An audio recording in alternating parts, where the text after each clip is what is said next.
And we're back with the winner of the big clash. Front number one, Fabiano Caruana is here. Fabiano, congratulations. How are you feeling? Mostly tired, a little bit embarrassed as well, but happy overall. What were the key moments? So we're not going to quiz you about your opening prep. Did you feel like you got something after, I don't know, Queen A4, B6? What's going on there? Yeah, I mean, I couldn't remember the line if I played it correctly. Like, we both, I guess, knew that this position exists, and couldn't really remember any details, besides that I played D5 in some version. And yeah, this surprised me, but I couldn't figure out what the problem is with it, which I assume is no problem. I mean, he has other things, of course, but yeah, it looked totally fine to me what he did. And here, this was kind of like almost a draw for. I just thought like B5, we trade everything, and then Queen A4, and okay, I think that it's drawn in many ways. So then he played Queen E6. I thought he was trying to play for something maybe, and I still thought, okay, it's going to be a draw here. I mean, he was definitely concerned that here I win the pawn, but even if I win the pawn, it's just not a big deal. He can even probably achieve D3, like Bishop B4 and D3 in this version. But here, okay, I started to get a little bit happy. I mean, I have like after he can no longer go G6, H5 so easily, then it got murky for him. There's a little bit of, I mean, of course it shouldn't be much, but there's something to play for. And okay, once I got once he led Bishop C6, I thought, like, he could play Queen E5 here, or maybe he can't. Already it's very bad, I guess, yeah. But, no, this is already a problem, yeah. Yeah, because what, Queen E2, Queen H1, okay. I actually didn't realize this. But yeah, once I get the E-file, I thought I had very, very serious winning chances. Then, yeah, gradually kind of got worse and worse for him until he decided to sack a pawn, which... So you know this was a choice, yeah? I don't know, but okay, it's Hikaru. He's not missing tactics, so... And also, I didn't see a move for him, so I guess... Well, you can play Rook F8 and kind of... Yeah, he probably just thought, like, if I achieve C5, that he falls apart, or... Yeah, I guess C5 here is... Yeah, C5 is pretty good here, yeah. Rook D5 also wins a pawn. Yeah. So I understand his decision. I mean, I assume that this had to be completely winning, but... okay, I still have to win another pawn to win this. Okay, then slowly got better and better, I guess. But there was a specific moment where you even thought for a move 66, I think, after Bishop F5, Bishop B5. Because we thought this was a kind of an idea that you must have considered, and then you decided not to play this. Oh, he's just stuck here. Yeah, there's no move, yeah. Yeah. I should have realized this. Yeah. No, I was already a little bit. But were you already considering how winning the bishop ending is here? Like, yeah, I was already thinking, like, I'm going for bishop ending. Ah, okay. That was kind of my overall plan. So, okay, we were actually wondering if king takes might be easier. I just wasn't 100% sure if he just, like, waits and how do I make progress. I assumed, like, he just, I guess... I mean, he has so little space, but I couldn't... Eventually G4, G5 wins. You put the king on C6 and you play G4, G5 and that wins. Yeah, and then what next? But yeah, I guess at some point I think it's a combination of you creating passers and him running out of squares, yeah. Yeah, I probably just played G6, bishop on E6, and he gets in Zugzwang, because he can't move his king anymore and has to move his bishop. So yeah, but then I thought this has to be winning, which it is. Yeah. I guess there was like an easy one here. Was this the easy one? Yeah. Oh, sorry, not H6. Oh, sorry. King F5 too. I can do it. So F6, GF, and King D5. Okay. Yeah. Oh, that's nice.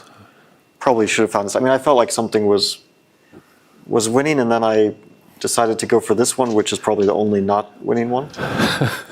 I mean, the thing is, I can take the pawn, but I couldn't quite see the way to make progress. Yeah, no, you need to put the bishop on H3. That's the cute one, like bishop H3, and he's in Zugzwang. Yeah, which I I didn't quite see this that's idea. right. And then the thing is, like, I kind of calculated that I have this, but then I realized that he has this D3 and Here D3 is a tricky D3 makes stuff. a draw. D2, like, Yeah. so it's just a draw. No, you play 78, and that actually But still. then I did see this F5 is an option there. So yeah, I was in like when I played F6. I kind of calculated this bishop F5, and then I had a momentary panic because I suddenly saw that he has these D3 things. But then he played King E7 so quickly that I didn't really have time to sweat it, which was. also looked, I'm not sure what he told you, but like he realized immediately what he had done, or he started shaking his head pretty much after Yeah, he played King C6 directly? I don't know what he missed after King C6, but it's such a long game. I mean, Yeah, yes. Yeah. tiredness at some point gets to you. Yeah, congratulations. We won't keep you too long. It's a long tournament. Thank you so much, Fabiano Caruana, for joining the show. Yeah, and Best of luck for the rest of the tournament. Congrats.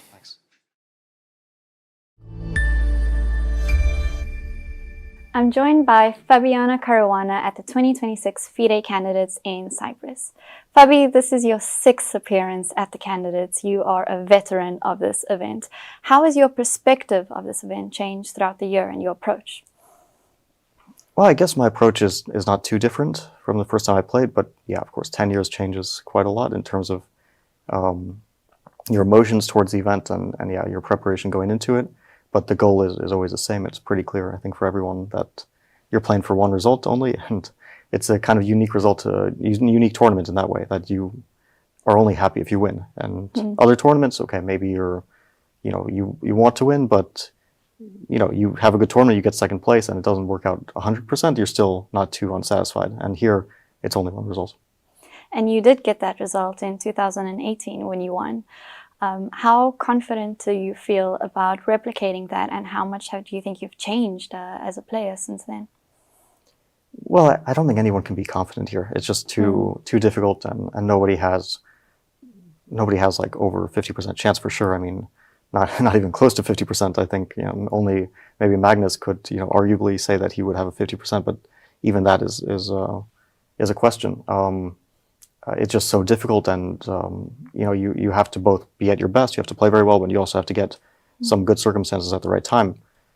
So I was able to win it once out of 5 times, which I think is kind of normal. I mean, it's to win it like 2 out of 5 times would be, I think, a really great result. But last time was probably my best chance to be able to win it outside of the time that I won. I mean, I still feel like reasonably confident, just not in the sense like I think I'm a favorite or anything to win, just because you have to have confidence, and I feel like I can give my best, and I think that's the most you can hope for. You were actually the first player to qualify for the Candidates via the circuits. So while everyone was fighting it out in the last year, you already had your golden ticket. Does that give you some edge, some confidence coming into this? I don't think it changes anything. I mean, it feels very nice to be the first one and not have to stress over it. But then everyone else qualifies anyway, right? Whoever qualifies. So at that point, they're not at any disadvantage anymore.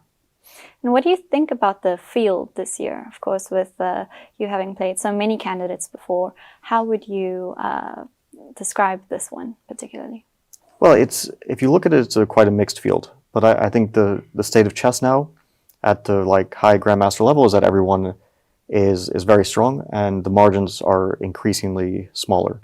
So it doesn't feel like there's any clear favorites or underdogs. I mean, some players who certainly have some better or worse chances based on their tournament history, but nothing really dramatic.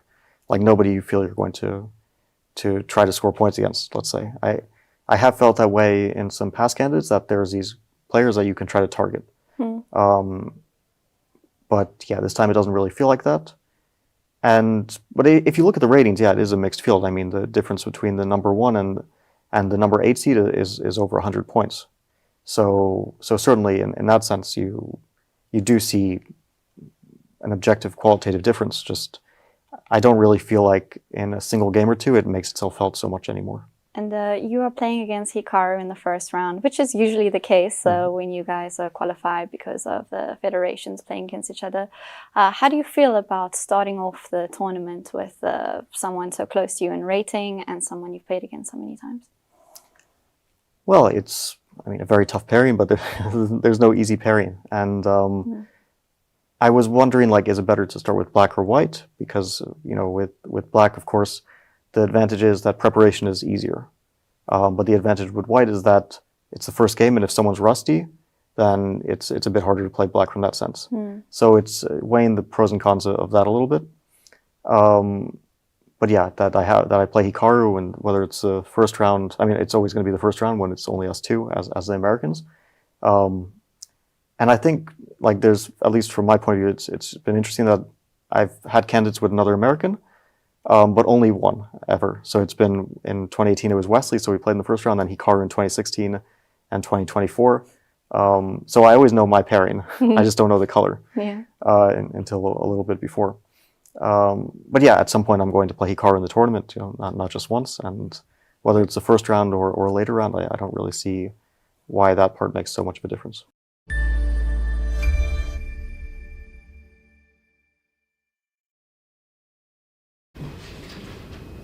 But keep one for yourself. I have to pick the original. Okay. Yeah, sure. Okay, then I can find all. There are two for every game, yes? Yes. So you can sell two. Oh, okay, maybe one. This was, yes. You like got 3,000 or 4,000 and so on. This stuff. So every night I will keep a packet to give to you. Yes, please. With the Yeah. book. Then I will keep the original. But no use of garlic board. It's not. Everything is good. No, I mean the model. It's not urgent. Maybe now you want to buy it from There are someone I don't know. DGT, I think. They're all rich people. Yeah, this particular model I am. If I understand you well, you know. There are games who have two courses because they play more than 60. Ah, yeah, But sure. I I have understand, put yeah. up there the number of the round and Yeah. the board, so you can Thank you. find. So these are the open. Okay, wait for the. And yellow also for yellow. Yes, they took the wrong one. Yeah, the wrong one. So now is women.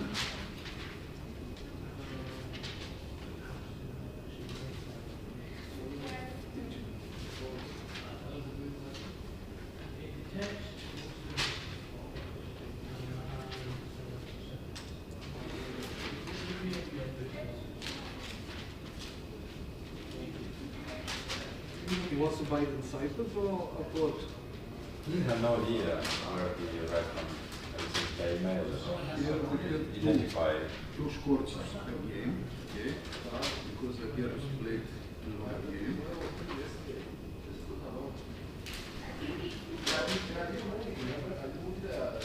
So we have 1 and 1.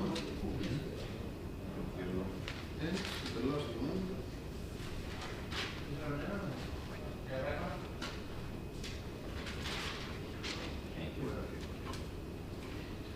And we have additional, you know, they didn't take with them. So if you want, you can sell that one. But I don't have put numbers in this. Okay, let me. It is Goryachkina. I cannot see the names. Goryachkina, Lagno. This is Praggnanandhaa. Only one. Doesn't matter. Even worse. The only one. The exclusive. This is copy. Frank Giri, full scholarship, and this is Goryachkina Lagno. It's 2. Okay. Thank you, I guess. So if they ask for their courses, you can tell them sorry. We sold them. And you buy from FIDE. You can buy from those who bought them. So you can go to the FIDE shop and buy it. Yeah, possible. they will then see you because they will say the game was played by me. You know, I own the rights to the game. Yes, you know, it's But actually, you don't own the rights. everything about the rights. I don't know if, No, the games belong to the organizer. Yes. This is the rule. So they can sell. No, the games are owned by the organizers. Yes. It was a fight several years ago about that. The players were complaining. Because you're trying to go train on my games and come beat me the next tournament. So now, It was because FIDE was selling broadcast rights, and the broadcasting was broadcasting without buying the rights. exactly. That's the rules. And the rule for broadcasting is if you use something from FIDE, you cannot. But the moves are not. But the moves are not owned by FIDE. So if I use this board to stream the game, it's illegal. Yes. Like if I do this, if I take anything from the video from FIDE, it's illegal. But if I just broadcast the moves, I am allowed.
So,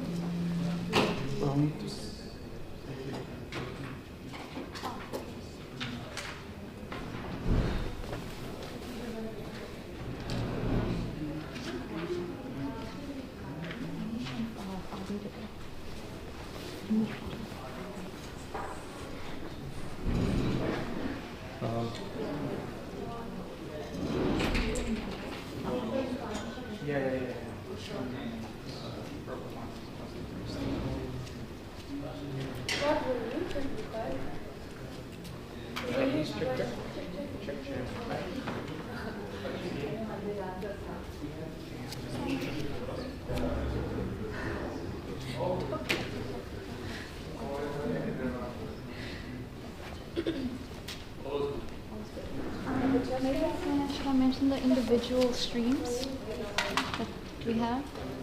Yeah? What was the poll? What was the music poll? You should take a picture of some what do they steal for? I could literally leave my phone for the player. Like the device you're looking for is in my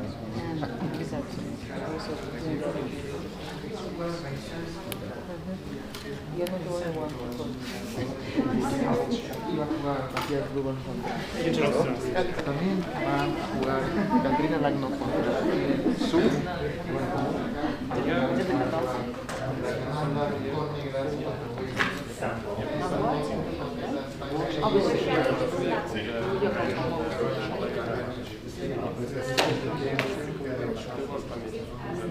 Там искали, ты подала на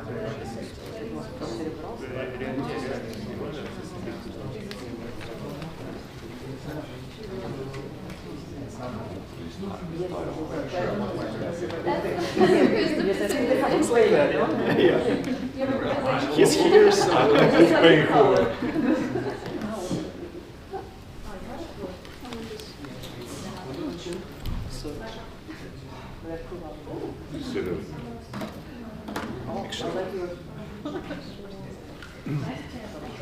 and self-promotion, that's my thing.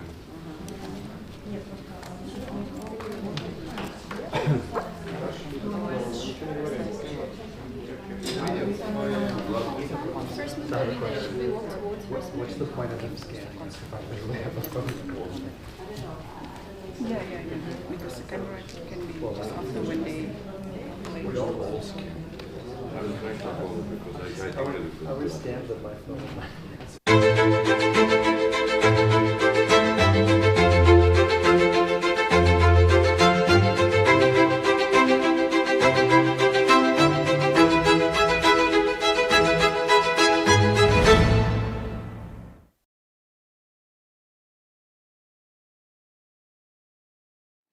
Good afternoon and welcome back to the FIDE Candidates Tournament 2026, coming to you live from Cyprus, from the beautiful Cap St. George's Hotel. I'm Jan Gustafsson, and I'm delighted to be joined again by world-class chess player, amateur Hearthstone player, Peter Svidler. We have round number 2 coming up. We've had 3 winners yesterday in the open section, so cards already got mixed. All draws in the female section. Peter, how should people adjust their strategy? Should they do anything different today? No. That covers that topic. I think absolutely to the fullest. Nothing should be changed. Even you lose day 1, you're obviously very disappointed. I think some people. Everybody will be very disappointed with losing the first round. I was going to say that some of them will be more disappointed than others, but I think it's just going to be painful to begin with a loss. But it's a very long tournament, and there is plenty of time to adjust, and you don't need to overreact to it. What I found especially painful for 2 of our losers checking the pairings, that you lose with black and you get another black. That is rough. For 2 of them? I think so, no? Yesipenko and Giri? That does seem correct, yeah. I was briefly stumped there because it doesn't seem like that's... No, Giri's white today, isn't he? Says Caruana Giri here. Oh, no, that is wrong. Anyway, we're well prepared. Maybe we should check the format and see how this tournament actually works.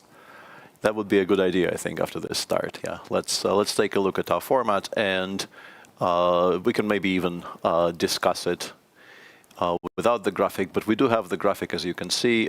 This is a double round robin. We are 1 round into the 14 rounds to be played. No draw offers until move 40. The time controls are actually different for the men's, the open and the women's candidates. In the open, the players get 2 hours for 40 moves, and then 30 minutes, and the increment starts only after the first time control. And in the women's section, it is an hour and a half for 40, plus 30 after move 40, and the increment starts from move 1. So other rules are the same? Other rules appear to be the same. Yeah, we perhaps there are some Easter eggs hidden somewhere in the regulations, but we are unaware of them as of right now.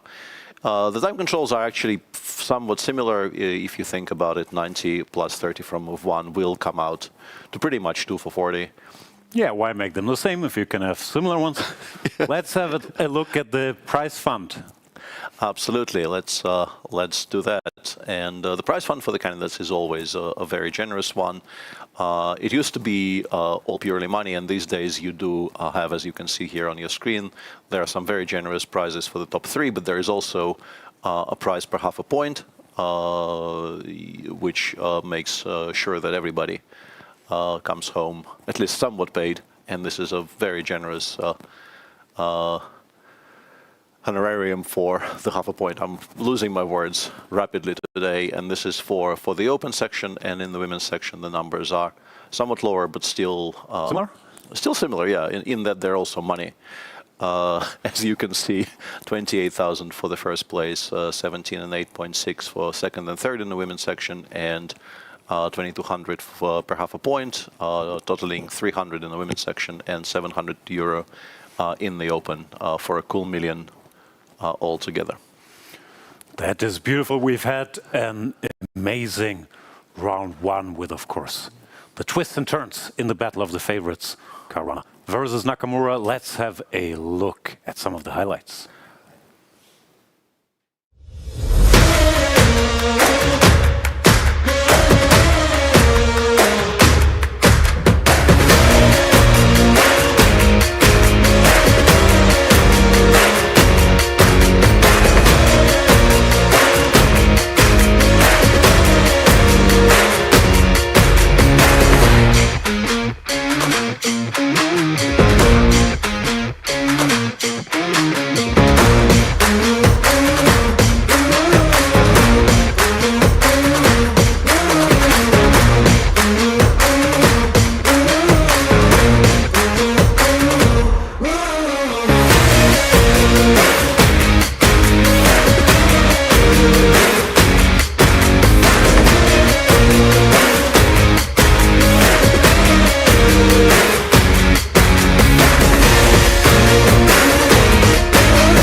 Yeah, there we saw Sindarov, one of our three leaders, going into today's round, joined by Praggnanandhaa and Caruana. None of the co-leaders are playing each other. I do hope that is correct. I think so, yeah. We should get some things correct in this pre-show segment because we're not going to be getting, on yesterday's evidence, we're not getting many things correct while the show starts, but at least this segment. That is all right. Are we ready to go to Charlize, or shall we look at the pairings first? Then let's check in with Charlize van Zyl from the playing hall.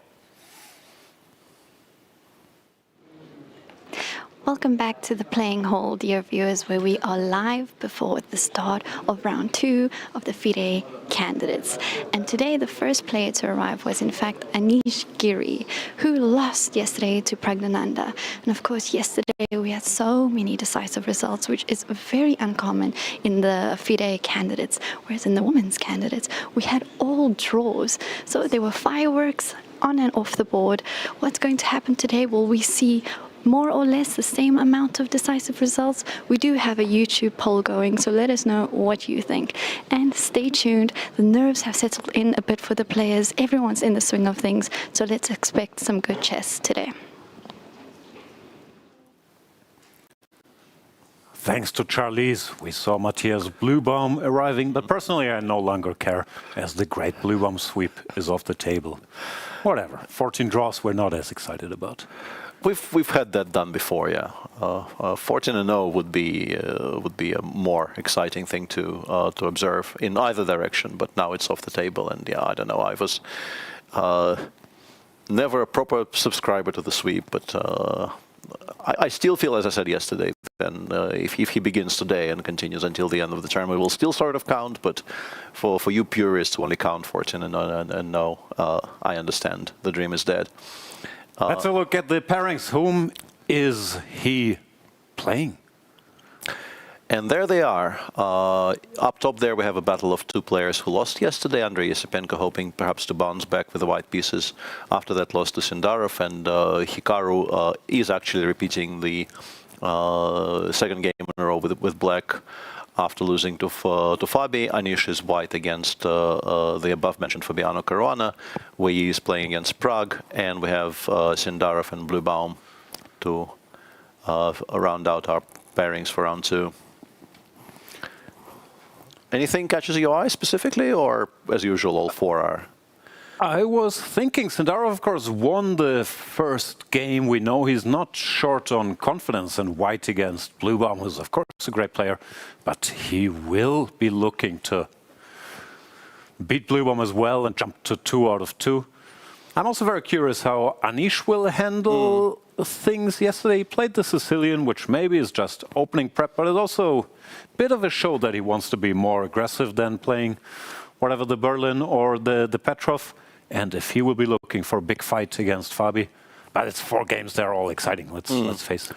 And in the women's section. In the women's section we have Muzychuk with white against Zhongyi, Lagno with white against Jiner, Bibisara is playing against Aleksandra Goryachkina, and Divya against Vaishali in an all-Indian clash. As always, probably worth mentioning that the games between players from the same country do get put at the top of the pairing, so that there is no such clashes towards the back end of the round robin. Yeah, to add further confusion, we've had Conero withdraw before the tournament, therefore the pairing stayed the same, but she was replaced in the pairing tree by Anna Muzychuk. Yeah, I'm curious about the all-Indian clash in that one. Vaishali is a bit older, and Divya has been the rising star after her World Cup victory. But Vaishali with the white pieces will maybe also try to... Yeah, her second white in a row. Yesterday she got a very serviceable position out of the opening, but then kind of gradually drifted into a very unpleasant position, and also was playing basically on increment from move 25 or thereabouts, which is really not ideal, but managed to save the game, which should give her some confidence, because at some point it really looked like it's going to just kind of slide into oblivion with no time on the clock and the position getting worse by the second. But not really a particularly uplifting start to the tournament, but starting with 2 whites in a row is always good, and today is a chance to sort of right the ship somewhat. Yeah, we also have our pre-tournament favorite of mine, Jiner, with the black pieces against very experienced Kateryna. Lagno. Jiner still looked strong yesterday, very impressive preparation, but it's also, I'm a bit curious about the approach, if it would be, you know, classical trying to equalize, or if she will also be looking to mix it with the black pieces. Yeah, it's very hard to judge on the basis of just one game. Yesterday, her game was, I think, out of 8 games, not just 4, was maybe the most interesting opening bit of opening prep shown. Was very, very exciting new idea in seemingly a very quiet position, involving a positional piece sacrifice. Just very fresh new concept. So, expecting good things out of every single game by her so far, and. I don't know if she can sustain this level of excellence, but yesterday was very exciting. We are waiting for the round to begin. I believe we will have none other than Vishy Anand, our co-host. I think that's his biggest accomplishment, but he's also the 5-time world champion, FIDE deputy president, making the first move, but he hasn't been seen yet. Yeah, he is. There he is. Supposedly, well, not supposedly. He will make the first move on an all-Indian board in a game between Vaishali and Divya.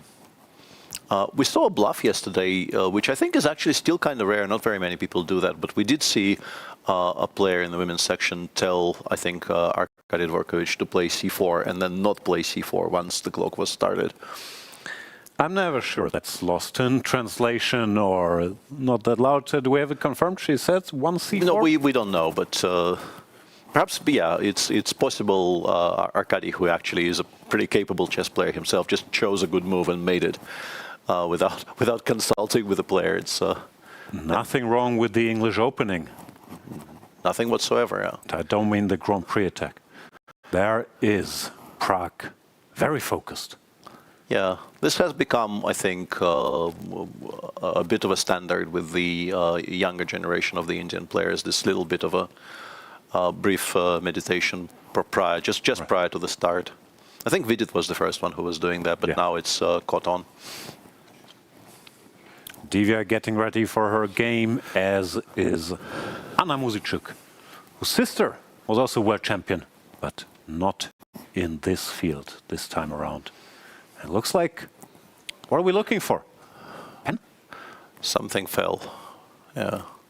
It's good to see that there's all this, you know, staring down of your opponent and, you know. Anna's really making an effort to help with whatever the problem is there. Yeah. Still not sure. Yeah. Players obviously getting on pretty well with each other there, which is... It's just round 2, let's give it some time. Fair enough, fair enough, let's not... And handshake there between Divya and Vaishali. How do you normally do it? How do people do it? Do you do the double handshake first time when your opponent arrives at the board, if you're there already, and then when the game starts? I think it ends up most likely it will end up being that, unless somebody arrives very late, and then perhaps you save on one handshake and just do the one after the clocks have started. Also, we do want to, you've done it once and I've done it once, and now the scores are level. I also gave the whole speech about Vaishali having 2 whites in a row, which, as we can see on the screen, is just nowhere near correct. In the end, everybody will get 7 whites and 7 blacks. That is true. There is Anand. Oh. I think the FIDE officials just play c4. Maybe it's in the contract. That is c4? Yeah. I think once you become a FIDE official, all other first moves are forbidden. It's also more convenient, no? You don't have to reach all over the board to go e4, so it's the one good first move that you can make on that side of the board. B3. I knew you were going to say B3. No. And off we go. Clock is running, but c4 is indeed played. Yeah, okay. And compared to last night, we can actually ask Vishy when he arrives at the studio if he just bluffed it or if he asked. Yeah, before we get into the action, let's see if we have a head-to-head statistic between these 2 Indian stars.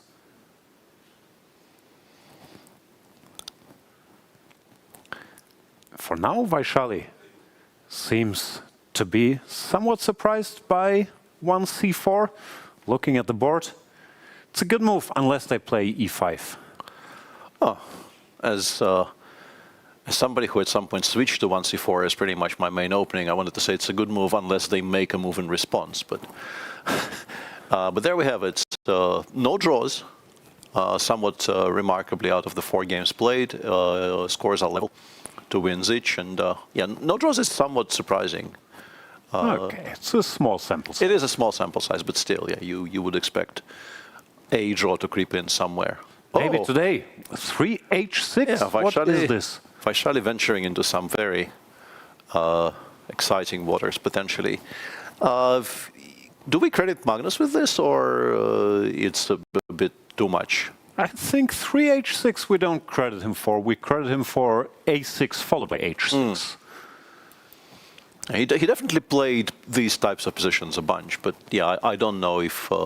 No, what he pioneered, like, I'm sure he's played all kinds of nonsense, but he did play pawn to a6, which is on the other side of the board, advancing that rook pawn 1 square, then knight to f3, and there h6. That was his contribution to this debate.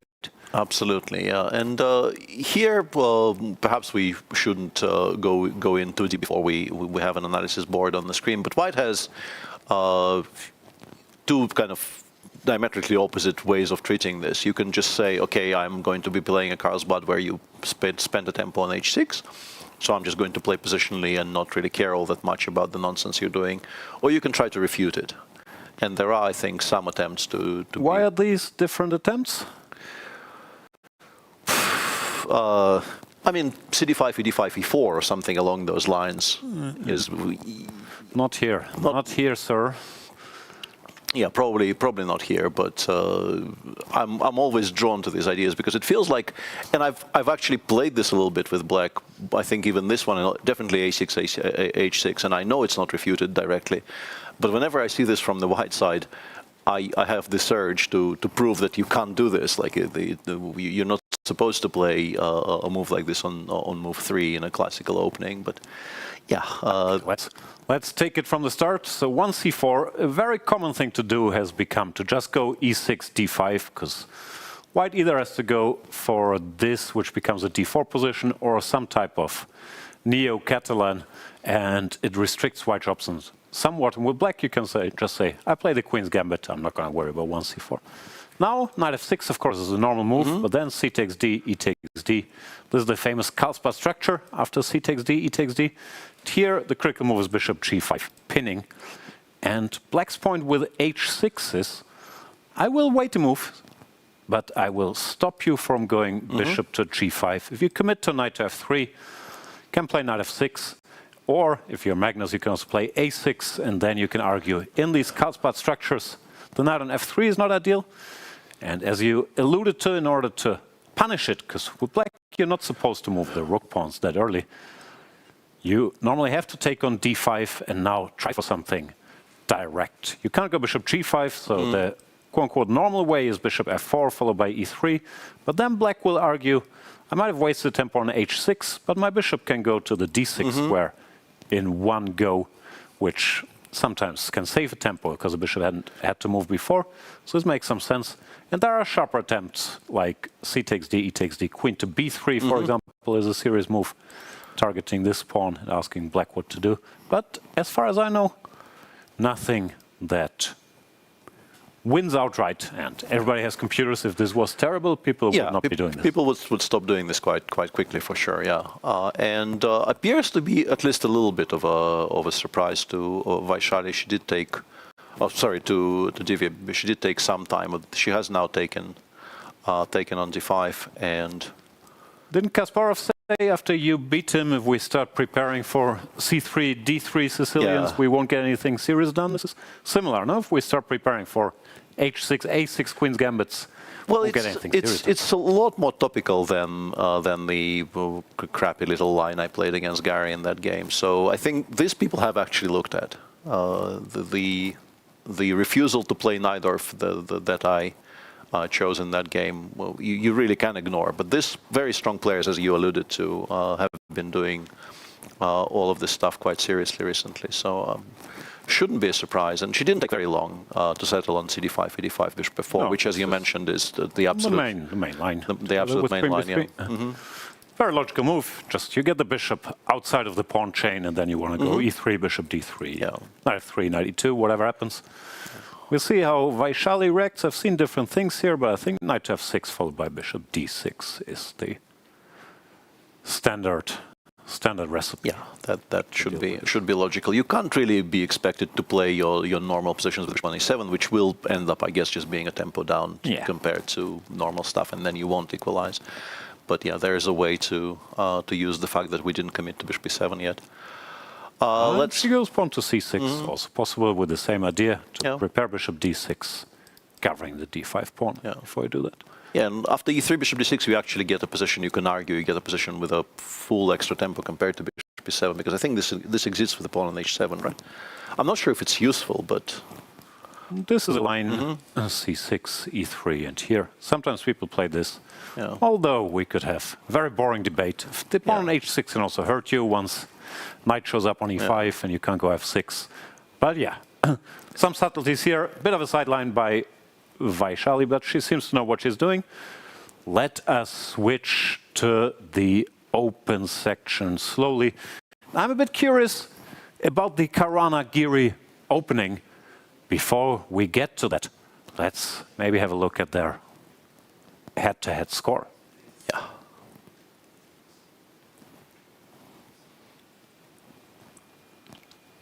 And yeah, you see Fabi thinking there, but he's already made some choices which aren't immediately obvious to me. So I guess he must be up to date. There you go, Anish dominating the matchup. So Fabi looks very, very sleepy in that, whatever that thing is.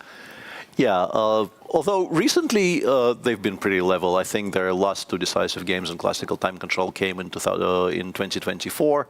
Anish won one in a Catalan type structure, and then Fabi bounced back by beating him in a Singfield Cup game. So that advantage, 7-4, is a significant advantage for players of their stature. Came from early games. And let's have a look at what is going on here. First of all, pawn to d4. Small surprise maybe by, not so much by Anish, he can do anything and everybody knows he can do anything. But small surprise by Caruana. You could argue that he starts with d5, e6. I was just talking about, many people have decided, you know what, these Kasparov structures aren't so bad. I can just go d4, d5, c4, e6, and then against one c4 I can also go e6. So it's a bit easier to prepare for such a tournament. We've seen Bluebaum, for example, do this in Vaikense as well. So it seems like it's coming into fashion. But still, I would have expected Caruana to start with a more popular, flexible common knight f6, c4, e6. So you don't commit the pawn to d5 and you can play the Nimzo Indian. But the true surprise on move number 3, knight f3, sort of hinting at the Catalan. Normally if white wants the Catalan with g3, they don't go knight c3 yet, but go knight f3. Fabi says, you know what, if I go knight f6, I have a feeling you'll play g3, so let's try to confuse things a bit. And he starts with knight d7, smelling that g3 is coming, and his logic is, if you go g3 now, which Anish did, then you can take on c4, and maybe you can use this early knight d7 to either go rook b8, b5, maybe even knight b6 under the right circumstances. So it's basically a slightly goofy anti-Catalan move order. If white goes knight c3, black would just say, okay, I'm willing to play this with knight f6, and I stopped you from playing your Catalan. Yeah, and this is also a pretty topical line that I remember when it first appeared on the scene. I thought, you know, this can't be real, but very strong players have been doing this, and appears to be pretty healthy. Yeah, that's just normal stuff. So let's have a look. g3, d takes c4, bishop to g2, and rook to b8. So black delayed, knight f6 to prepare, at least pretending to hang on to that pawn. Anish is having none of it. I have to admit I'm out of book. I must have looked at this at some point, and I'm pretty sure Anish is not out of book. Yeah. They're blitzing. Fabi says, okay, my plan to go b5 failed. Also, if you go a6 in these positions, sometimes they even go a5. I think a5 might be playable because there's some bishop f4 shenanigans if you play. If If you try to do the same thing, you get hit. So Fabi gives up. On that line goes b6, as in many openings, but particularly in the Catalan Black's principal problem, other than getting his pieces out, is what to do with this light squared bishop.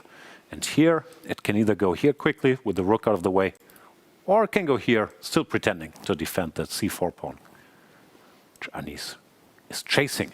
Knight f to d2. And Caruana decides not to hang on to this.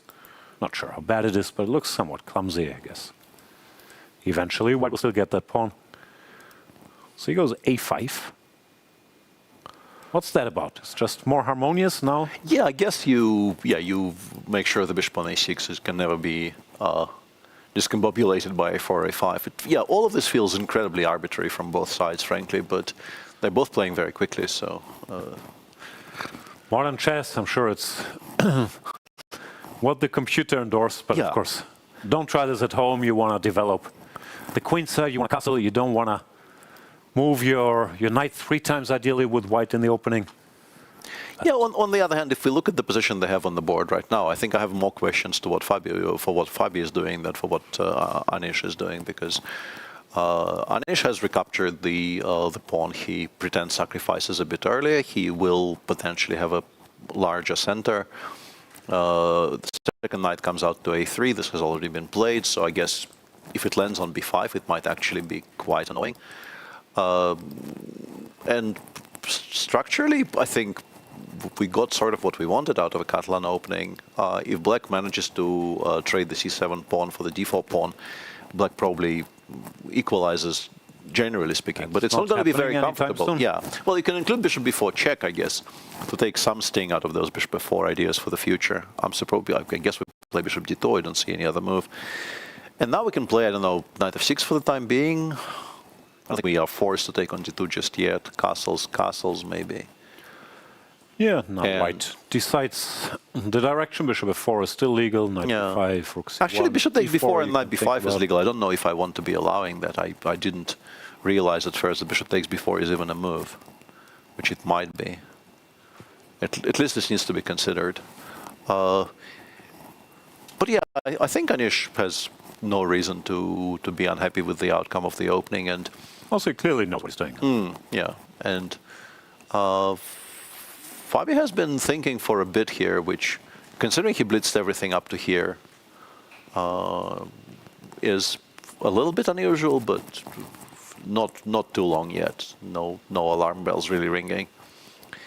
Now, also, it's Caruana who's famously well prepared everywhere, and he chose the line knight d7 directly against the Catalan, and he got the Catalan, so it's very hard to believe he's not aware of, I don't know, a4 and knight ft2, which I'm sure is computed. Maybe knight a3 is not first line. Maybe like knight 1 d2 instead of knight a3 is what the machine suggests is the strongest, but I don't really see how or why. Like it looks better on a3. Doesn't lock in your own bishop on c1. Seems more logical. Yeah, it can jump. Yeah, but I think we've and now that we have this this graphic on the screen, let's talk about this for a second. Somewhat surprisingly, Fabi is actually in the minus against the field, I guess specifically because of his first 2 round opponents, because he's in a significant minus against Hikaru and Anish, and doing completely fine against the rest of the field. He did beat Hikaru yesterday, so we already know that this particular graphic is not... Past performance is no indicator of future performance, as they say during ad reads on the podcasts I listen to. And we already have proof of that, and perhaps we will have further proof of that today. But yeah, it's a somewhat surprising stat, but I don't think it means Fabi is not the favorite. It's such a random subset of players, and what Fabi has shown us for decades is that he wins more super tournaments than anybody not called Magnus Carlsen. Yeah, absolutely. And I think it's also kind of very specifically this lineup is composed of people he played very little against, and the 2 people he has a minus score against, which is a bit of weird kind of variance. Yeah, you could argue, no disrespect to anybody, if you give him more games against the lower-rated players in the field, that the score would also look It will different. even out, and he probably has very good scores against some of the elite players who are just not here. Because, yeah, hard to imagine Fabi being in a kind of career minus against the field. In very many fields, but I think we've probably spoken enough about this particular move. What's your score against Fabi? I don't know, but I can research. It's going to be. I'm going to be in the minus, but I don't think it's horrific. I think it's maybe -2-ish. He used to be a bit of a problem for me when he was young, but then I actually improved a bit in. He was a problem for you when he was young, but then you improved. Yeah, my score against him improved when he became a much more established player for whatever reason. Yeah, it's 4-2 with 18 draws in his favor. Yeah, -2 is correct. Not so bad. Yeah. All right. Moving on. Any particular games that caught your interest? In the open section, we have one game which hasn't reached move 6 yet. We have a Petrov with Queen E2, Queen E7. So let's tell me which game. Yeah, let's go to Wei Yi Prague, because that one is the most promising, I think, of the other three. And Prague playing the French, which he premiered in the Toronto candidates. And there you have it, the head-to-head. Only 3 games between them, and all 3 drawn so far. They both look menacing. Yeah, and finding some other poses, not just arms crossed. Very impressive. I was faced with that dilemma, and I couldn't really figure out what to do with my hands. And they are very convincing in that graphic. That was good work, and I was very curious about this.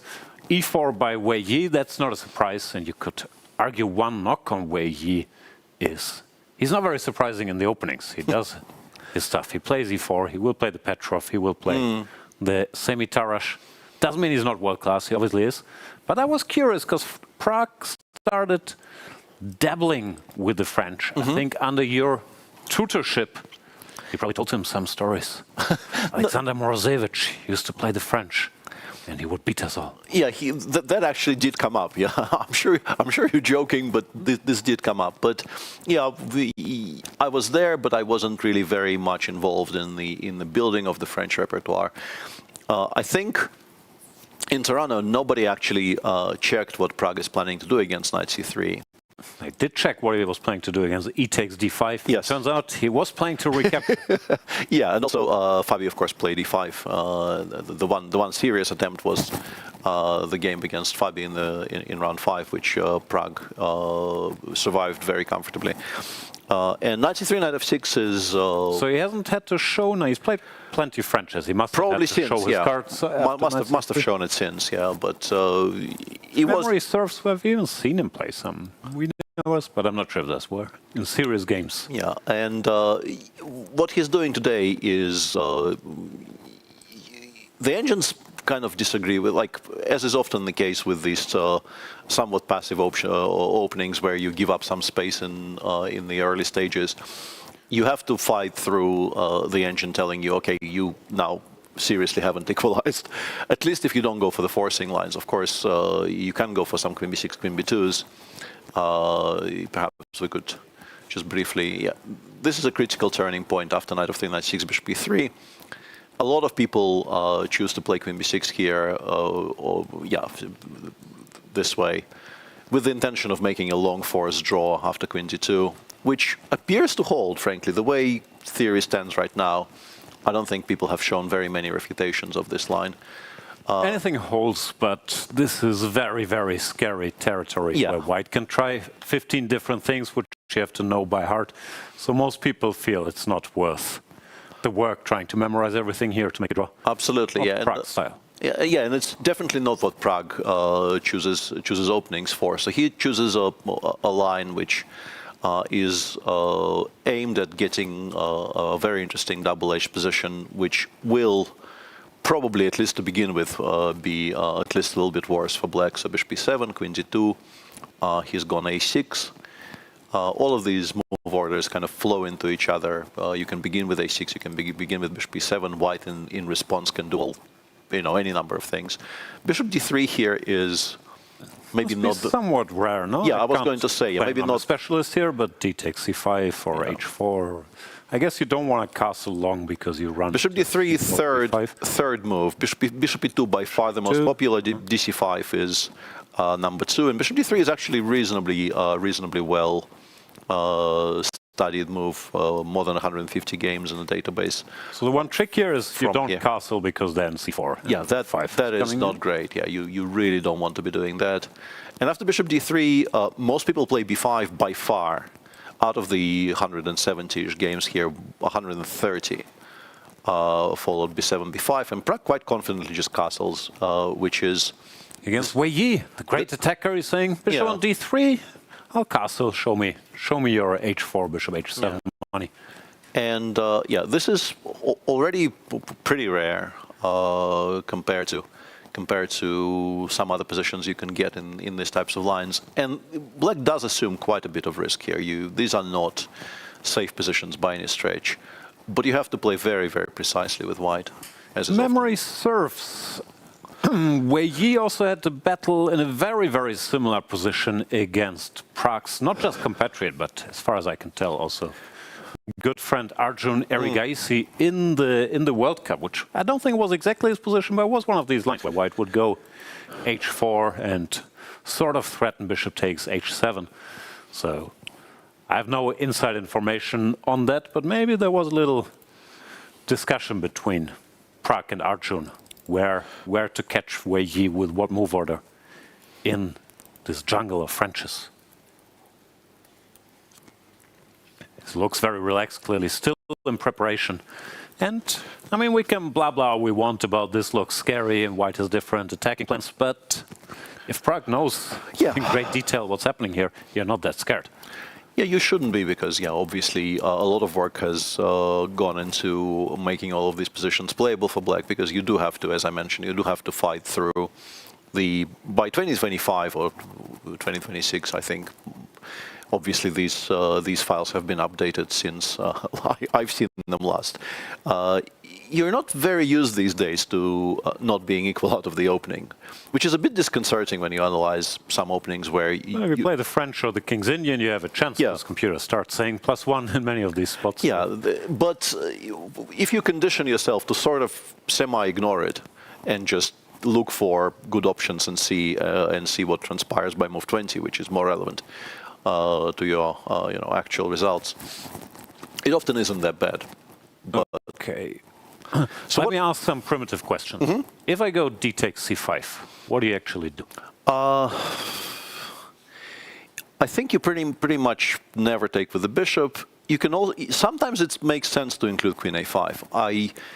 The heuristic to figure out when you play queen a5 and when you don't is very difficult to acquire. I don't quite know, but here my primitive point is this a thing, or am I do we just lose crazy? to this? Yeah, let's check. Yeah, king h7. I guess you take on c5. You go knight g5 check. I assume I have to go back. Although actually, I was just wanted queen d3. Yeah, queen d3 and do this, and then go here and then here.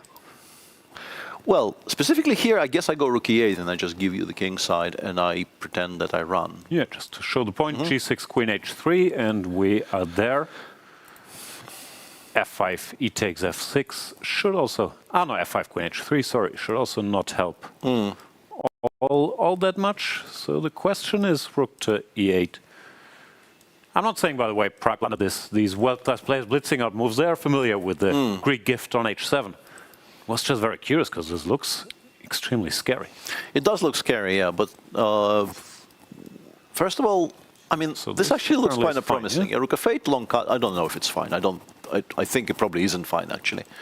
After something like long castles and then knight c4 or 5 or something, it looks horrible. And we also aren't even down material. Maybe maybe just run, give more pawns and run.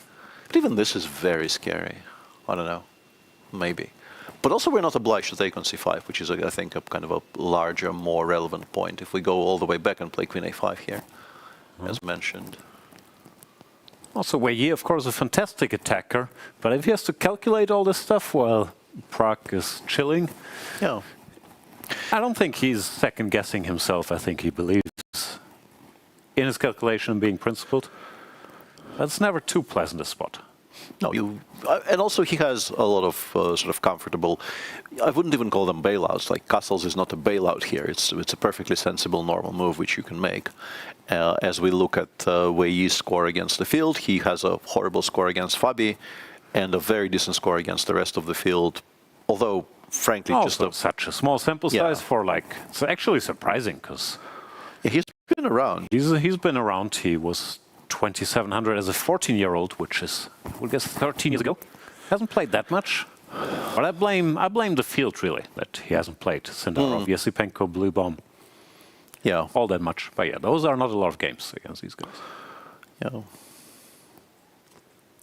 He thinking about it. Yeah, D takes C5 looks very critical, but you mentioned maybe first of all this works. It wasn't like an obvious win, and you mentioned this move as well. Isn't this sort of a concession, though? I'm not sure how to punish, but not always. Not always. It's often how they approach these types of positions. Yeah. Yeah, you would prefer it on C7, but if it kind of stops white from even dreaming of giving any kind of mate on the king side, it might be worth sort of quote unquote wasting a bit of time. Let's take a look at the other two, because we do have 4 games in the open section, not just the 2 we already showed. I'm sorry about it. Yeah, and yeah, I guess we should bite the bullet and actually show the Petrov. And this is the game between Bluebaum and Sindarov. Only 1 game between them. We should at some point talk about that game, because that was a very, very spectacular encounter in this year's Waikanzea tournament, which Sindarov ended up winning. Was quite a game, and Sindarov showed even there that he's willing to take great risks against Bluebaum with the black pieces. Played a King's Indian, which has been a weapon of his for a long time, but not one the computer is particularly in love with. And yeah, this is the key combination. Bluebaum had just blundered, as we call it in staring at the engine terms, with Queen D6 to C5 instead of Queen D7 or Queen to B4, and task for... Yeah, for those of you who have not seen this and want to actually exercise your tactical muscles, Black has a win here, which is spectacularly beautiful. I think one of the most beautiful little combinations I've seen in recent times. Yeah. Hint: it's not Queen takes H3 check. Yeah, we wouldn't be asking you if it was just take the pawn with check. But today we have a much calmer position on the board here. Bluebaum playing the Petrov, and which should not surprise anybody that much. That has been his main opening. Of course, you never know what people come with for the candidates, but it's also a very logical choice for a lower-rated player in this field, playing arguably the most solid and most direct, which is also opening there is, asking white to come up with something. Let's see what Sindarov has. Knight D3. Yeah. This is a Magnus sort of thing. I recall this being debated greatly in Team Magnus during the match against Fabi, with some skeptics saying, this looks too dumb, and some saying, no, this is an endgame. Yeah. We like knight to F4.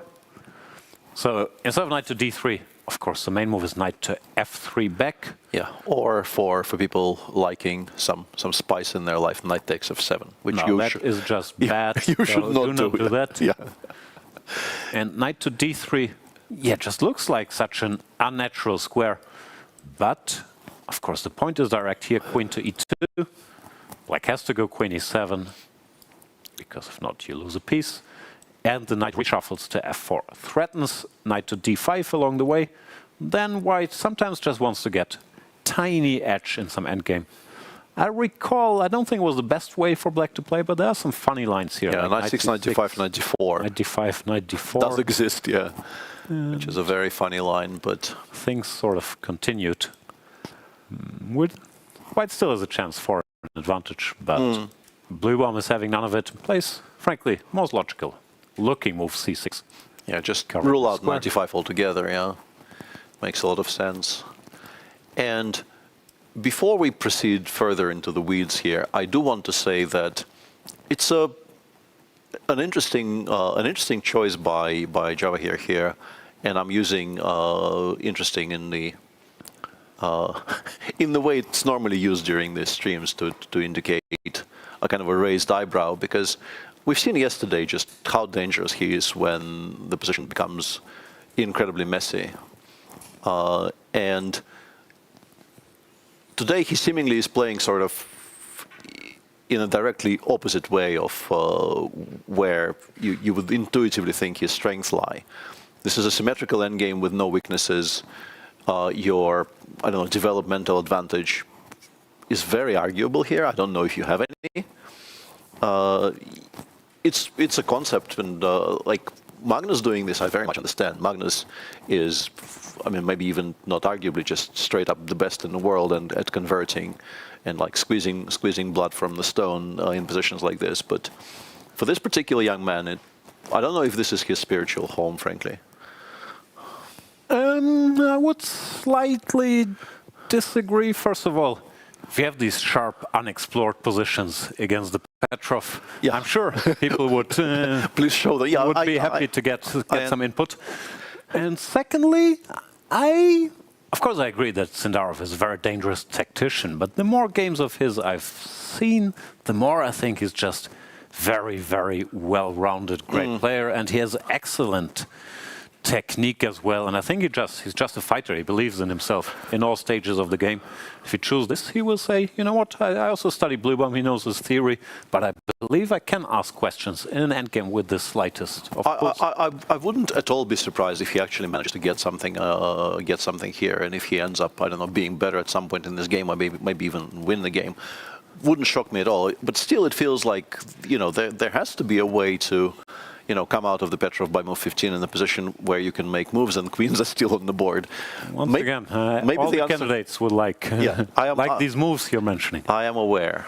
So h5 played, directed against g4. Generally, white is arguing this construction, which looks a bit silly, is actually nice against the black pieces in such positions, because you can grab space here, which black cannot do so easily, or at least more awkwardly, because it leaves more weaknesses.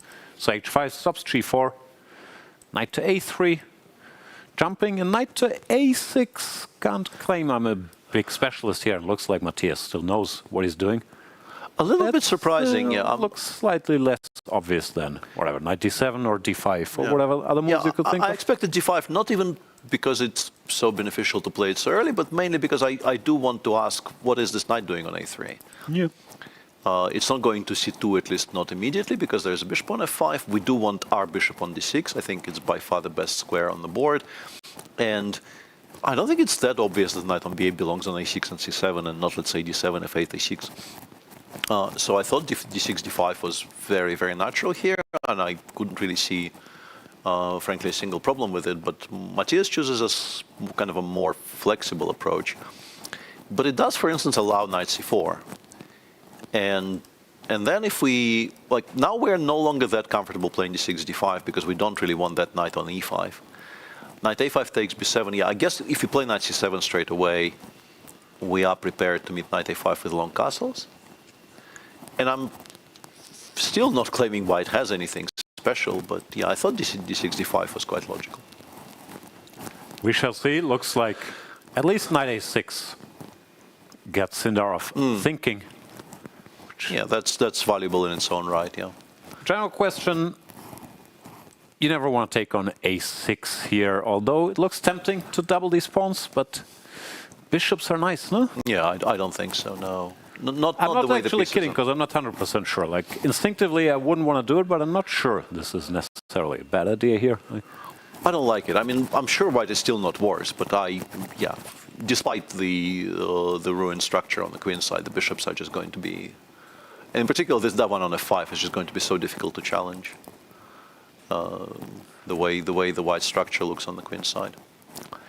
And I guess we can let this stew for a bit. We have one more game to show. That's a game between the two players who lost yesterday. Andrey Esipenko playing white against Hikaru Nakamura. Perhaps, yeah, there we have the head-to-head. Hikaru way ahead, and actually quite a lot of games played. 5. Yeah. I mean, compared to some other things we've seen on our screen. And Andrey is not such a habitual participant in the kinds of tournaments Hikaru normally plays, so higher than I would have expected.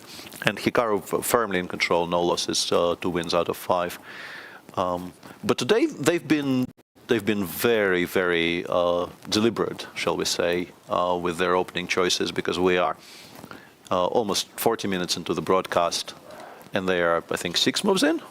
Another English opening, 1 c4, and 7. Once again, this seems to be big trend. No one cares about looking at c4 specific lines. They just go e6, d5, and take it from there. Andrey chooses the other popular option here, the sort of semi-Catalan. Yeah, it's interesting. I mean, you can still play d5, d4 here. I'm sure there are differences between the position with knight on f3 and the position with a knight on, with a bishop on f1. But yeah, Hikaru deciding not to repeat the structure he's had yesterday and goes knight f6. Yeah, this could transpose the game he had against Fabi after knight f3, knight c6. Or I guess before is playable here. This is a move. Yeah, it's not exactly winning either. No, this is very possible. But yeah, but Hikaru says, yeah, no mass. Goes knight f6, knight f3. But c5 is a bit curious here, right? It's a bit early, I would say. I mean, it's a sideline. I think Hikaru does know what he's doing, but it's not the type of move, not that is an easy thing where black typically generates any winning chances. More like I'll be slightly worse, and then if I'm very precise, maybe I'll equalize. So yeah, let me explain. After c5, yeah, the critical move is c takes d5. Of course, castle is allowed, but then there's d takes c4 or d4 if you fancy. So c takes d. If you go e takes d, white goes d4, and you get a Tarrasch, but slightly worse version of the Tarrasch for black, because white hasn't committed to putting the knight here, which means, okay, boring nerd stuff, but you can't play the duo of Tarrasch here. Yeah, because queen c2 will be very annoying. You're in trouble. So you're more or less committing to going knight takes d5. And now, after castles, slightly surprising decision, but looks like Hikaru knows what he's doing. He starts with bishop e7. He's also playing quite slowly. I mean, you always assume he knows what he's doing, but he is down to less. I mean, he's already spent more than 20 minutes on the first 7. So you have to question it a little bit. Yeah, I'm a bit confused. There is this Catalan line, which, let's say, goes like this. Knight f3, knight f6, g3, c5, which is a sideline, but not stupid. And let's say c takes d, knight takes d5, bishop g2. But here you don't play bishop Yeah, c7. I don't think you play bishop c7, yeah. Now you have some moves like bishop b4 check or bishop c5. You might equalize, but the move order Hikaru chose, as white has not committed to d4 yet, you don't have any of this, bishop b4 or bishop c5, so you have to go bishop e7. And now after d4, I guess he has to take. Knight takes. You're supposed to be somewhat worse. Not the end of the world worse, but the typical Catalan story where this bishop on c8 has a hard time getting into the game. Well, if let's say black castles, castles is expected. How he wants to put pressure, like e4 is a move. Knight c3 is also very much a move. Even knight c3, I think, is those structures don't seem like they're very threatening at first glance, but they could be incredibly unpleasant if black actually doesn't manage to develop the queen side comfortably in the next 5 moves. And yeah. No, and of course, Hikaru can create chances from any position, but generally by choosing this, you're slightly condemning yourself to kind of thankless defense. But maybe it was more important to him to get Andrey out of book, and then he's feeling, doesn't matter what the position is, I will create something. Yeah. Andrey also considering his options, which I really don't like queen takes d4. I wonder what the other choice here would be. Queen d4 seems completely unnecessary. And just castles knight c6. Why would you do this to yourself? Yeah. And we see see the graphic for Andrey on our screen. Perhaps the most kind of dispiriting graphic of all the 8 we have in the tournament. Very, very small sample size, but score not good. Yeah, -8 versus the field is not where you want to be, and yeah, -2 against Hikaru, -3 against Anish. -2 against Wei Yi. Just not a good scorecard. But yeah, you come here and you correct it basically, and you feel a lot better about yourself. No, of course, and also he's had this breakthrough in the World Cup recently. Everybody knows how good he is. Having lost the first round, though, maybe these thoughts start creeping into your head, like he had a good position, was well prepared against Sindarov, and then you still lose, and yeah, it's a tough spot for him. Yeah, yesterday will have hurt because he was doing really well on the board and also had, I think, half an hour against 6 minutes. So you could argue he was more or less in total control over what was going on in that game. And then it just spiraled out of control. He basically lost a safe, better position in the space of 5 moves against an opponent in serious time trouble. Not severe time trouble, but like 6 for 10 or maybe even 6 for 13-ish type territory. Yeah, we should mention, for people not that familiar with Andrey Yesipenko, he's been around for a long time. Most of these guys became grandmasters really, really young. But he really hit the scene internationally when he beat Magnus Carlsen as a teenager. I think it was 2020 or 2021 in Vaikanze, really just outplaying Magnus in a very beautiful game in the Sicilian. And then the next year, I might have my years slightly wrong, but I think it was 21 or 22. He also had this epic match against Magnus in the World Cup, where I think went down to the Blitz, and his rating was about 2730, 2740. He just hit 20. Everybody was saying, or 19. Everybody was saying this is the coming guy. Then his career slowed down a bit for, of course, understandable reasons in 2022. And even when his rating was a little lower than the other top guys, like in the 2660s, he often showed his class by coming very, very close, actually qualifying for this tournament in the FIDE Grand Swiss and other events. Now he came through in the World Cup. Now I think people generally believe that, yeah, he must be a bit underrated given the, I don't know, the level that his play shows, but the results aren't there, so, or against this field. Yeah, clearly his career stalled a little bit since 2022, and yeah, as you mentioned, that's sort of to be expected. But we all know there's a lot there, yeah, and there's no doubt regarding the amount of natural talent, but of course, at some point, hopes were a lot higher than what we've seen so far. And also, I mean, we might be overreacting a bit, but I don't think it's a good sign if you should play knight takes d4 if you take half an hour for it. Yeah, take the pawn.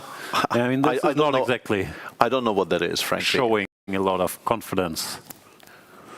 And I know how it is, and most chess players will know if you're in a tough field and things aren't going your way, it's so easy to get into your head and start second-guessing every decision. And that's how you lose to these guys, by getting in time trouble and, yeah, not being sure.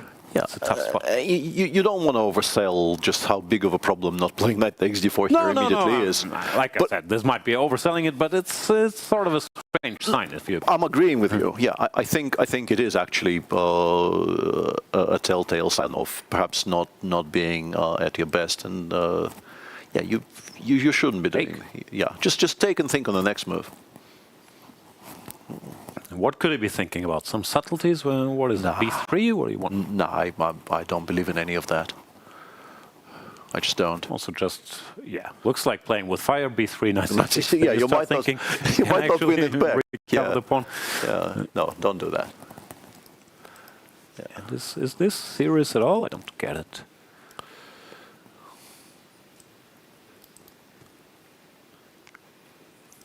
No, slightly surprising, but okay. Chess-wise, knight takes d4, I would say pleasant, small advantage without really anything to worry about on the chessboard. It's more about the decision here, because I think both e4 and knight c3 should give you a slight pull. Yeah, I think this is the spot where you can think, at least. Yeah, exactly. This is a stylistic choice which actually will require some thought. If you don't know, and I think it's perfectly legitimate not to have a ready-made answer against this particular move order, because this particular move order form doesn't exist. Right? Yeah, it's just not critical. Yeah, you could be very easily just completely ignoring it and thinking, okay, if I get this over the board, we're already happy, and I am good enough to work out what I want here. Also, that's the typical thing where if you're preparing openings, you will probably see computer says whatever, 0-4, 0-5, your position looks completely safe. It's not the thing where you want to spend your time. And he goes knight takes d4.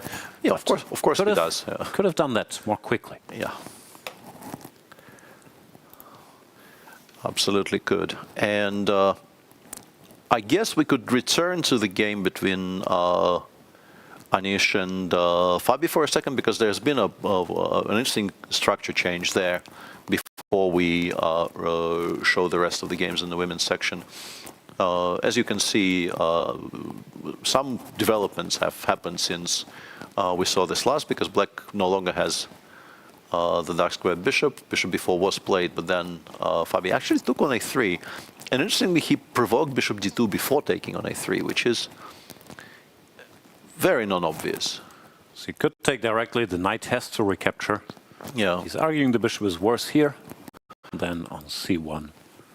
Because of b3, bishop b2, I guess, but what it does allow is exactly what Anish has done in the game, because now that the bishop is on d2 after knight e7, castles, Anish chooses the provided option of playing b4, and it's not horrible for Black, but you can absolutely imagine this being sort of stably worse for the rest of the game.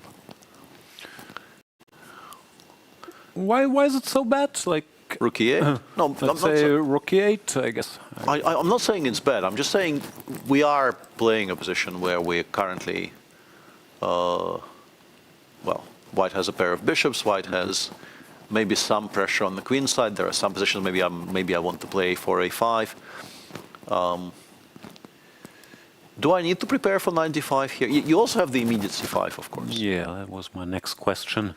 He takes, and what do you take with? Knight takes a5 might be awkward. Worried about. Yeah, and if you take with the pawn and don't equalize immediately, it might be tricky, right? Because you've given White an actual outside passer. Yeah, it's a typical thing here. If you switch on a computer, I'm sure it will find a way to liquidate and survive. But over the board, I mean, you're not thrilled. No.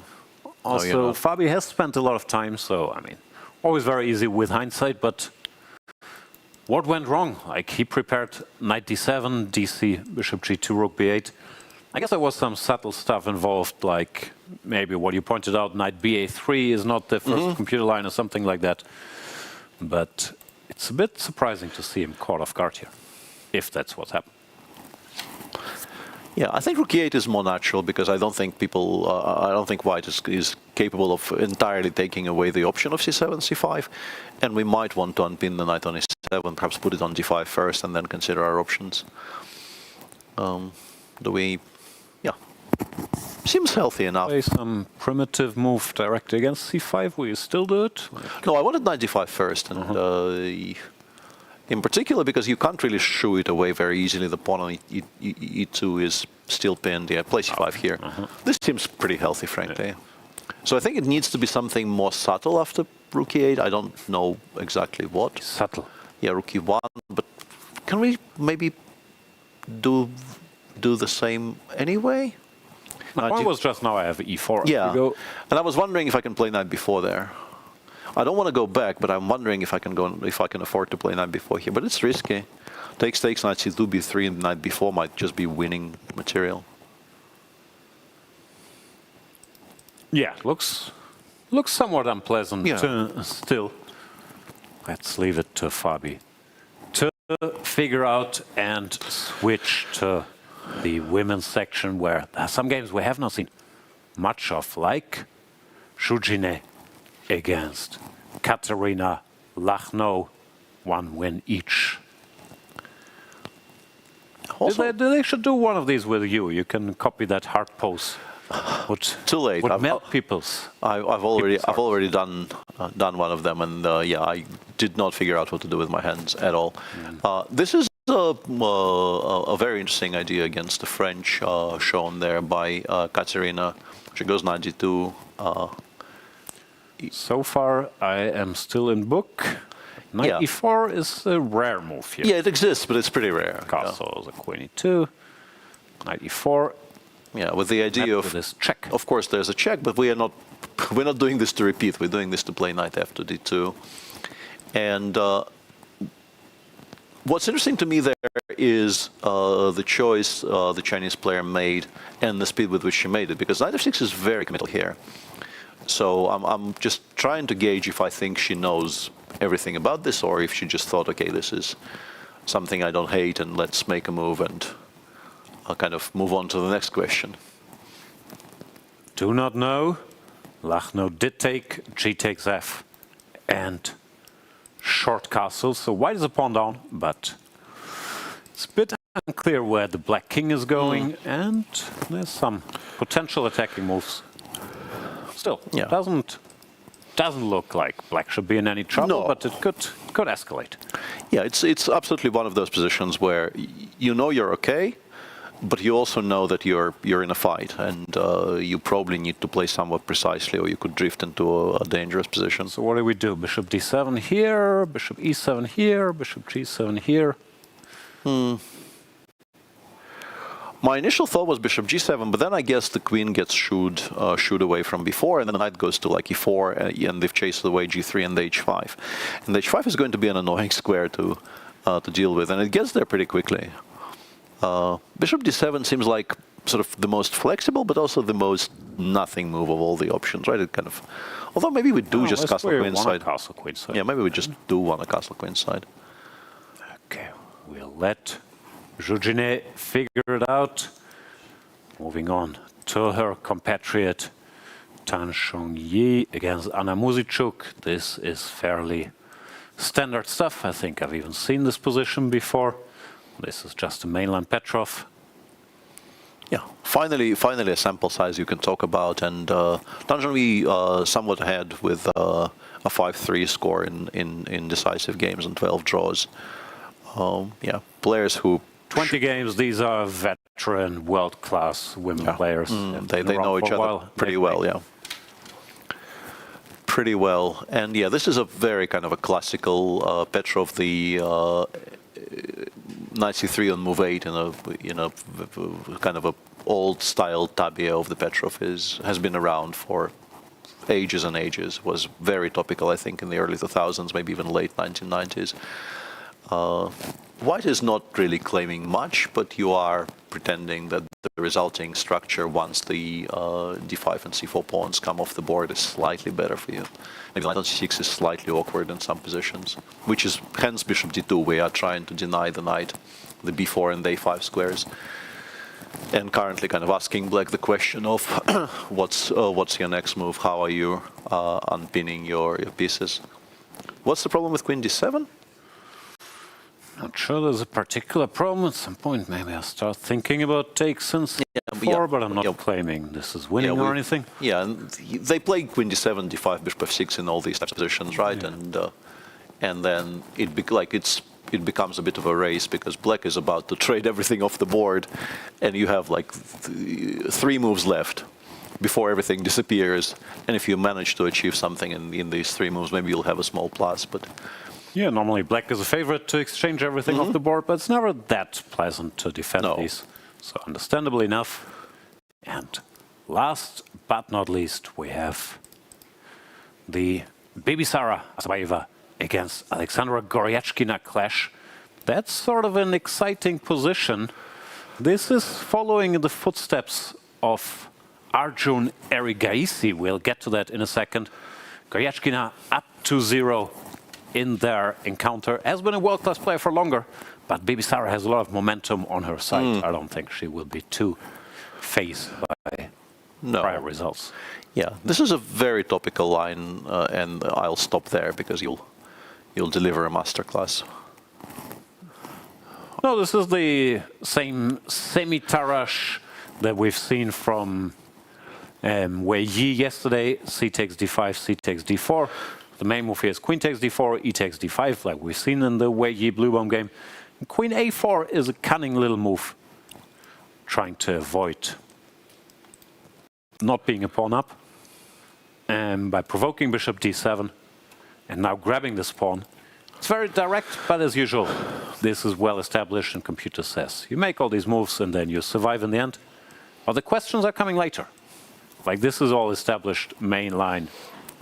Theory takes, bishop b4, black is a pawn down, but the argument is black is active enough to equalize eventually. A lot of activity potentially, and white returns the pawn. Sorry, knight takes c2 was played, queen d2 is another line, bishop b4, rook to c1, and this line I think caught more people's attention recently because Arjun played it in the World Cup, had a fresh idea, and won that game very, very easily. I'm a bit rusty on the details, I have to admit. I remember I looked it up once I saw that game between Arjun and Shamsuddin Vahidov. Yeah. And I think Vahidov was just not properly booked up, but I'm also a bit unsure as to how this is supposed to go. You might ask yourself, why not king e7 instead of king f8? I think the reason there is after king e7, maybe queen c1 works? Question mark, question mark. With the idea of rook a3 if the knight gets taken. But king f8 is, I think, perfectly fine. Queen d2 is the move here, and Vahidov played immediate queen a4 here. Whereas in the game today, Goryachkina, who obviously is very well aware of what's going on. I'm just trying to recall the story. I'm not sure. I thought queen d2 was sort of Arjun's new idea, and they used to play maybe queen c1 There was some very long line which led to a draw after queen c1, right? Yeah. Yeah, there was a bunch played, of... I think Donchenko played this against Bluebaum. There have been games here. But the problem with these stunning novelties, if people pay attention, which I'm sure Goryachkina has been playing, they're normally better the first time they're played than the second time in modern chess. Bibisara, she's projecting confidence, leaning back, saying, I know everything. Let's see the reaction. Queen d2, so this, it's modern chess, it's more or less a memory test, it's a sharp position. If you don't know what's going on, you're in some trouble. Chess-wise, you don't want to allow white to conclude development, so you got to do something. Queen a1 forces the rook here, which I think was the improvement that was suggested. After that Arjun Erigasi game, rook c1, rook has to go back, queen to a4, bishop to e2. Yeah, f6 seems to be okay, f4 needed, because now king e7 is back on the menu very much for black, and you need to have e4, e5 as a response. King e7 played by Goryachkina, I'm sure e5 is going to follow, and perhaps this is maybe the final somewhat important test, because you do need to be precise here, but it feels like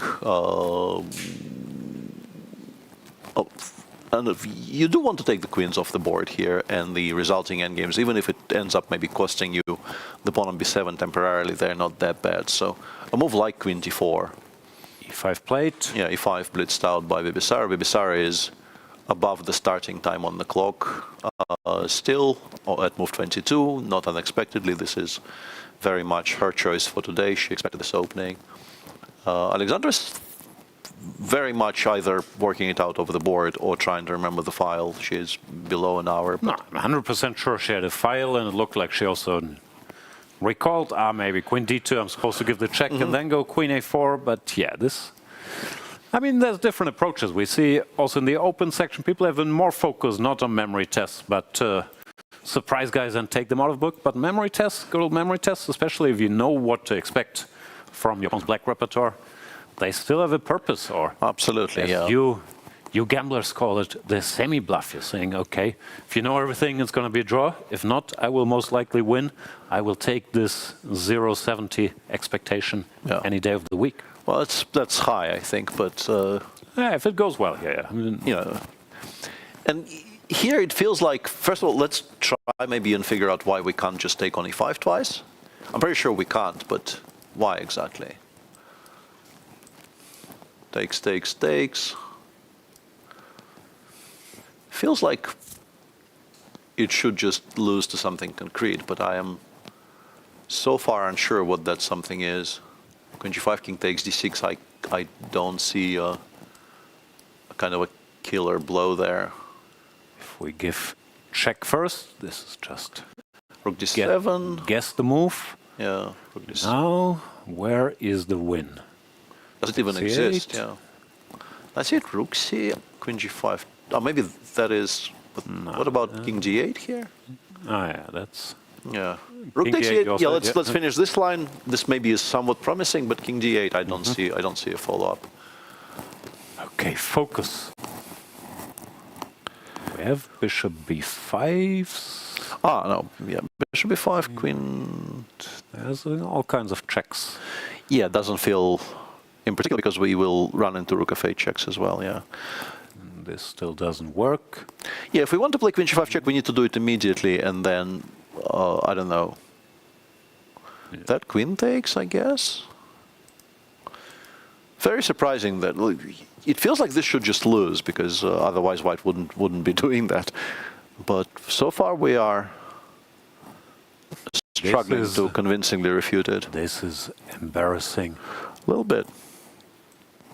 I can keep playing guess the move, but that's not really. Yeah. Okay. Let's don't see it. Let's maybe stop being foolish and.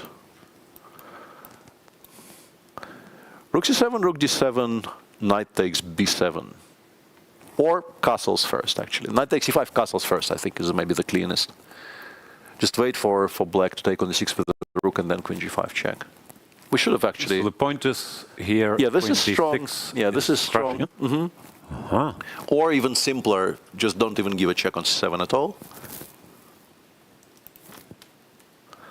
Just play castles here. Horsey, we don't care. Queen g5 check ends the game because king doesn't get to d6. It's actually a lot better for Black to take on d6 with the king and not the Rook. The real embarrassing thing is now that you're showing this. I do believe I showed this exact line during the World Cup coverage during the Arjun game, but that's month and month ago. Yeah. We will be back in minutes after a quick break. Exciting round number 2 of the FIDE candidates in full swing. See you soon.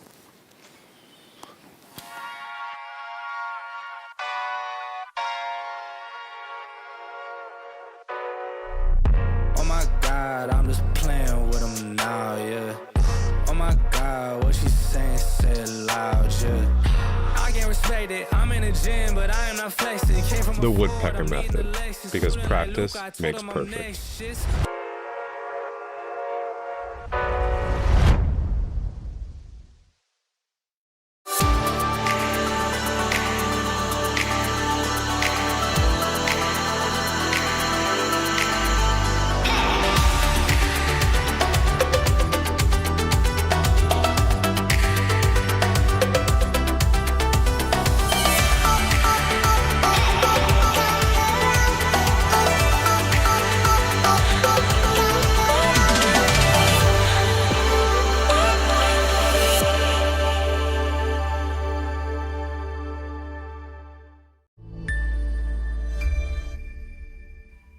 I'm joined today by Anish Giri at the 2026 FIDE candidates in Cyprus.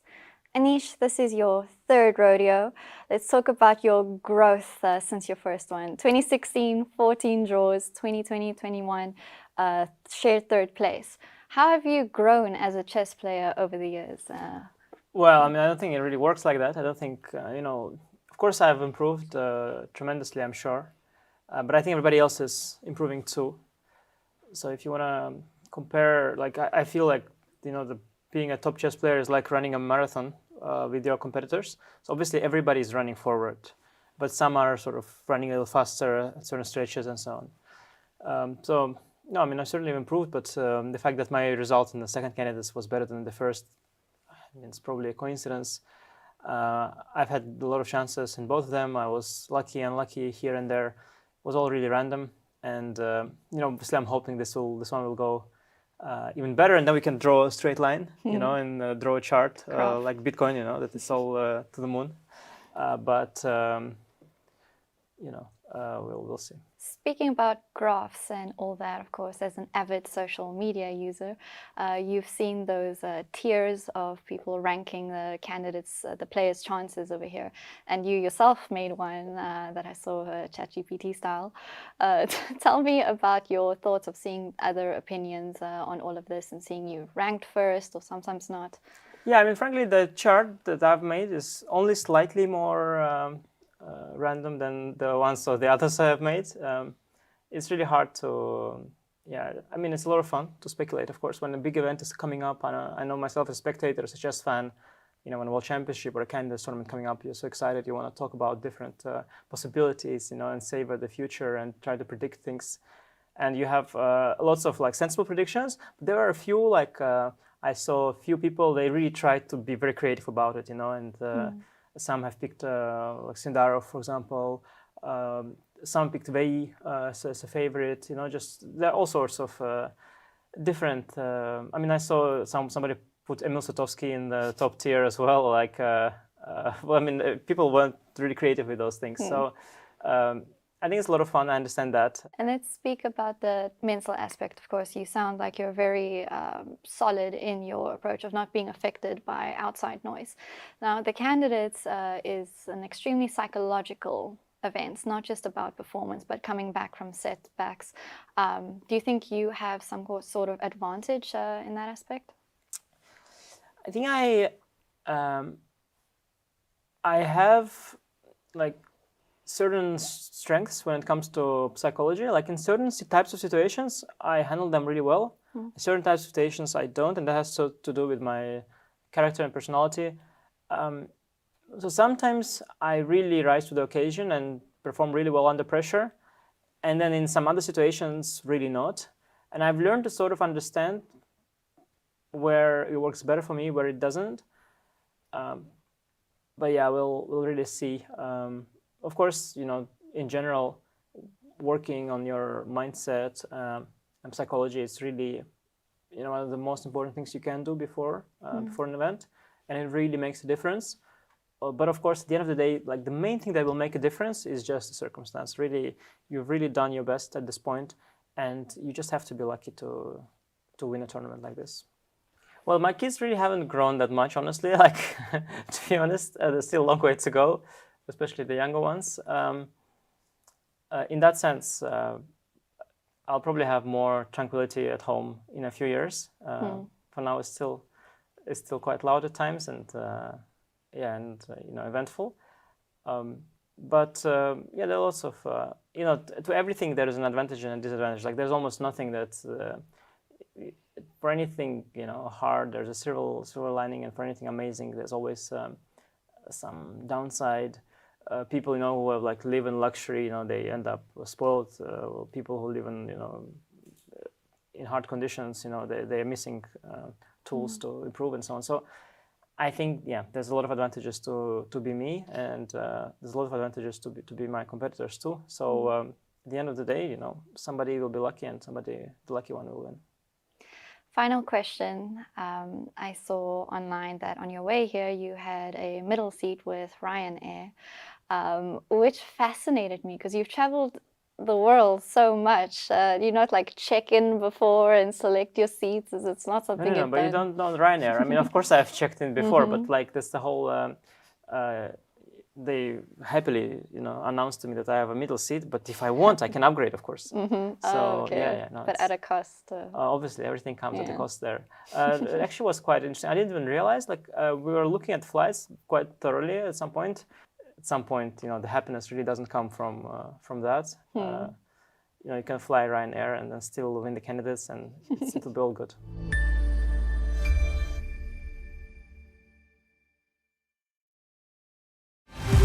In a land bathed in light, two unstoppable journeys set sail for greatness. The road wasn't easy, demanding sacrifice, grit and unwavering commitment. But with courage and dedication, we rose to the top, with victory standing tall as our guiding lighthouse, illuminating the path ahead. We are Freedom 24. Born in Cyprus, we conquered Europe.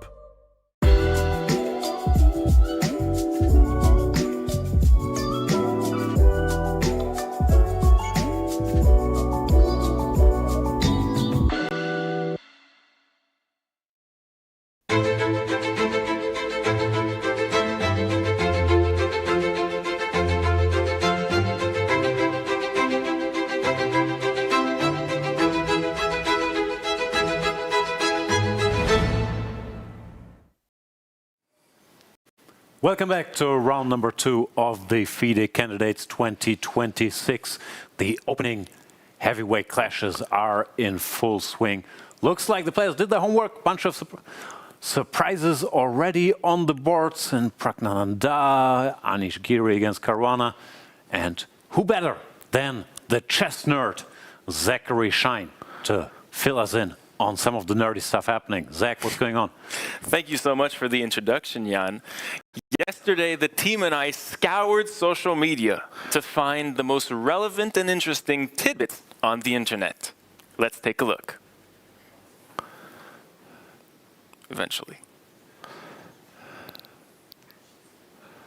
We have Richard Branson, who posted on Facebook 11 hours ago. Richard Branson, internet a mogul, an entrepreneur mogul, and a chess fan.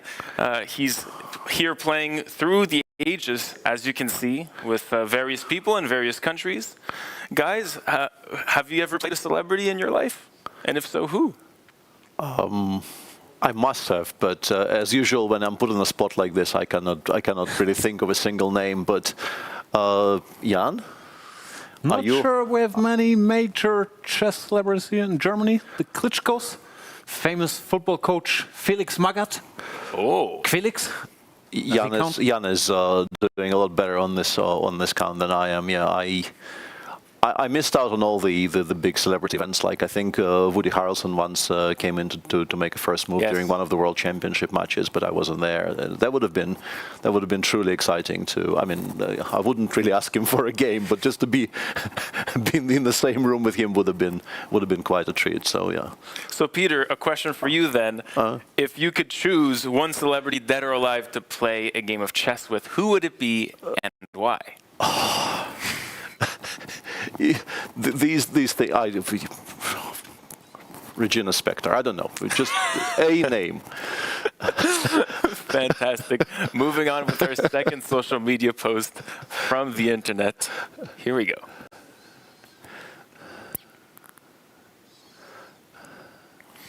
Matthew Sadler, Grandmaster from England, says, hang on, didn't Anish Giri play EF? Say EF was inferior in his chessable course? Pretty sure castles was the recommendation.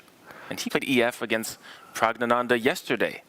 Question is, why did he play this inferior move that he doesn't recommend in his chessable course?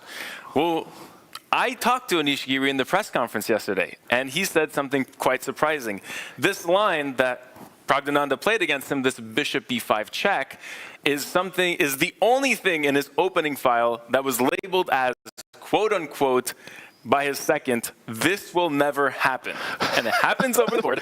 And Anish chuckles on camera and is just completely confused in the entire line. Has this ever happened to you guys, or is this? First of all, shout out to my good friend Jan Smeets. I'm sure he's had a pleasant evening. Gotta love it when, as a second, you make these calls and then the worst case scenario happens. Secondly, as a slightly less acclaimed chessable author, there are two common reasons why you don't follow your own course. First is normally I don't remember, like you do the course but you cover all these things and then very often you don't remember. The second is the more paranoid one, that you think someone might have watched that course and be using it against me because they know the things I want to play, and then you deviate on purpose to get out of their planned surprise. But it looks like it was door 3 in Anish's case. Or possibly a combination of the first two. And yeah, I wanted to sign on to that as well. I've had a couple of experiences exactly like that, where somebody just confidently repeats a line I've given in the course. It's completely equal, and kind of looks me in the face and is very clearly happy to be asking me questions there. And at some point you start feeling like, what if they actually refuted the endgame I claim is completely drawn by move 30, even if you can remember how to get there? And yeah, the one time I distinctly remember happening, I actually deviated first because I thought, nah, I am not watching the refutation of my course live on my board. Let them show it somewhere else. Yeah, I'm just not going to do this to myself.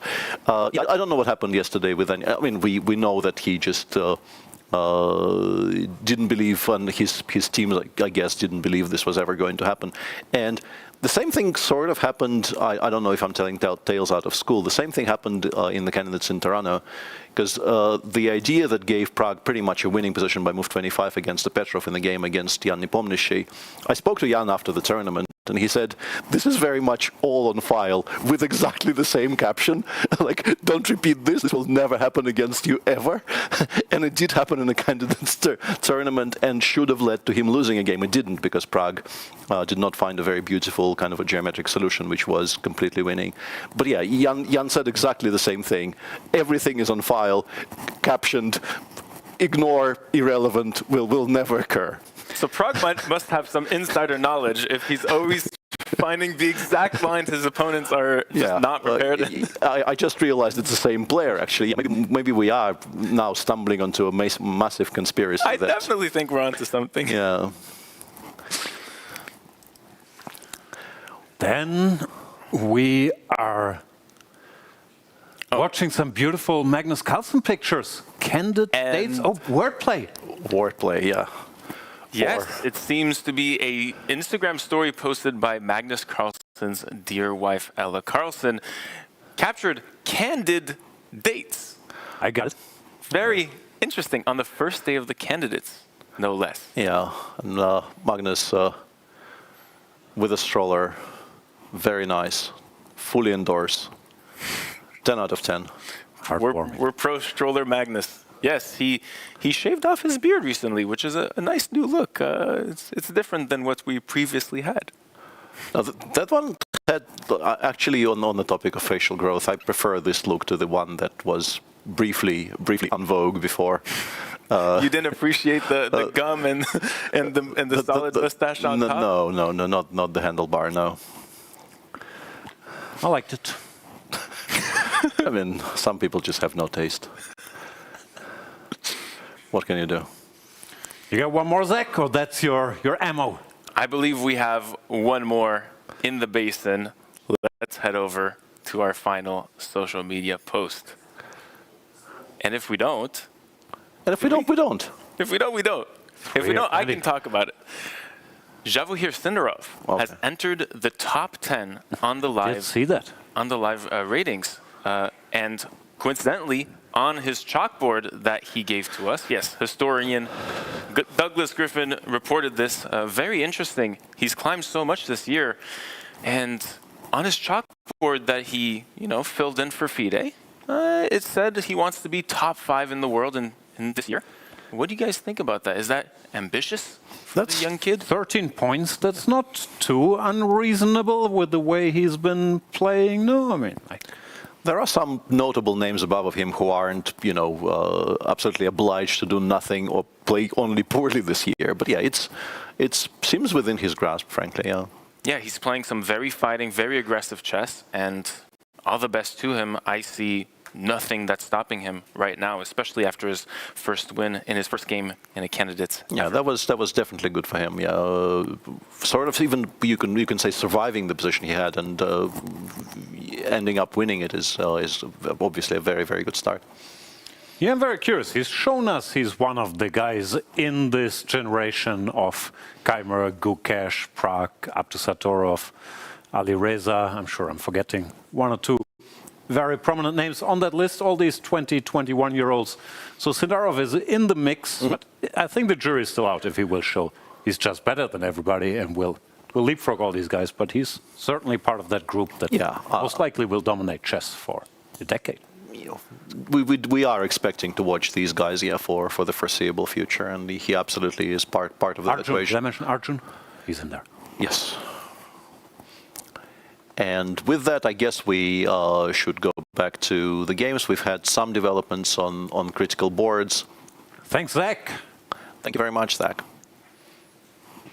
Which board has caught your attention? The Petrov endgame? The Petrov, not so much, but importantly, Goryachkina did play Queen d4, which is something that was kind of required, and it is now on the board, so we're expecting that theoretical battle, I guess, now that this very important move has been played, to probably end in a draw. Bibisara already took on d4 and is now thinking, but feels like the one important choice that needed to be made has been made by Goryachkina, and she should be fine from here.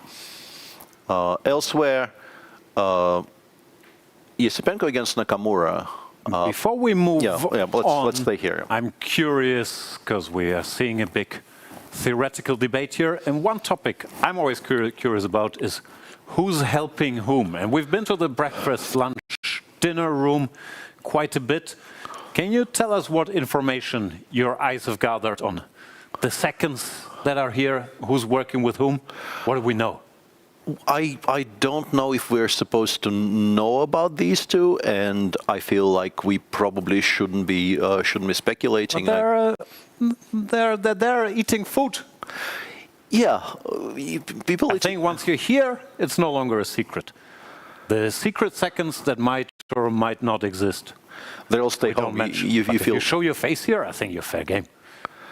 Yeah, but the thing is, I still am not 100% certain who is helping who. I have seen Grandmaster Evgeny Tomashevsky.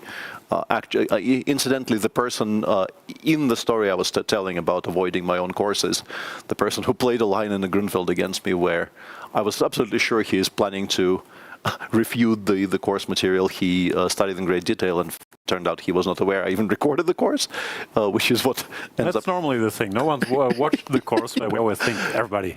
Yeah, that was a very funny conversation after the game ended, and I asked him, so where's the mistake? And he said, mistake in what? And I thought, and the feeling is he probably is here as Team Goryachkina. And as for Bibisara, I'm not even sure I know to guess. So let's go through what we do know.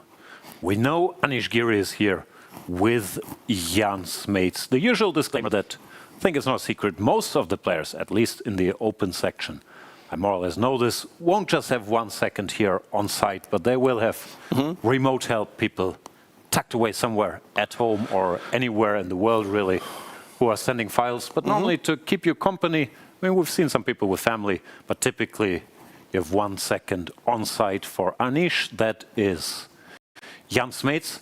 Fabi decided one was not enough. He brought Christian Chirilla and Grigory Oparin. At least they're sitting on the same table, so I'm assuming they're affiliated. Also, both long-term friends/helpers of his. Sindarov, I always get the name wrong, but I think he's with both Madaminov, who helped him during the World Cup, and Roman Vidonyak, a very acclaimed coach. At least they're walking around together. Prag, who's Prag with? There's a bunch of people at his table. Exactly, too many people. Yeah, and once again, you don't know exactly who is specifically Team Prag and who is Team Vaishali. They always travel together with their mom, who is here, but I'm actually not certain who the seconds are. Can't get any information out of Peter. Moving on, Hikaru is with Chris Littlejohn, his long-term helper, Andrey Yesipenko, with David Paravian. Also, no surprise, Paravian was with him during the World Cup. Another very acclaimed, interesting theoretician. Wei Yi? I honestly don't know.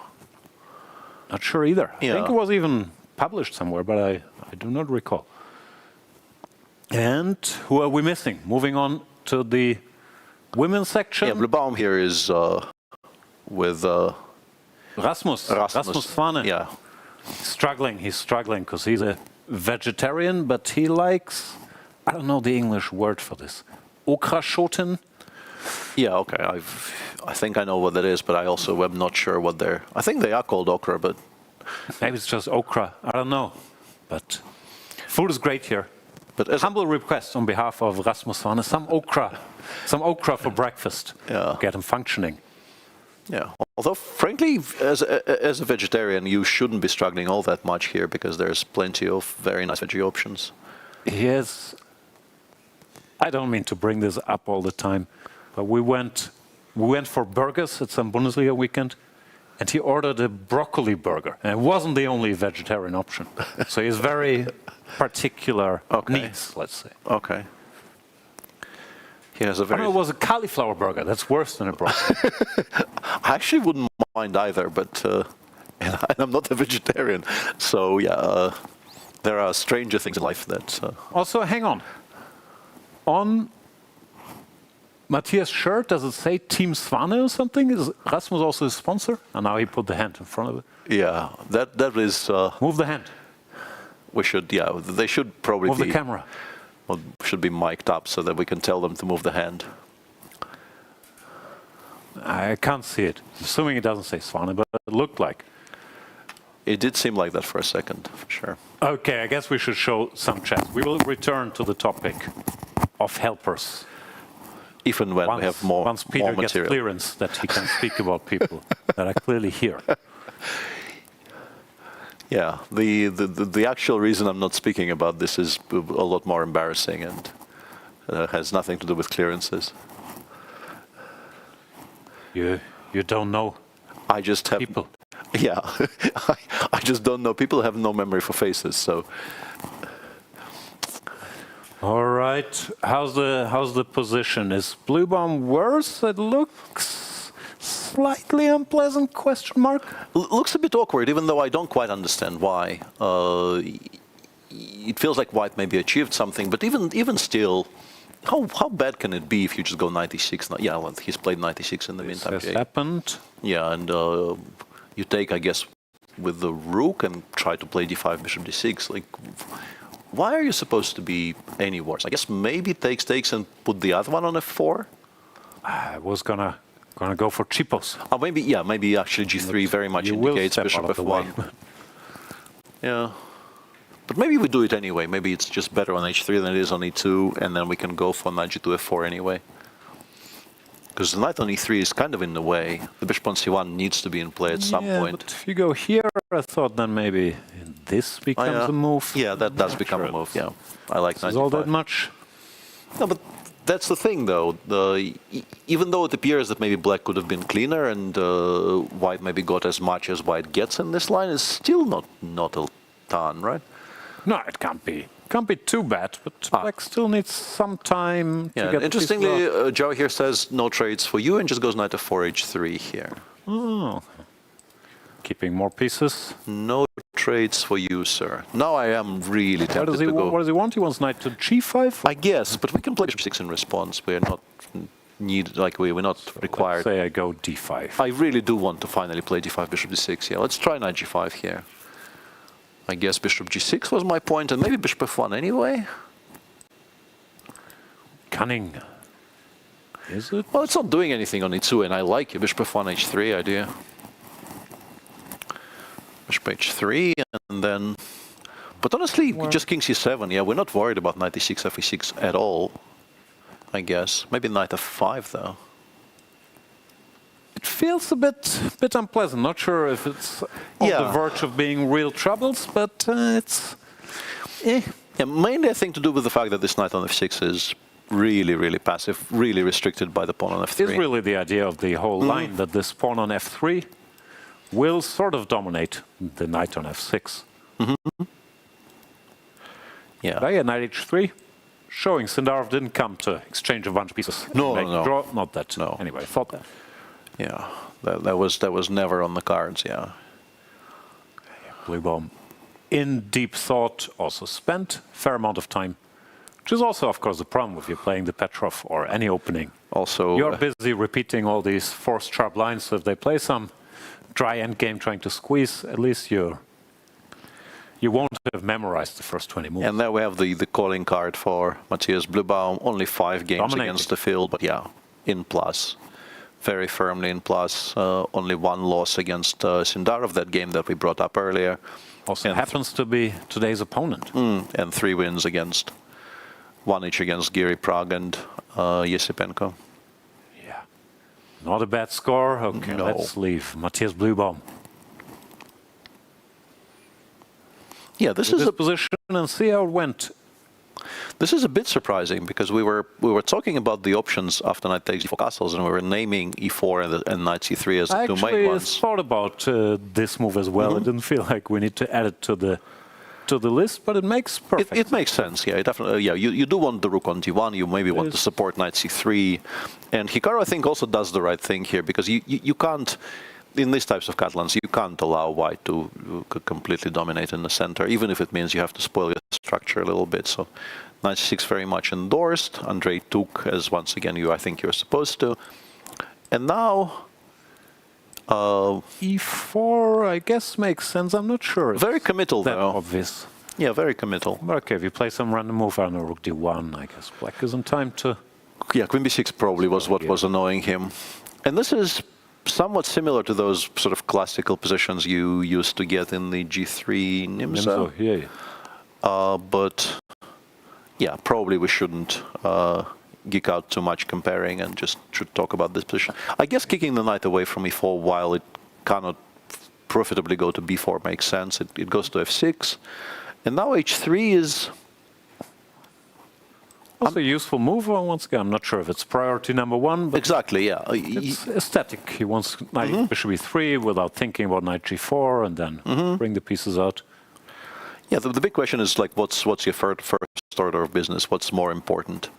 Ruling out knight g4 for all eternity, or actually developing some pieces? I guess maybe what he thinks is the bishop always belongs on e3, but the knight might go to d2 later. So by playing h3, we are preparing for bishop e3 against most things, and we're leaving the question of where the knight gets developed for some future date. So if black goes queen b6 here, he will sidestep it. Queen c2, I guess. Say, I will regain this tempi eventually. There may be some argument for bishop b3, actually. Queen b3, a takes b. Yeah, that's what I was wondering, if you can squeeze even this. Maybe you can. Yeah, with knight g2 coming in, rook c1, knight g2, this looks actually kind of dangerous for black.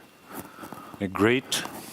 So yeah, we've been a bit surprised by Hikaru's opening choice, or maybe he was winging it a little bit. And it still does look like he's had to pay the price in form of a somewhat inferior structure here with knight to c6. Also, Andrey, after I harshly criticized him for taking a moment for knight takes d4, is comfortably ahead on the clock, so there's nothing too worrying for his supporters on that front. Yeah. No, it looks like just a long, somewhat unpleasant defense. No, not hopeless, I'm sure.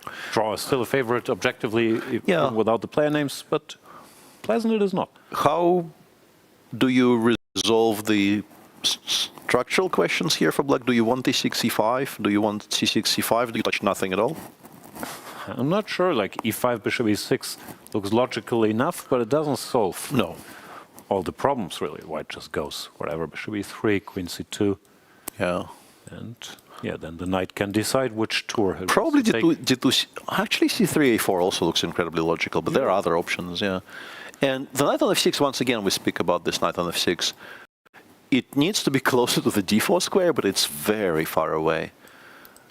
Realistically, it's like 4 jumps, but more importantly, even you're just never going to get there, because you're always going to be dealing with some problems of dealing with white initiative. So, how do you develop here? Forcing queen b6 does look logical, but bishop e3 annoys me. Yeah, more than queen c2 actually. Yeah. I don't know. You can try c5, yeah, but knight d5, I don't care. Knight somewhere. c3, maybe d2, yeah. Bishop b7. Maybe this is what we do, actually. No, this at least looks somewhat more harmonious, does it not?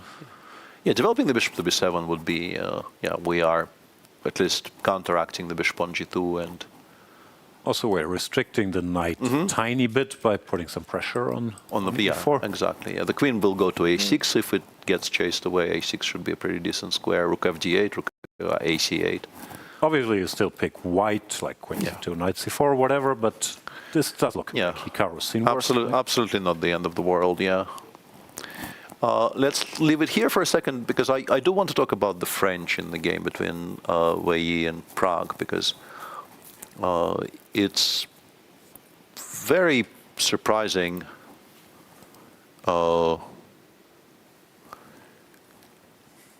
I mean, you can sort of see black is okay, but I did notice, and ashamed to admit I am cheating a little bit here, but it appears that the engine already is preferring black here, and this is what I wanted to discuss with you. Do you understand why? Because I don't. First of all, I'm shocked. Mr. Purist, don't get any engines in the room while I'm here. I want to use my big brain.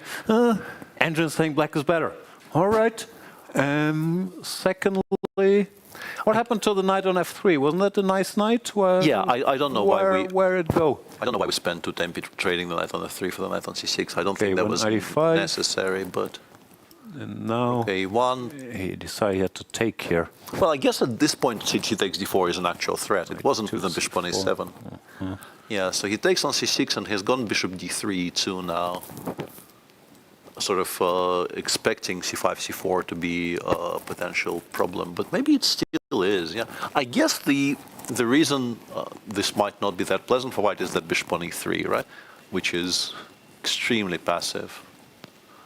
But still. Also, how do you regroup? No, if the knight ever approaches this, and the black knight will jump, black will be too active. I think this is what bishop e2 is about. He wants to put it on f3, which frees him up to move the knight away from c3 towards, I don't know, e2, g3, perhaps.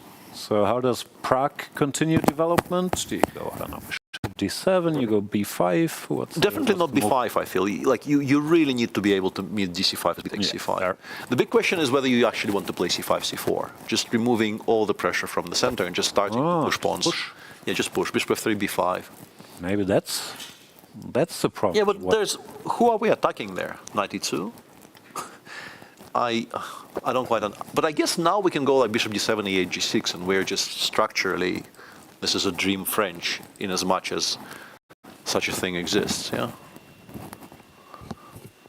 Maybe we do that even before playing b5. I guess having the bishop on g6 is more important than playing b6, b5, which we can do at any point. Also, what does white ever want if, I don't know, like just keep expanding, like we eventually go g4? I think we probably, I guess we're supposed to. Questions. Yeah, g4, knight g3, g5, f5, yeah. Some kind of a speculative thing like that. You have to be worried about knight e4 in some positions as well. Be very worried with this king, like whenever anything opens, it's checkmate. Yeah. No, c4 looks strong here. Yeah.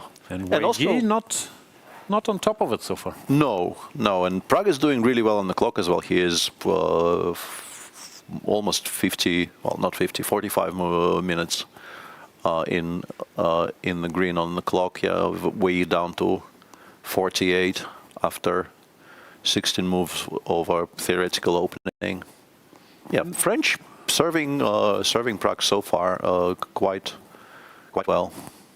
Maybe Prague has just fooled all of us by playing terribly for his standards for half a year. And now, candidates, he's coming with the Grand Prix, coming with offbeat-ish Frenches. Built 2 great positions. Yeah. It's very rare to see such a solid, well-rounded, dangerous player as Wei Yi. Just strategically worse and way behind on the clock after 15 moves with white. Yeah, it's just so difficult to figure out what your plan is. Yeah, I mean, I understand and I actually sort of endorse bishop b2 because you had to deal with the idea of c5, c4 anyway. Yeah, and dc5, bc5 is extremely unattractive, so that was, I think, never really on his radar. But it's still quite pleasant for black because it takes you such a long time to get your pieces to any kinds of normal positions, and even then you were not quite sure. Yeah. Yeah, and here what's next? Like, yeah, also you want your knight here, but that's never happening. And we've shown this, but instead of b5, just as an illustration, just go back to bishop d7, put it on. If you imagine this bishop on g6, it really kind of drives the point home that only black can be better, and black probably is better. Yeah, it will control so many important squares, and then you can start expanding on the queen side. Just a genuinely unpleasant position for white. The more I look at it, the more it seems like it's just very, very nice for black. Praggnanandhaa doing well. Let us check in with Anish Giri and Fabiano Caruana. Yeah, Fabi chose a very forcing idea there in the position we were discussing. Let's wait until it appears. Anish is walking with his arms behind. his back. That seems to be the new Super Grandmaster walking position. I think people are following Ivanchuk's lead there. Yeah, and there you have it. In the position where Fabi had a very clearly C5. defined choice between C5 and Rook E8, he goes for the more forcing one, C5, Bishop C3. Interesting, Anish doesn't even take. Yeah, Anish goes Bishop C3 here. And knight to F5. Yeah, and Fabi continues insisting on clarifying the situation in the center, to which Anish responds with knight B5, which feels like a bit of a draw for... If we take everything, is white better? No, I don't think so. With a knight on C5, I really don't think so. Is black better is also not a question I'm prepared to answer with yes, but yeah. I mean, with the bishop on G2, we never have access to the A file, but okay, one rook will be on A7. What does it do, is my question. I was wondering if there's any point in keeping the queens, but black, if he wants them off, can even go queen F6. And there might be some cleaner solutions as well, but this is, of course, the default that you always can fall back on if you don't find anything more convincing. Also, how much should there be? No, black has to still somewhat equalize, and if you take here, you will be worse. So. Yeah, this doesn't feel attractive at all. So, no, I was wondering about some fancy stuff like perhaps takes and queen F6, but it's not an improvement. Even E3 might be annoying, and also you have to contend with d takes C5 and queen takes C7, which might be a worse version of the same. Yeah, but even the dumbest thing to do, I think you take white now. I mean, yeah, as long as our knights are not where they should be. If we already had control over the d5 square, we'd be okay here, but we don't. Don't like this. No, this seems natural enough. Yeah, I guess Fabi is a little bit unhappy about it because he will have perhaps to defend a ever so slightly unpleasant position there, but I really don't think it's a lot, and with every traded piece there, black is closer and closer to complete equality. Also, he's black against the Catalan and gave up the two bishops, so I don't think he can ask for a sharp position with great winning chances here. Fair enough. All right, so that's that. Hikaru, no big developments. Bishop A6, Rook D1, Queen B6 played. Bit surprised Andrey started with Rook to D1, not Bishop E3. Well, it's hanging, so... Ah, that's excellent point. I'm a chess grandmaster. Does hit Rook. I'm sorry about that, yeah. Yeah, Bishop E3 remains quite attractive here, and we haven't played Bishop B7, so... Like, if we're still planning to play C5 here, we're doing it a full tempo down, which I'm not sure is particularly great. So Bishop A6 might have looked tempting, but it's actually black who's losing time, not winning time. Yeah, I don't know if it belongs on that square at all, so... No, this other setup we had with Bishop B7, C5. Maybe we still play C5, and maybe it doesn't really matter that much, but I definitely would prefer to have the rook back on F1 here as black. So it should matter, no? Like there will be some tempo thing. Like knight C3, and we're... I mean, I'm still playing Bishop B7, and we definitely, and then maybe E5 actually becomes very strong. This is a question, because now we're covering the square. No, this is crushing, actually, we are not allowing that, yeah. No, this is bad. Okay, so what's the plan against Bishop B3 then? I don't know, Bishop A6 might have been slightly careless. It also makes Queen takes B3 even more unattractive than it already was. Yeah. No, feels unplayable here. I mean, maybe no, but like I don't believe that for a second. Like takes Bishop B5 and pretend this is fine. But I can actually take on A7. I think probably, yeah. But even if I can't, like knight C3, A6, and pretend you're doing okay.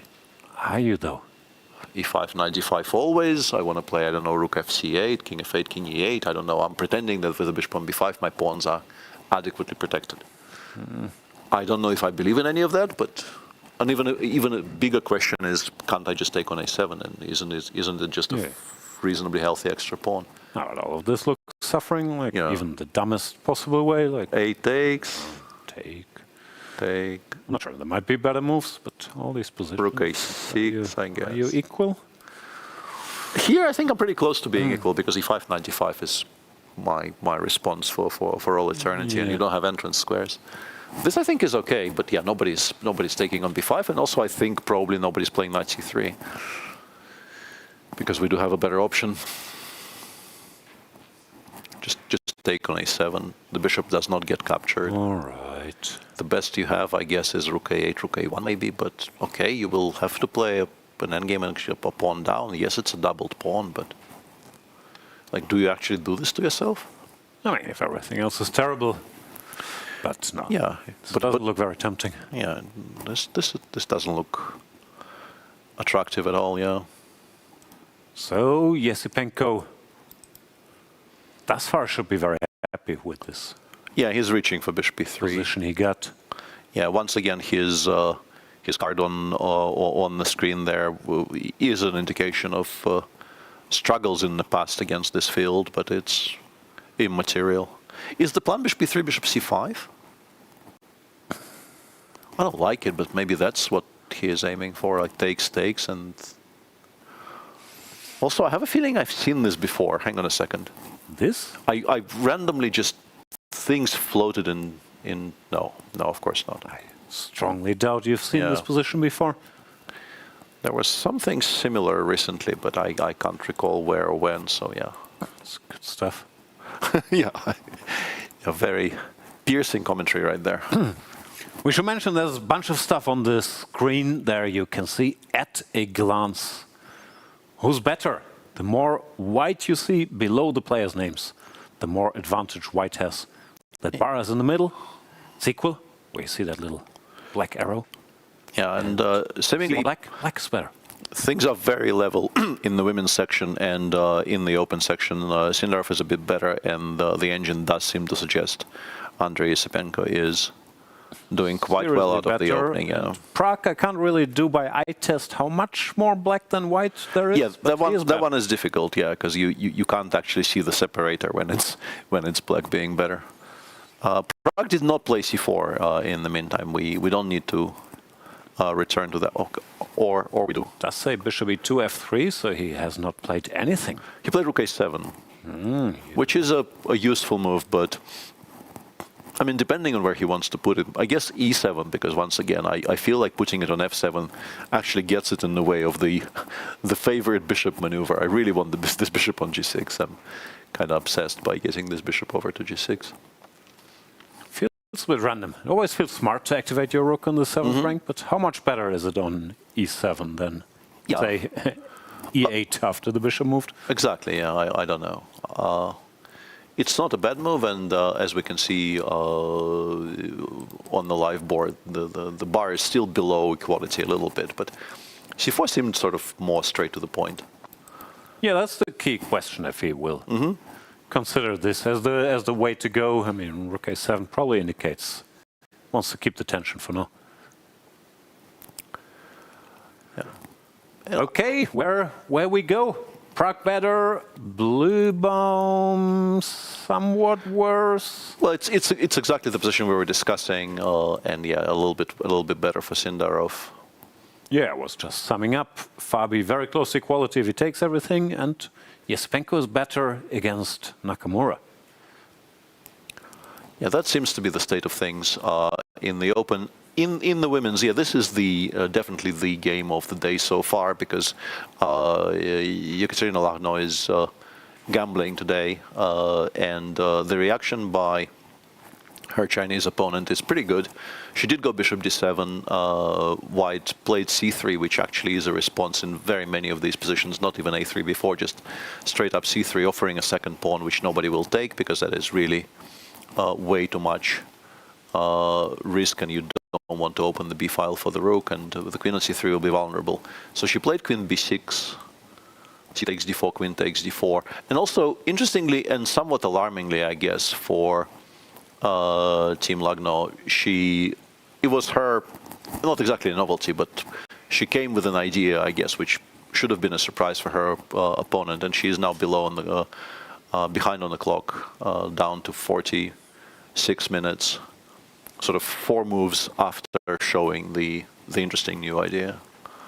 What was the new idea? Well, not new, but obviously the whole concept with knight e4, knight fd2 was what they prepared for today.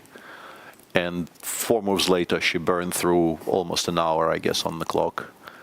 Yeah. And seems to be thinking about every single decision. So, I mean, the position is still extremely playable and very sharp. It's nothing bad happened to the position exactly, but you would like, I guess, to be blitzing out more of your moves after going for a gambit like this. No, it looks like she got here quickly and knight c6. Looks natural enough, but she spent half an hour on rook e1 and then c3 quickly.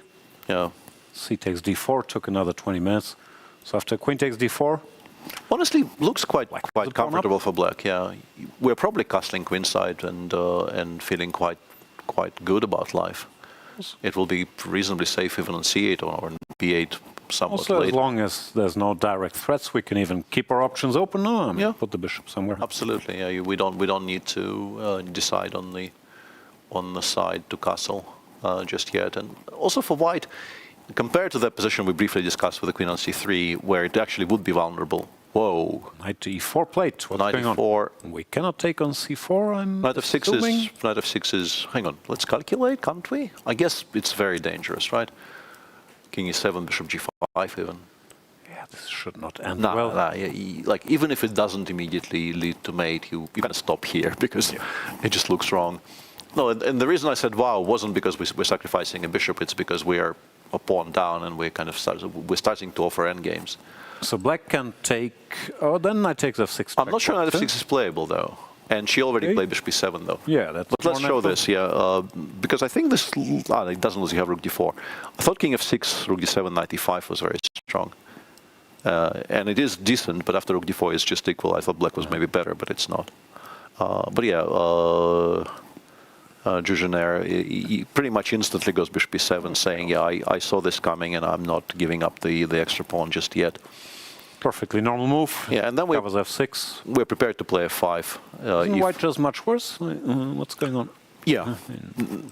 We're attacking this, we can exchange queens, f5 is there.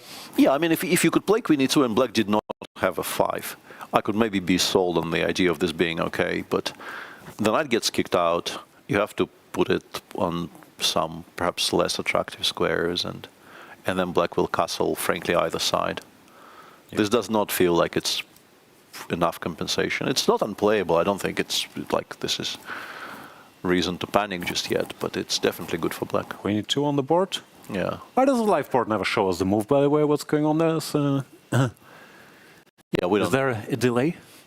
We don't know. But this nice. But this is what the camera are for. I understand, but still, it's bad for the brain if the eyes and the board don't agree. So queen to plate, f5. Feels very natural, yeah. Feels very natural. The other move would be, I guess, either long castles or maybe something like queen e5. Well, why commit the king to any but of why do that? Yeah, for one, whatever. Yeah, because white does have some reasonably decent attacking possibilities if you give white a move here, bishop h6 or bishop f4 or rook d1, frankly even. Which is why I like f5 because it's very forcing. And if you play something like knight c3, I was one on knight g5, but I thought, is queen g4 a move here? Just to be really annoying. Not sure you need queen g4 for that. Yeah, me personally, no, but for Jiner, who perhaps lacks my intrinsic annoyingness. Does look good. In general, black's position just looks good now. If f3, you're just saying f3 is a very ugly move. Yeah, I think if we provoke f3, we should be kind of happy-ish with that. Maybe, I don't know why I think that, though. Queen h4 or something and claim that we are going to be the ones attacking on the king side. No, black just looks much better. Yeah. I thought maybe knight g5 to at least knight g5. Target f7, but maybe same. You have f3 anyway. Yeah, you have f3 anyway. Yeah, knight g5 is a better move for sure. Queen g. Are you actually prepared to sacrifice stuff if I play queen g7 here? Never. Sorry, where? If I play queen g7 here. Sorry, yeah, knight g5, queen g7.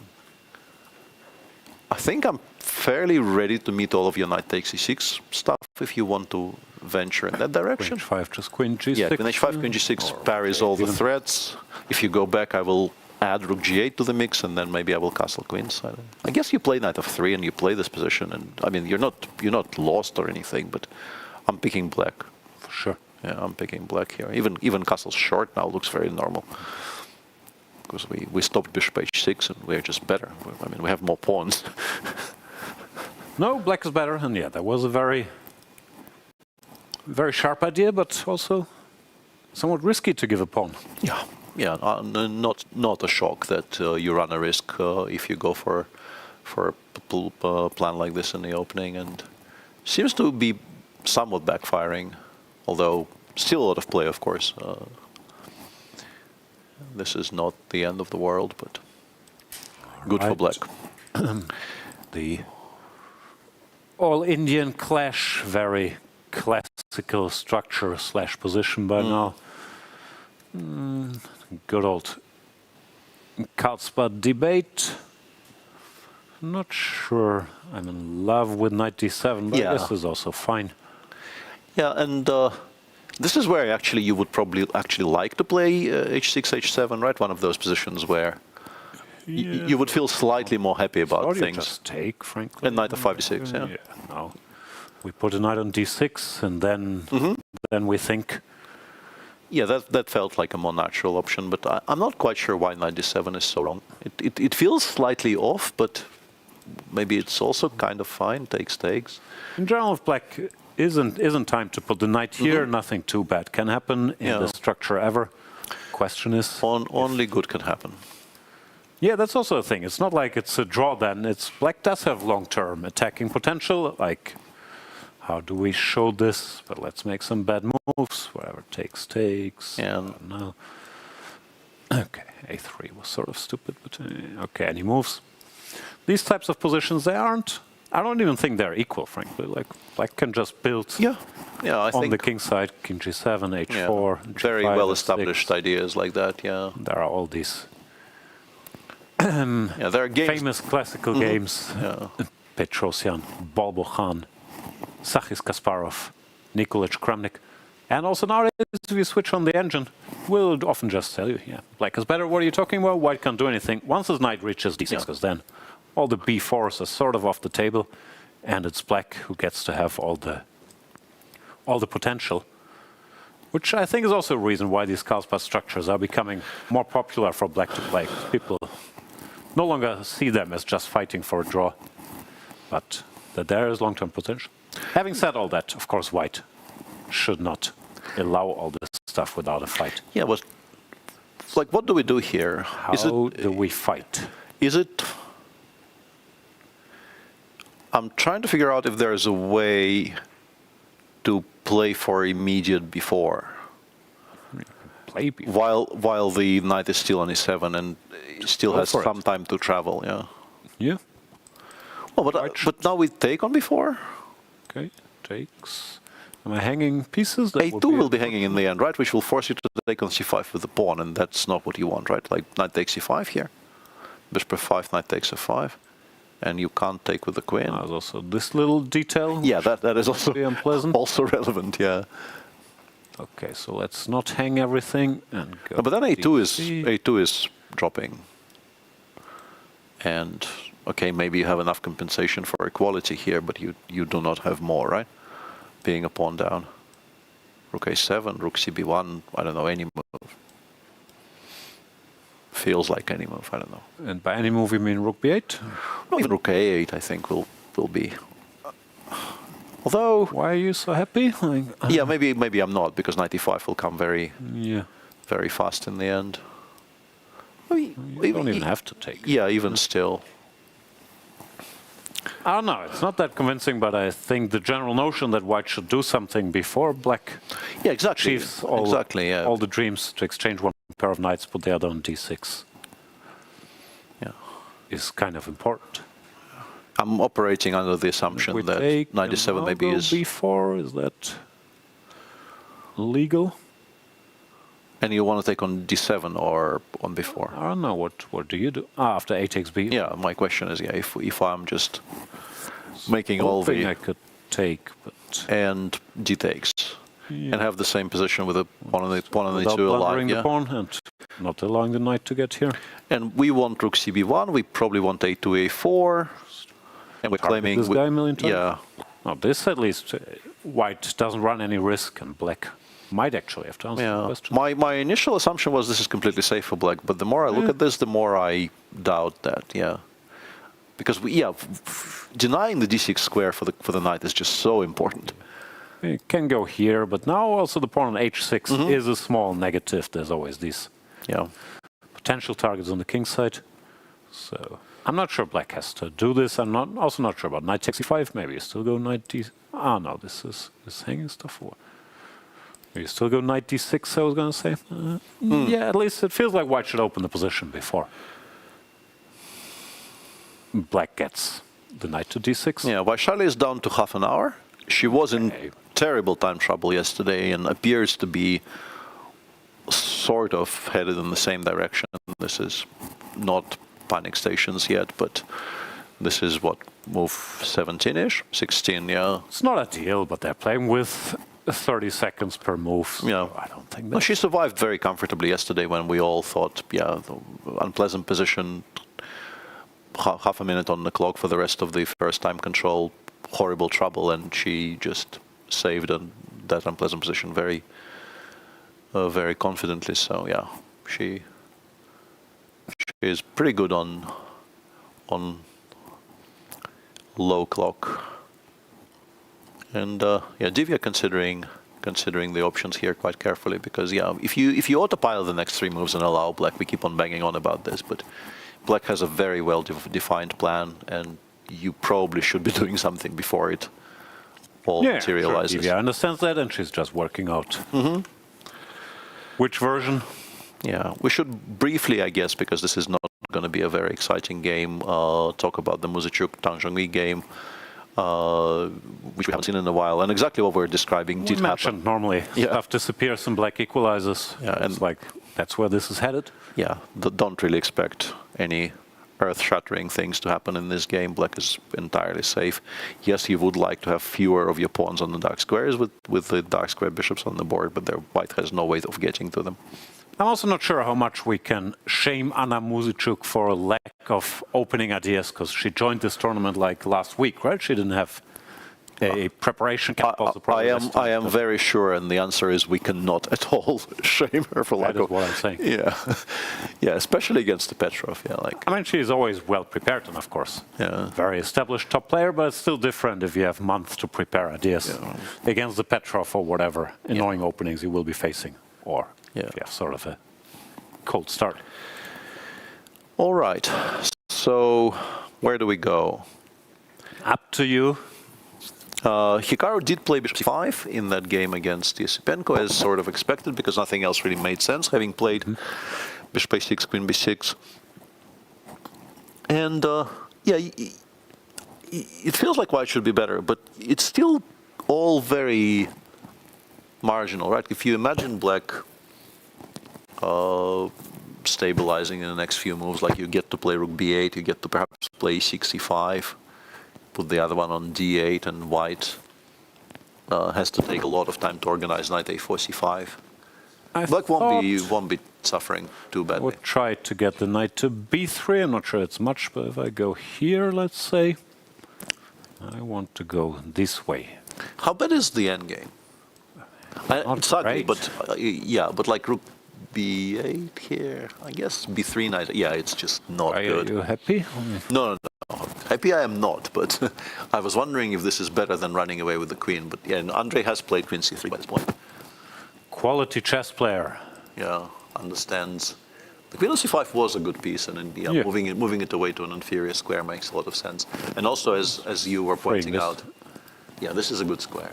This is a good square for the knight. It does a lot of very useful things from there. Covers the b2 pawn, aims at c5.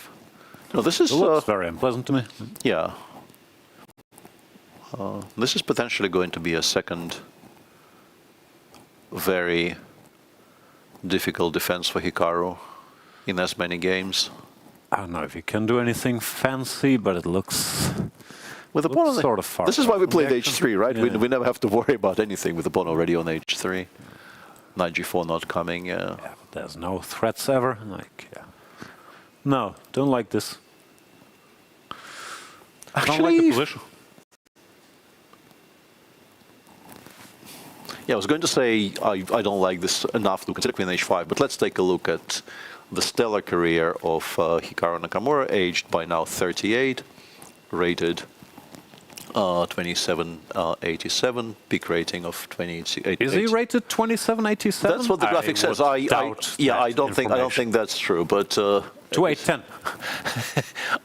I am very good at reading out stuff I see on my screen, and much worse at thinking. So I am asking to be excused about this.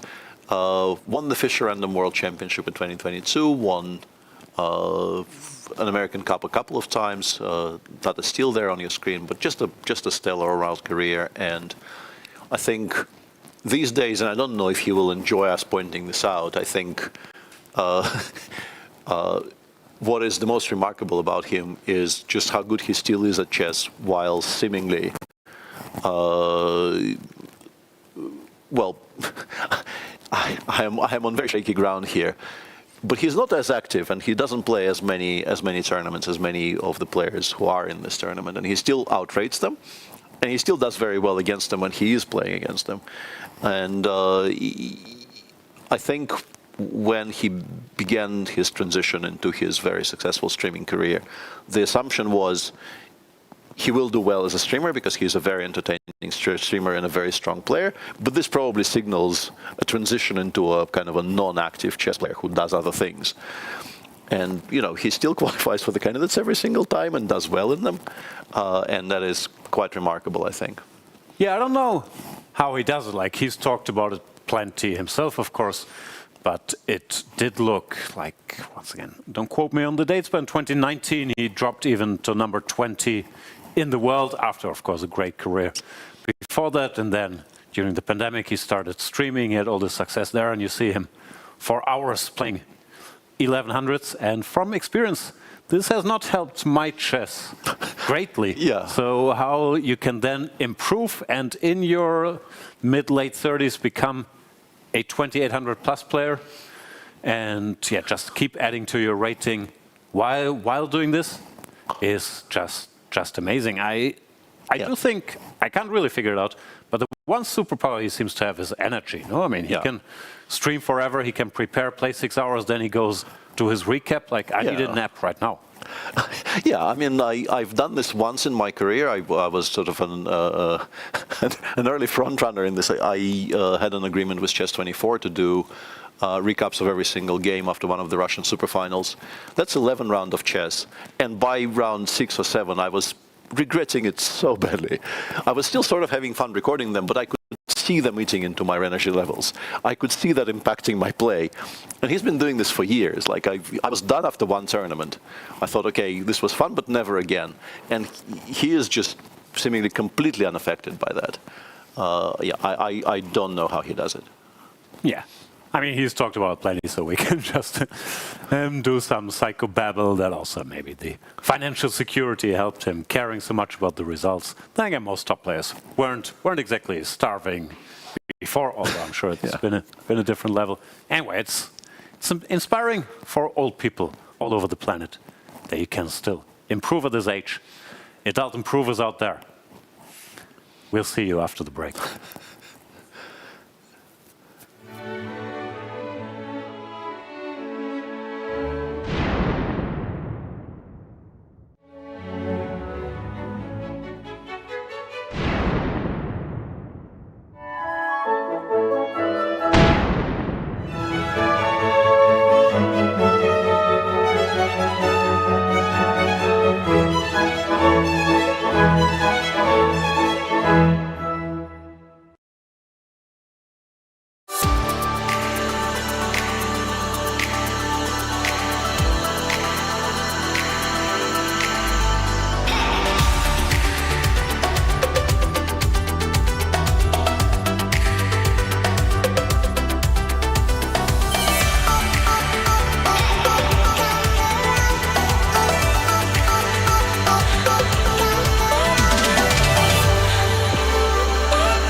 I'm joined by Divya Deshmukh at the 2026 FIDE Women's Candidates.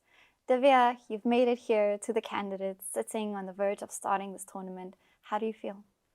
I feel very excited. I'm honored to be here and very, very happy. Also, the location is great and yeah, I'm just looking forward to it. And of course, the way you qualified was exceptional, winning the Women's World Cup and also getting your Grandmaster title. So many things happening at once.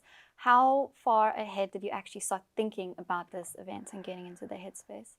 I think I was already thinking about it the moment I won, but of course, I'm just looking forward to enjoying it. I gave my best for it and we'll see what happens. And how was your preparation over the last few months? You know, some players got to know in December or a week ago that they're playing. You knew from the World Cup. So what was your preparation like?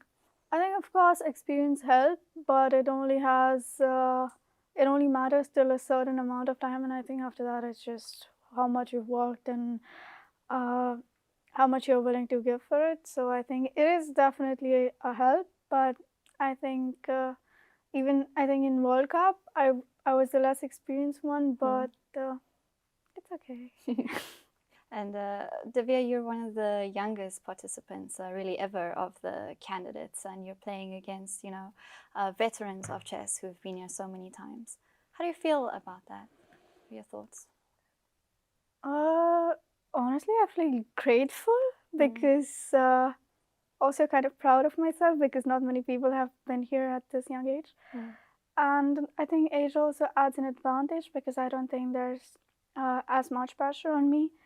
Of course, there is what I inflict on myself, but apart from that, I think it's just it's a great opportunity. Let's talk about your ESPN award that you got last year. That's a big deal to get in chess. How do you feel about this recognition and being a role model in not just chess, but Indian sports? I think after World Cup, a lot of things changed for me because also in my hometown, I started getting recognized. And the most heartwarming thing for me was that like little girls would come up to me and then they would tell me that they're looking forward to seeing my tournaments, they follow my games, and they're inspired and motivated by me. So that is also a very big motivation for me that I can show people out there that it is actually possible. Yeah. So yeah, ESPN award was a huge honor, of course, and I'm just grateful I got it. The Indian fan base is quite active, right, on social media everywhere, and it can be motivating, but do you also feel the pressure sometimes from that?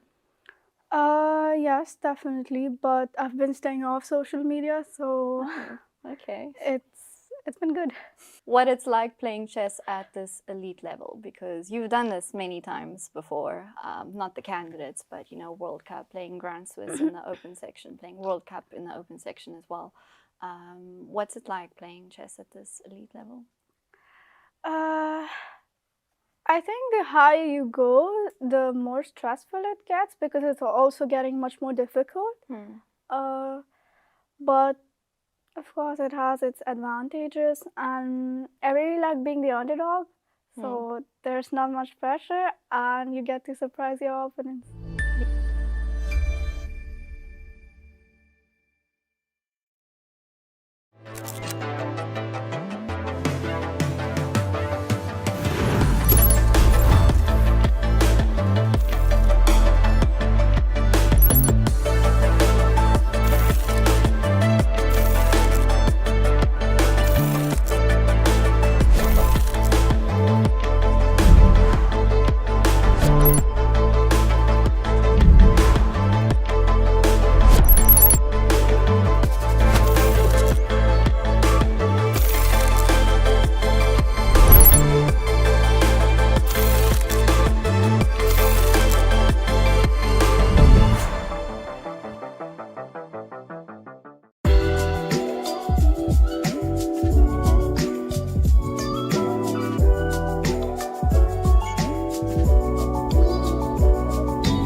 Welcome back, everybody. Round number 2 of the FIDE candidates. We have our first result. A draw between Anna Muzychuk and Zhongyi wasn't too surprising given the position. But what's really surprising, Zach is back and he's still on Twitter, where you can learn about bar fights, how to be a masculine man. Zach, what have you found out for us? Beautiful rhyming, Jan. Yeah, we scoured social media once again to find the most relevant posts on this round, and this is what we have for you. Let's take a look.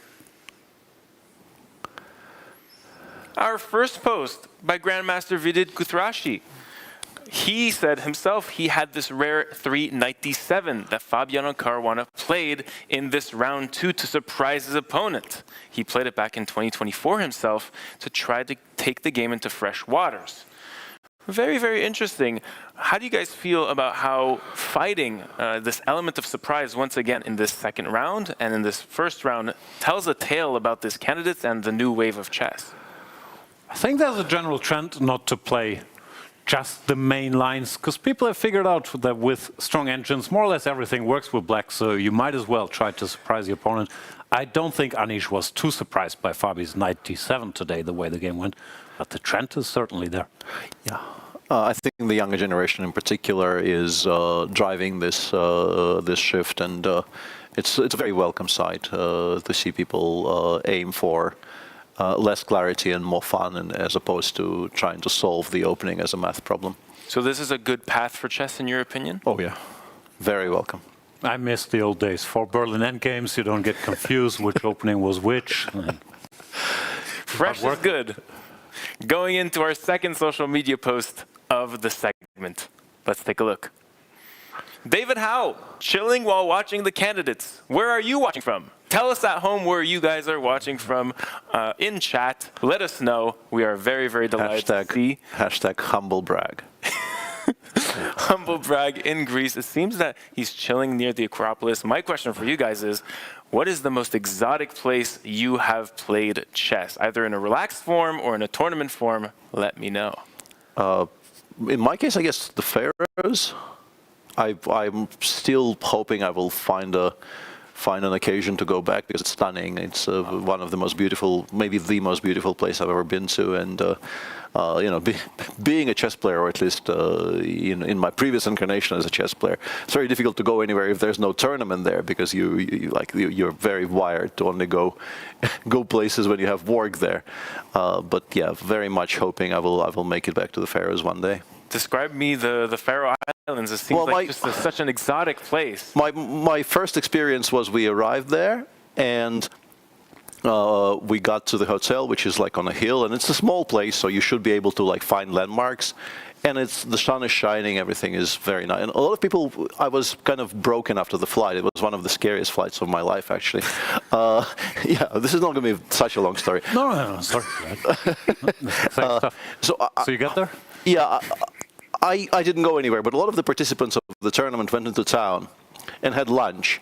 And when they exited the lunch, they couldn't recognize anything at all because it snowed and there was like 40 centimeters of snow everywhere.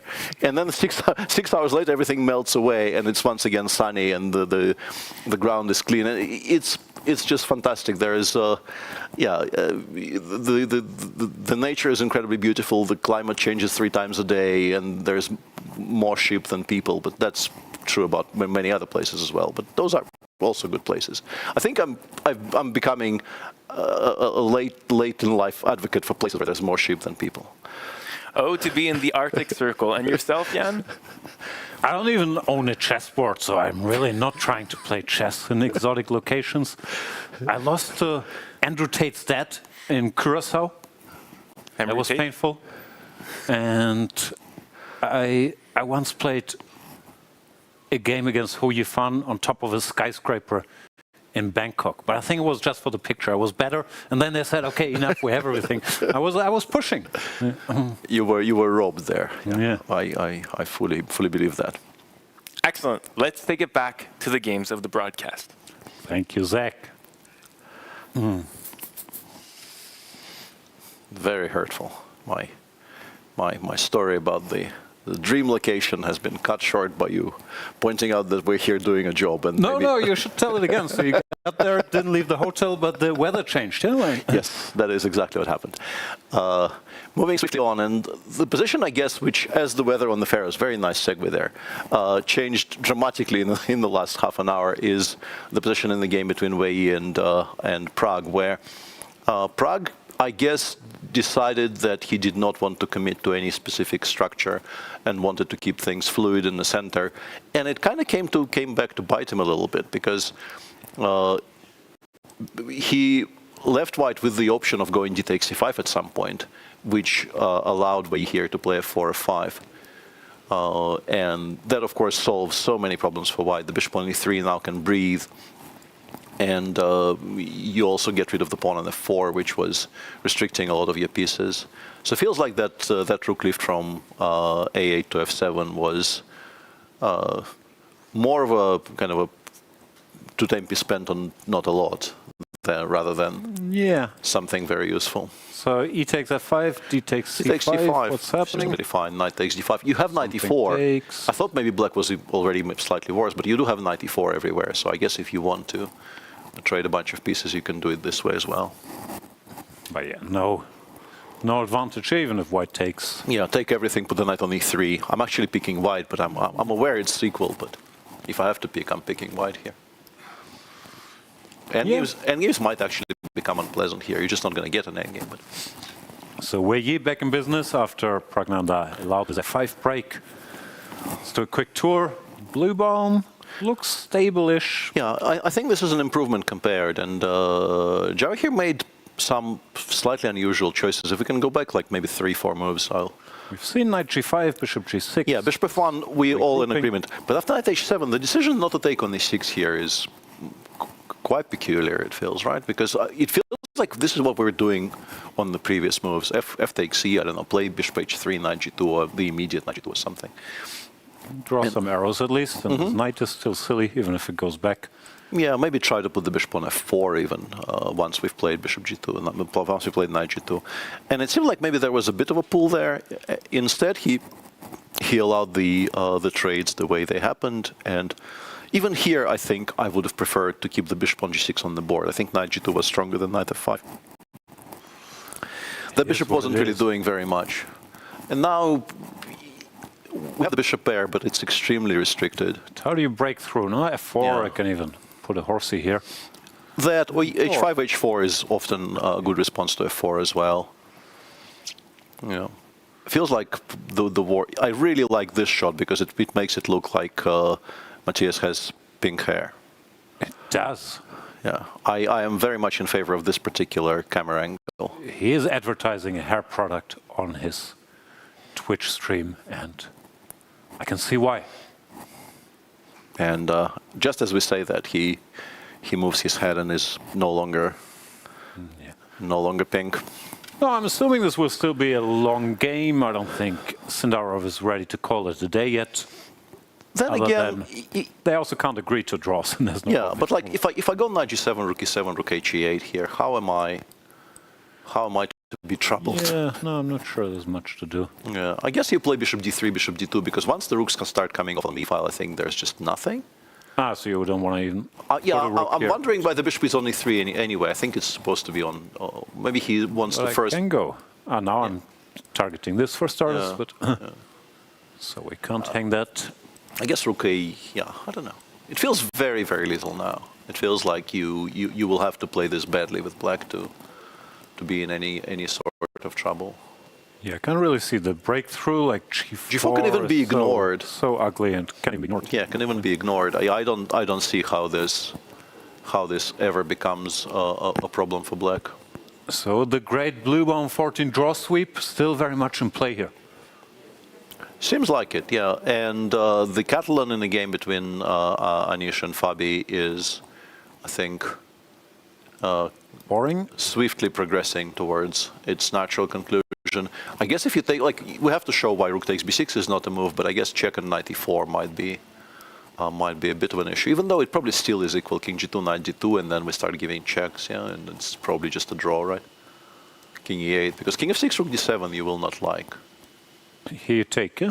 Yeah, and also I don't want to give up on f7, so I'm playing king e8 probably, instead of all that. I'm not a believer in b6, so we just give those checks forever. And so that could end quickly. Or alternatively, you can choose to play bishop f3 in the current position. But and then rook d6, rook c7 check and do that. Also seems to be ending the game very efficiently. Rook d7, rook c6, and... Black ever, not with the king away. I mean, could black ever get ambitious and keep stuff? But no. No, I think with the rooks still on. Once the rooks come off, you actually are playing very seriously for a win with black. But with the rooks still on, I am not... We shuffle. Yeah, we just shuffle forever. And Anish is, well, assessing the options, but I think whatever he chooses... He knows what's up. Yeah, whatever he chooses is a draw. I think it's just a matter of choice, whether he wants to give a perpetual or give a perpetual to the black rook.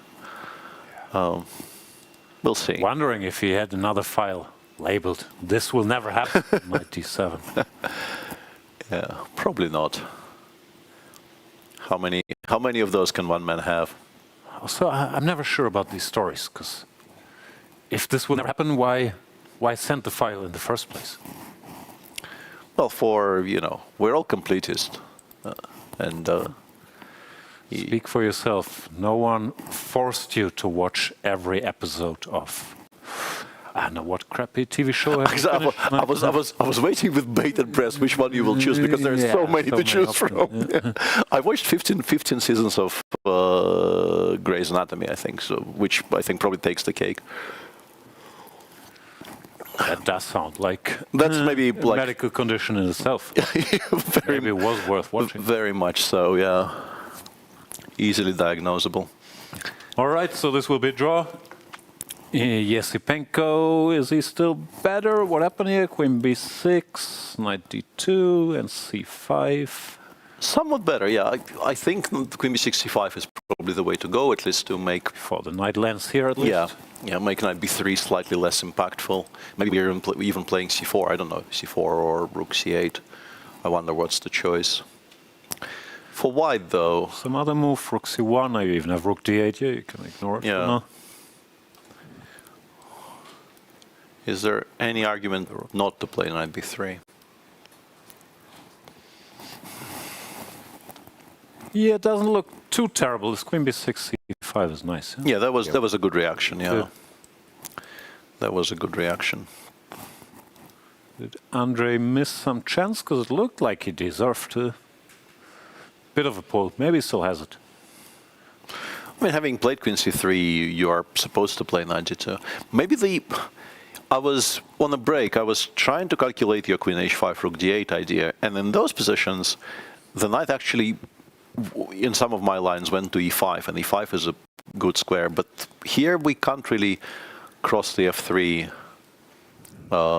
bridge because the e4 pawn is vulnerable. I think e5 would have been maybe a useful square to consider, but I can't see how we get there. Can't get there. So let's go knight b3. Yeah. Do you push this? Well, let's start by assessing c4. I'm not a huge fan, but let's start by doing this. Why not, though? Where does the knight go? Like d4 or what?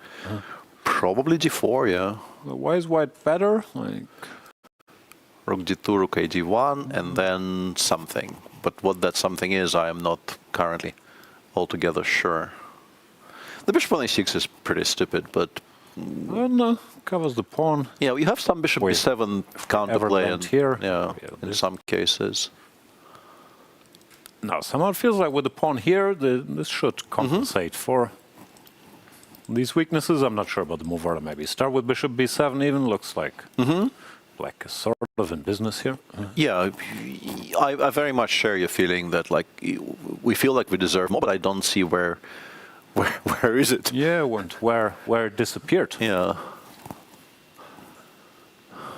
Where else is there? Knight c4, you can just take, I guess. No, that doesn't feel right. Even queen takes b2, but also something like rook a d8.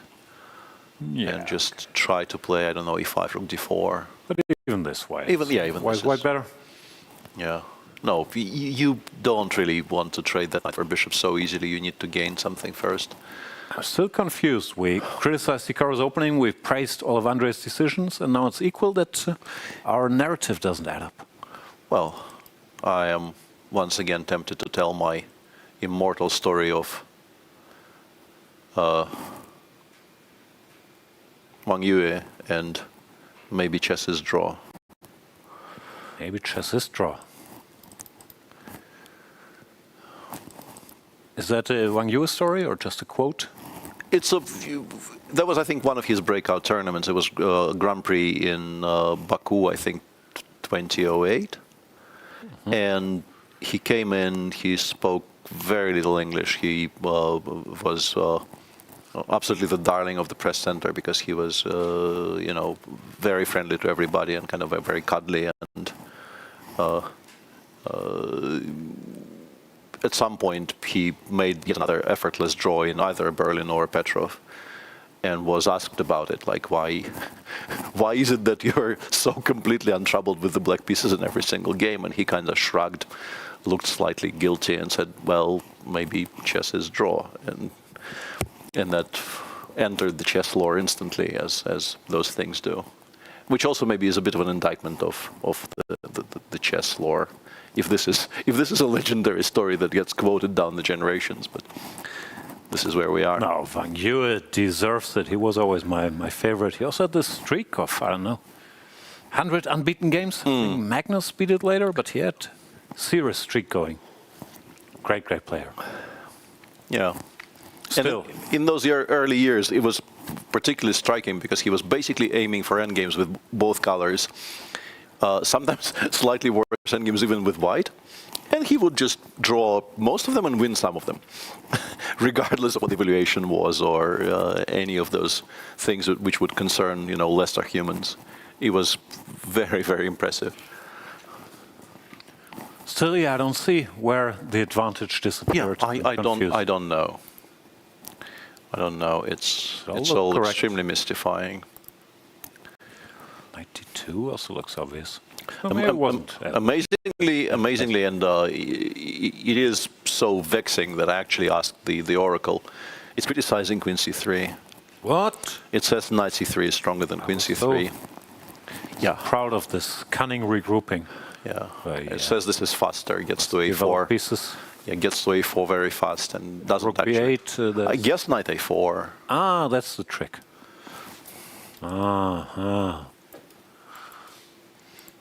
Yeah, Knight A4 is pretty strong here, and then we get to put the queen on C2. And we get everything we want to. C2, Knight C2. Yeah, Queen C3 looked very logical, but actually it turns out to be a slight inaccuracy. All right. And now there is not much left. There are 3 games left in the women's section. Let's do brief roundup. Lagno still a pawn down, and the position hasn't improved much either. Your idea was played: Queen G4, F3, Queen G7. Yeah, this is just very good for black. I guess by now, in particular, now that we've provoked F3 and there, here, no? Yeah, it means that there's no rook lift along the third. You can just castle kingside quite safely, and yeah. The one thing you should make sure you don't blunder is some sort of rook d1, rook takes d7, bishop takes e6, but it doesn't seem to be working because we have knight d4 somewhere. I guess after everything gets taken, knight d4 just wins on the spot, which is useful. And if there's no immediate tactical blow, you just a healthy pawn up, and yeah, feels like the opening experiment backfired a little bit here for Kateryna. Yes, looks unpleasant. Not over, but it seems like it's not just a healthy pawn, but also these pawns are controlling so many nice squares. It is. And the potential for black to just finish development and then activate looks like this might play itself to some extent. Yep.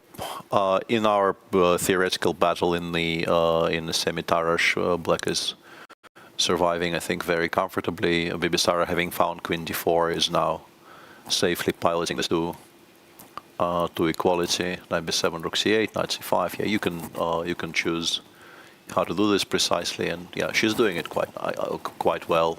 Rook a1. I guess you can even take on d3, but you can also throw in a7, a6 for the time being, and then start collecting. And there, once again, you have the head-to-head. And the heart. And the heart, yeah. It does look like this will be one of these games with very high accuracy, but half a point for each. And there was something happening in the Anish game, if we can jump back to that. I'm not sure if he offered a draw, but there was some communication. I saw him talking. And there's also a handshake. Yeah, he chose the perpetual to the rook, to the perpetual to the king. He went f4, and then the shuffle of the rooks did occur. So we have one draw in each section already. 2.5 hours into the game, yeah, and they seem to be, I think, perfectly okay with this outcome, both of them. Yeah, also it was in the making for a while for Fabi. Draw with black after winning his first game, very acceptable. And for Anish, maybe also stabilizing a bit after that first round shock. He doesn't mind too much. Also, you can't beat Fabi on demand, even if you want to. Not every time, yeah. Definitely not every time. Yeah. There's some debate going on. They do seem to be sort of more cheerful than this game seems to prompt, but yeah. What could they be discussing? I am not that much of a lip reader. It does seem chess related. All right, correct draw. Moving on. Your boy Praggnanandhaa finally decided Finally plays c5, c4, and after allowing f5, it's not as tempting structurally anymore. Yeah, the big difference is, of course, bishop g5 is now available on.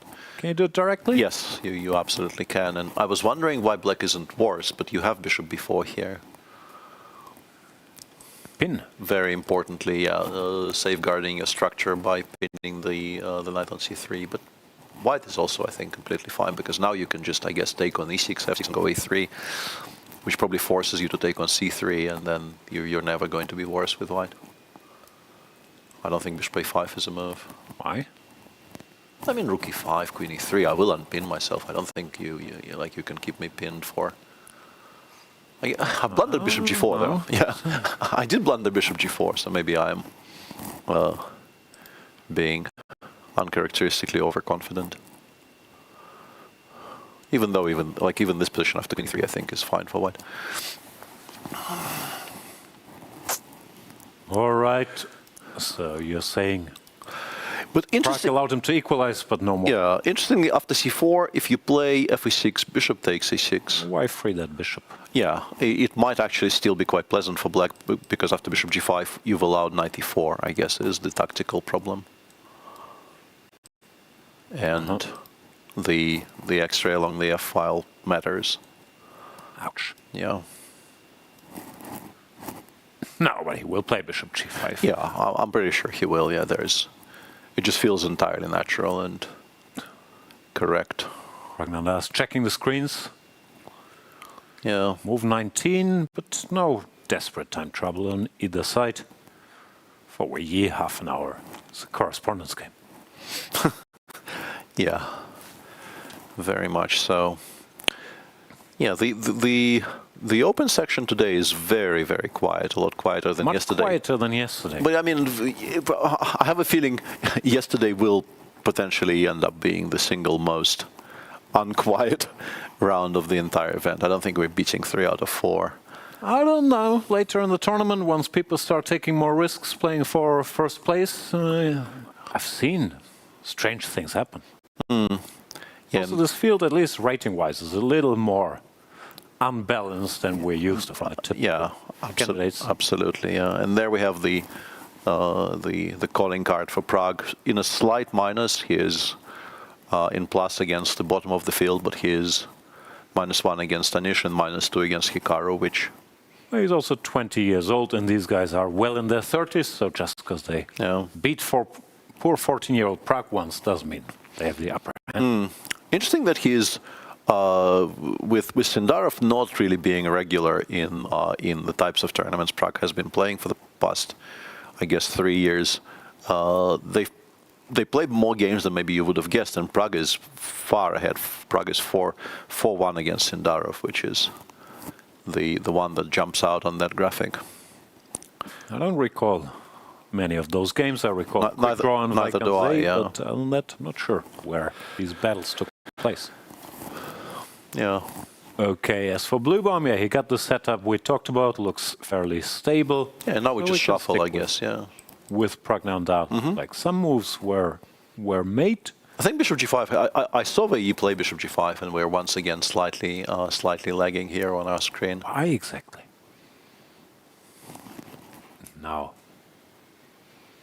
Yeah. Praggnanandhaa, he has to go for the counterpin, yeah? Feels like you have to, yeah. I mean, this is hanging. Yeah, f6 is just, yeah, I was about to ask if h6 is playable, but f6 is just winning, I guess. So the answer is no, it is not playable. And you can't play knight e4 yet, so you do have to play bishop b4. But after bishop b4, you should be fine.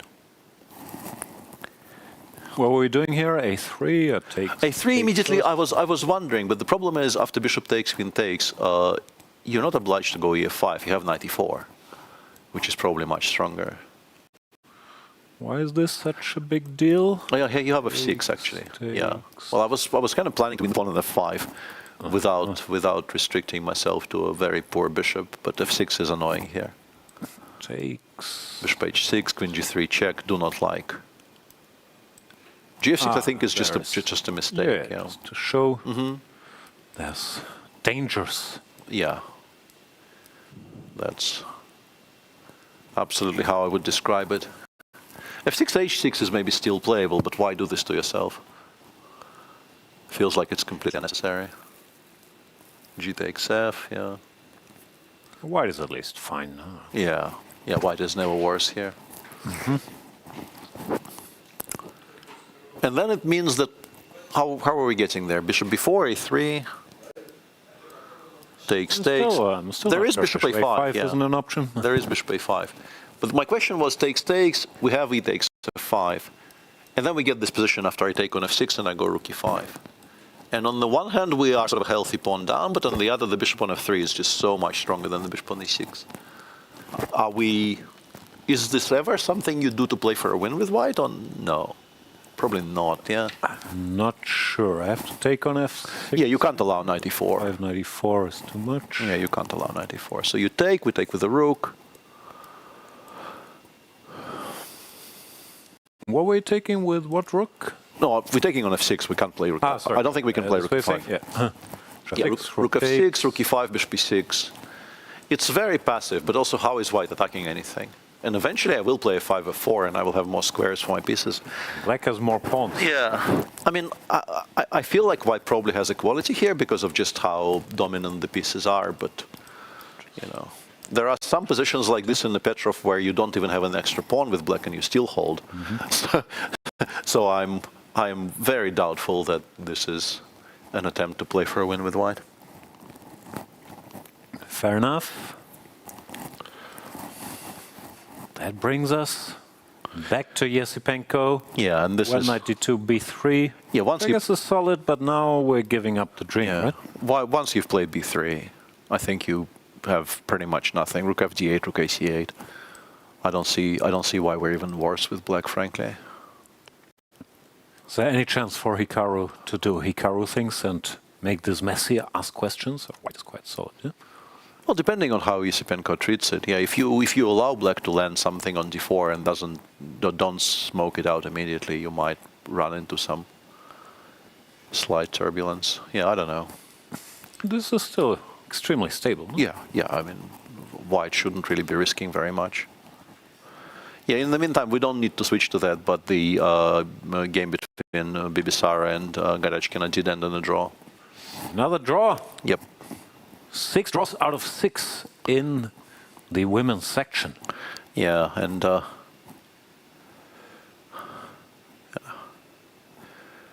reputation for being much more decisive than the open section is so far being conclusively proven wrong.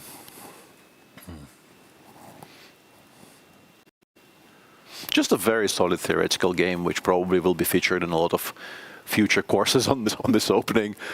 Just a correct game where a proper equality has been shown. It's a bit early for big analysis, but so far it does look like in the women's section there are more main lines being played, and since everybody's well prepared, that does increase the chances of draws somewhat. We could easily see 4 draws in the open section today as well. Yeah, but it looks like they're not going out of their way to play random stuff. Apart from the Lagno game, and that one actually underwent yet another transformation because now black is 2 up. For the better. Yeah. Well. This is hanging, but still. Yeah, it's white to move, but you do have to find something to do straight away because if you allow the bishop to land on c6, you kind of resign, right? Was this a blunder? No. I mean, bishop f4 there was a choice, but yeah, bishop f4 may have been a mistake. Nice tactic. Yeah. Before takes and double attack. Yeah, king h1 seems logical. You can't really. I don't see why bishop b3 would be any better. So why don't we resign? Well, she's played queen g3, which I think is maybe a decent choice because you don't want to allow the rook to land on g8. So you king is want still a bit open, yeah? Yeah, the king is still a bit open. We probably are playing rook a1 to prevent it. Actually, maybe we even invite it to go long, yeah, because then we have some counterplay. Still feels like this shouldn't be enough.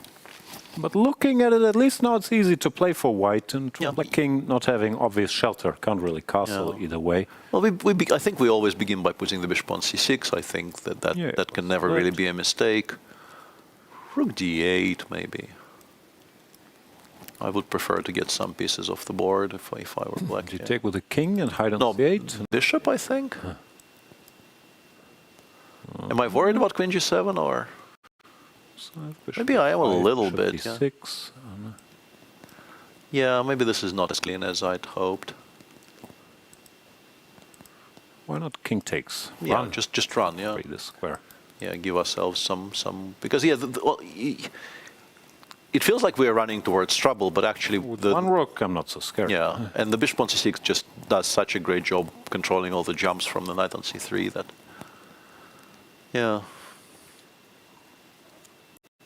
So black's still better, but a little messier than... Maybe a little messier than was strictly speaking required, yeah.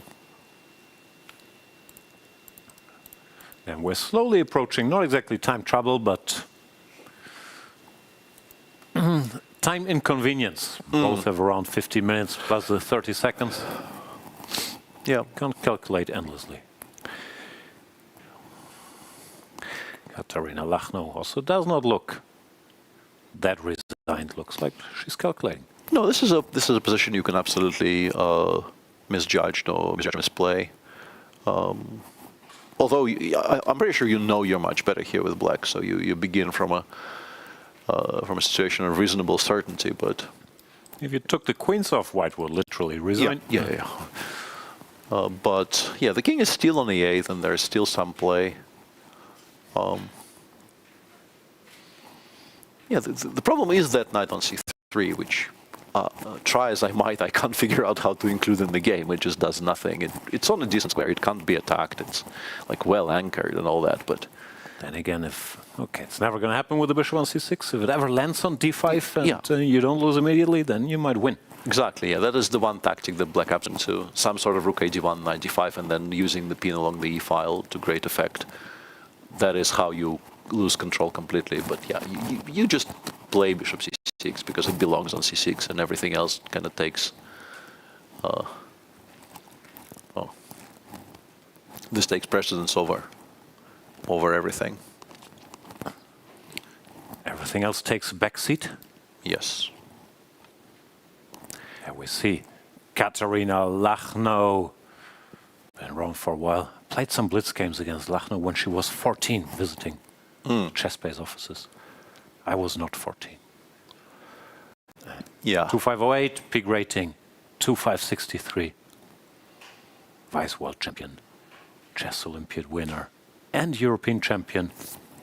Just a stellar all-round career, a very, very strong player for quite some time now, and yeah, not the easiest start to the tournament. She played a kind of a fresh line in the 63 Spanish yesterday and was fine out of the opening, and then completely lost five moves later, and then ended up not losing the game. So I guess if you have to take like a prevailing emotion out of that game, it's still an emotion of relief, and you're probably happier rather than not. But not the best game she's ever played yesterday, and today she came with an idea. Obviously, I think the whole concept for the tournament, and once again, we probably maybe reading a little bit too much in the first two games, but seems to be very ambitious, seems to be equipped with going for it. Yeah, and absolutely going for it. Today, very much is a gamble. But it appears to be backfiring, even though, once again, game is far from over, despite black seemingly 2 bishops, 2 pawns up, no threats, or at least no direct threats, but these are never easy with the king on the 8. No safety, no long-term obvious safety. All right, let's check the Divya Vaishali clash.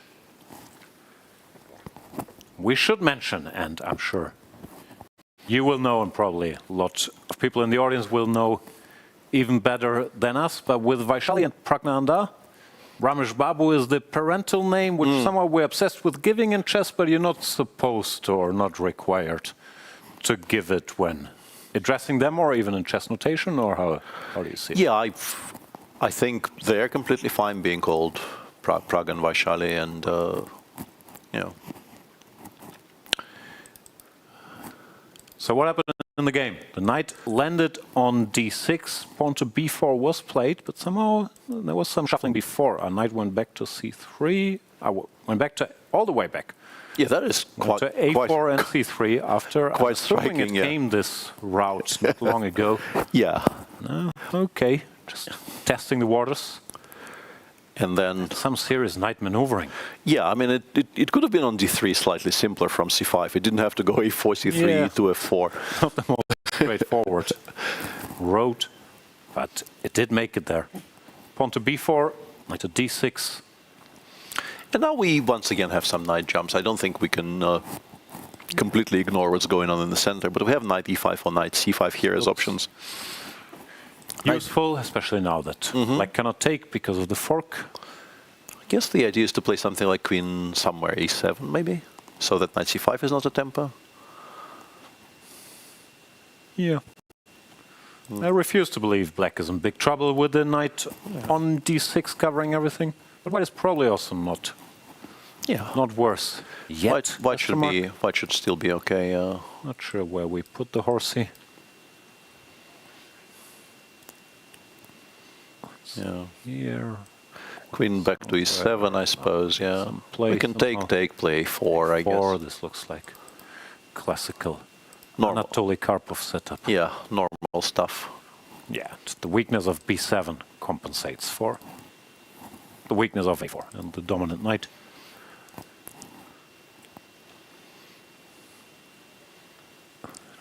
Made a move. Well, Divya played A4 immediately, and Vaishali, interestingly, and this is, I'm pretty sure she's correct, but it's also an interesting kind of a little subplot, because A4 sort of indicates maybe we are dreaming of playing before b5 somewhere. I don't know if dreaming is the right word to describe it, and Vaishali very confidently allows it. b5 does change the course of the game quite dramatically. I don't know if it's any good, but it does create a weakness on d5, I guess, because we're not allowing to take on c6, right? We're taking cb. b5 is just bad. You think? Takes, knight c4, knight b6. Knight f4? Hang on, how you... Am I hanging stuff? I have knight a3, but I'm not sure maybe. Yeah. Saw that coming. No, I haven't. Also, just to make my case. I wanted to play queen a2 and then pretend that I have pressure against the d5 pawn. I will always take black here. I'll blunder something along the way, but I still believe. Don't know how to do it. Yeah, I have a feeling I lost. I have a feeling I lost this exact structure to Ike Martirosyan in a rapid game somewhat recently, due to not being a good player, but I think it left scars because I am now more worried about this than is warranted. You mean from the black perspective, your word? I would think black is just better here. Yeah, I don't know how to. It's very possible how to do it, but no, I think I was doing okay, and then I lost control and blundered some tactics, and things fell apart. Now, of course, it depends on details. But if we get the knight here, block this, have the a passer, very bullish on black's chances. But I don't think she will do it either. Yeah, no, she already went b takes a, which feels correct. Absolutely did not happen and was never going to happen. And rook b4. Yeah, this is the much more solid way, keeping b7 as a potential target. So black never has a completely free hand to whatever play on the king side. Do all the nasty or things. even put the knight on c4. Yeah. Now this looks just equal. Knight on d6 is too good to be in trouble, but white is very solid as well. Okay, back to little bro. Yeah, queen e2 is curious. Bishop b4 was played, and Wei Yi, instead of initiating any sort of an immediate trade, goes queen e2. My question is, what happens if we take on f5 here? Bishop f6, bishop g7 is the plan? Hang on. We'll stare at the position, pretending to calculate, and then make whatever moves you set. Bishop f6, bishop c3, bishop g7. Isn't this good? Yeah, seems pretty decent, yeah. We eat, and then black king is weak. Okay, so we don't actually do that then? That actually might mean that e takes f5 is a mistake, because we no longer have a choice here. We can't Can go. you take horsey? I was wondering about bf takes a6 here, yeah. Is this a move? I mean, it is a move, it is legal, but is it any good? Okay, what do I have? I can take or go rook e7. Yeah. Or I could even take here, but I shall not. Although that actually might be the simplest. Or this, yeah, and then 94 against anything. Particularly concerned here. I was more wondering if black can be better, but probably also not with this bishop. Yeah. No, it looks like. Yeah, allowing f5 allowed Wei Yi to equalize, but no more than that. No? Yeah, I mean, you shouldn't be worse yet, and the question is how you get there exactly. I guess bishop f6, bishop g7, that line that we keep on showing is the way to misplay it. But after bishop c3, fe, and just briefly to show after fe, if you want to play bishop e1, I think that's also completely fine. Ef rook f7 and then go knight e4 in the end. Although there's bishop takes f6 here, right? Or Zwischenzugs? Yeah. Yeah. Because I don't want it to land on e4, and maybe I have a bit of a pull here. No, let's not do that. Yeah, let's not do that. But also, while we're mentioning random moves, queen takes? Take here as well, no? Okay. Needs to be calculated. You have bishop takes d4 though, yeah? Takes, I thought. c3, maybe throw in c3. Well, what you want? I want to offer you a draw in some pawn up opposite. Accept. Yeah, like white does end up being a pawn up, but that doesn't change the result of the game one jot. Takes, a5, shake hands. Nothing happening here? Yeah, very much shake hands. Okay, so we are expertly predicting a draw that we see Wei Yi. 26, he's still only 26? Seems unfair. I don't believe any of these stats. I think he's at least 27. 27, 54. Close to his peak rating. He won Tata Steel. Actually, both these guys are recent Tata Steel winners, if memory serves, no? Wei Yi won 2024. Pragg won 2025. Yep. Up to Satorov 2026. Since Magnus Carlsen for some reason decided that the Netherlands in January are no longer his favorite place to be, there's been a bunch of winners. Yeah. Pragg carefully weighing his options. Pun intended or not? Very much so. And in the meantime, quite a striking move was played in the game between Sindarov and Bluebaum while we wait for Pragg to choose something. G4? And f5 in response. Specifically f5 in response is what I wanted to show our audience. Because okay, then it's less shocking because I thought it was f5 and then g4. f5. Is Bluebaum aware of en passant? It's not prioritized in the German chess school, but he should know. Because he can actually take.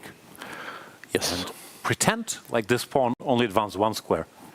But you can only do it directly after the pawn moved here. Boom. But because the bishop is now on e1, black is completely safe because f4 is hanging. And black gets enough time to create counterplay against the white structure, which is why Sindarov has already taken on h5. And now the horsey looks like a nice blockading piece, yeah. Blockading piece, whatever. Yeah. Doorman. And if you could somehow attack it with the bishop on d1 without losing the pawn on f4, and then maybe invade with the rook along the h file, black might have been in trouble, but aren't enough squares. Yeah. So if you go whatever bishop d2. Yeah, and there's Oh no, I blunder bishop f5. I think. Yeah, that would maybe be a bit of a mistake. Yeah. And you even have a kind of a proactive plan here if you want of playing rook f7, h7, then playing knight f6, which might not be stupid. I don't know if you need to, but as an option. But if the rook goes away, then you want knight g7. Yeah, then we want knight g7, e6, and we maybe start claiming we're slightly better. So Somewhat doubt. Have I blundered bishop takes f5 here as well? I have. I don't know if it's winning, but I have blundered it. Yeah, probably not do that. Let's not do that. Might not have a draw anymore. So we have to stop blundering bishop takes f5. But rook h8 was played. Maybe. Yeah, is it played with the intention of playing rook ideas. h7? Yeah, is the question. Also, black can do nothing, no? Yeah, you can actually transfer the king over to f7 so that you never blunder bishop takes f5 and then do whatever you please. Yeah. Typically, white tries b3, c4 after 100 moves, but it doesn't leave that much of a dent either. It doesn't do a great deal. Although that's the one plan you have, so why not? I guess maybe even bishop b3 and c4, bishop d3 and c4. It's about to do something. To leave your bishop slightly more freedom.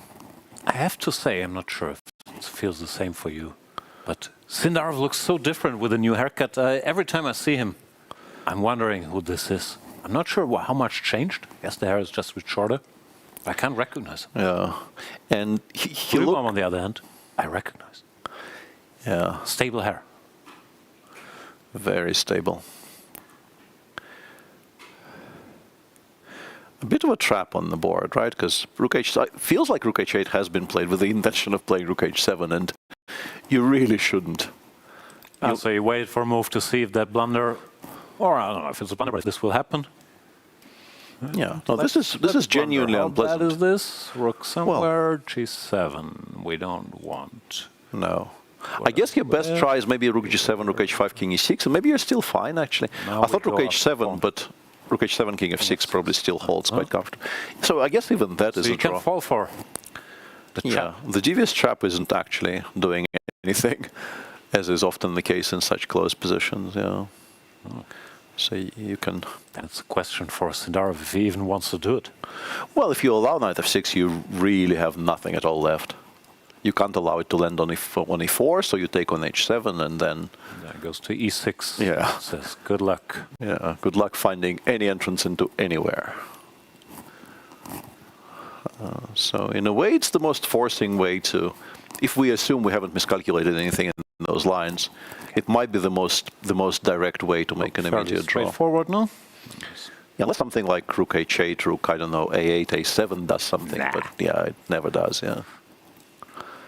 Just put the rook on g7 in the end of that line, and... What you want. Yeah, nobody really wants anything. In fact, black has the moral advantage there of having the better bishop. Very important. It's move 34, so not exactly desperate time trouble. Here we see Matthias Bluebaum, the somewhat surprised, at least surprised German qualifier. A lot of people were expecting Vincent Keimer in his spot. And it actually came down between the two in the Grand Swiss, because Vincent had the winning position in the penultimate round against Bluebaum, but failed to convert. And it was Matthias Bluebaum who got the spot. Peak rating 2698. Kind of. He broke 2700 in live rating during Weikantsee, which we will claim, but I guess by published rating, it's correct. Twice European champion, 22. That is actually very impressive, because those are not easy opens to win at all, and winning two of them is quite something. Yeah.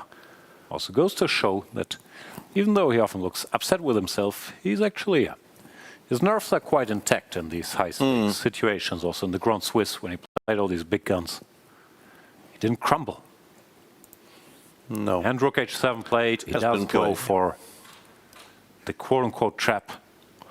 Yeah. But normally he doesn't miss tactics like that, so I'm assuming it's just... Yeah, seen it. You have to assume he's calculated everything up to king e6 and realizes with the bishop on d2, unable to join the fray fast enough. It's just safe for black.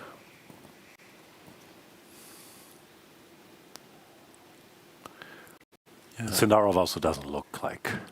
Yeah, he's excitement personified by this tactical shot. Of course he sees it, and the fact that it hasn't been blitzed out instantly. I think he realizes that it's more like he has to decide: do I do this and it's a draw, or do I keep shuffle for something that's not there? A shuffle take on h7 and offer a draw there. Yeah. we'll wait for that decision. In the meantime, it feels like maybe in a bit of a repeat of what happened yesterday, Hikaru allowed a bit of a bite by his opponent. So do we wait for the decision or not? No. So you're saying we're not waiting for it? Yeah. I'm not sure I like rook d1 c1 on the previous move, but knight c4 was chosen by Andrey. Hikaru understandably got rid of that knight. e5, rook a c1. And here maybe rook d4 was the cleaner solution, even though you can sort of understand him not wanting to give up the c file like this, but it creates a passer on d4, and this seems okay. Instead, he played rook takes d1 and a5, and now it feels like there might be a way, by maneuvering carefully, to get the bishop from g2 to c4. And if you do get that, you are going to be better. You still might not win it long term. It's not a position that anyone would describe as indefensible, but it's unpleasant. You never have any active counterplay. White might actually start playing on the king side with the bishop on c4, and you're still kind of resigned to very, very passive defense. I don't know why we c1, rook c8. Yeah, I'm not sure we needed to include rook c1, rook c8. It could have been done with the rook d1 as well. Let's say queen c3, he will play queen c7, and let's say we play queen e3. And then we just go bishop f1, c4 against most things. Does look slightly unpleasant. Also, what is black doing, even if I... That is exactly the problem. Useful moves like h4, bishop f3, king g2, knight d7, I always have bishop g4, and if not, one day your plan will come, no? Yeah. And because of how stable the structure is, and all the weaknesses are on the dark squares, which means that the bishop can never really attack them. So you're not going to collapse in a heap here, but if you allow white to get to the sort of the maximum activity setup, white might decide to go for, I don't know, some sort of g4, h4, g5, or maybe even f4, f5 breaks in some positions. Also, in general, I think, of course, could be a touch unpleasant. That Andrey is good at this kind of stuff, this schematic thinking or like big term concepts. No, when it's not just mano a mano, small tactics. But here, I think, he understands he's risk-free better, and he's not going to try to make a draw at the very least. No, of course not. I guess the big question is, and once again, we've abandoned the g-file, I don't know why we've done that, is that the moment we play bishop c4, we kind of free up the rook on c8 to try and get over to the d4 square, which would, I think, alleviate at least some of the pressure, so... Yeah, that's... I wasn't sure how desperate we are to go here, but if I just keep improving slowly... Yeah. I'm not sure if g4, g5 is ever too realistic. Also, that's how you could lose the game. But like, make some useful moves. Yeah, bishop 3, king g2, and black still isn't going to want anything on the queen side anytime soon. So you have all the time in the world. I can't really move anything. Yeah, rook can't move. Queen is keeping an eye on both these guys. Are we playing g6, h5, or are we just doing nothing at all? Yeah, that I wasn't sure about. I guess after yesterday, where he wasn't in time.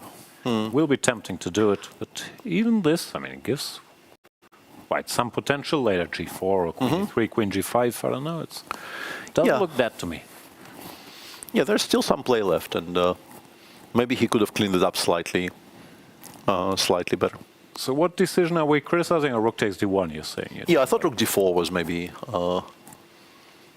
But then again, I think it's also how Hikaru approaches these types of positions. Rook d4, you kind of need to assess precisely and maybe calculate some variations, whereas after, he just does not believe this is breakable, right? He just thinks, okay, I'm going to be passive, but also my weaknesses are, I have enough defenders for my weaknesses, and I'm never going to lose any of those, and why should I be bothered? Could very well be true. Yeah. Even if Andrey makes all these useful moves and makes some progress, then at some point you still have to force the issue, and good luck. Yeah. Outforcing Hikaru there. But yeah, goes h4, hinting at some bishop h3s. Very direct, actually, kind of, instead of those long-term plans, just asks. Just bishop h3 is a question directly. Yeah. Asks, how are you not blundering any of those pawns?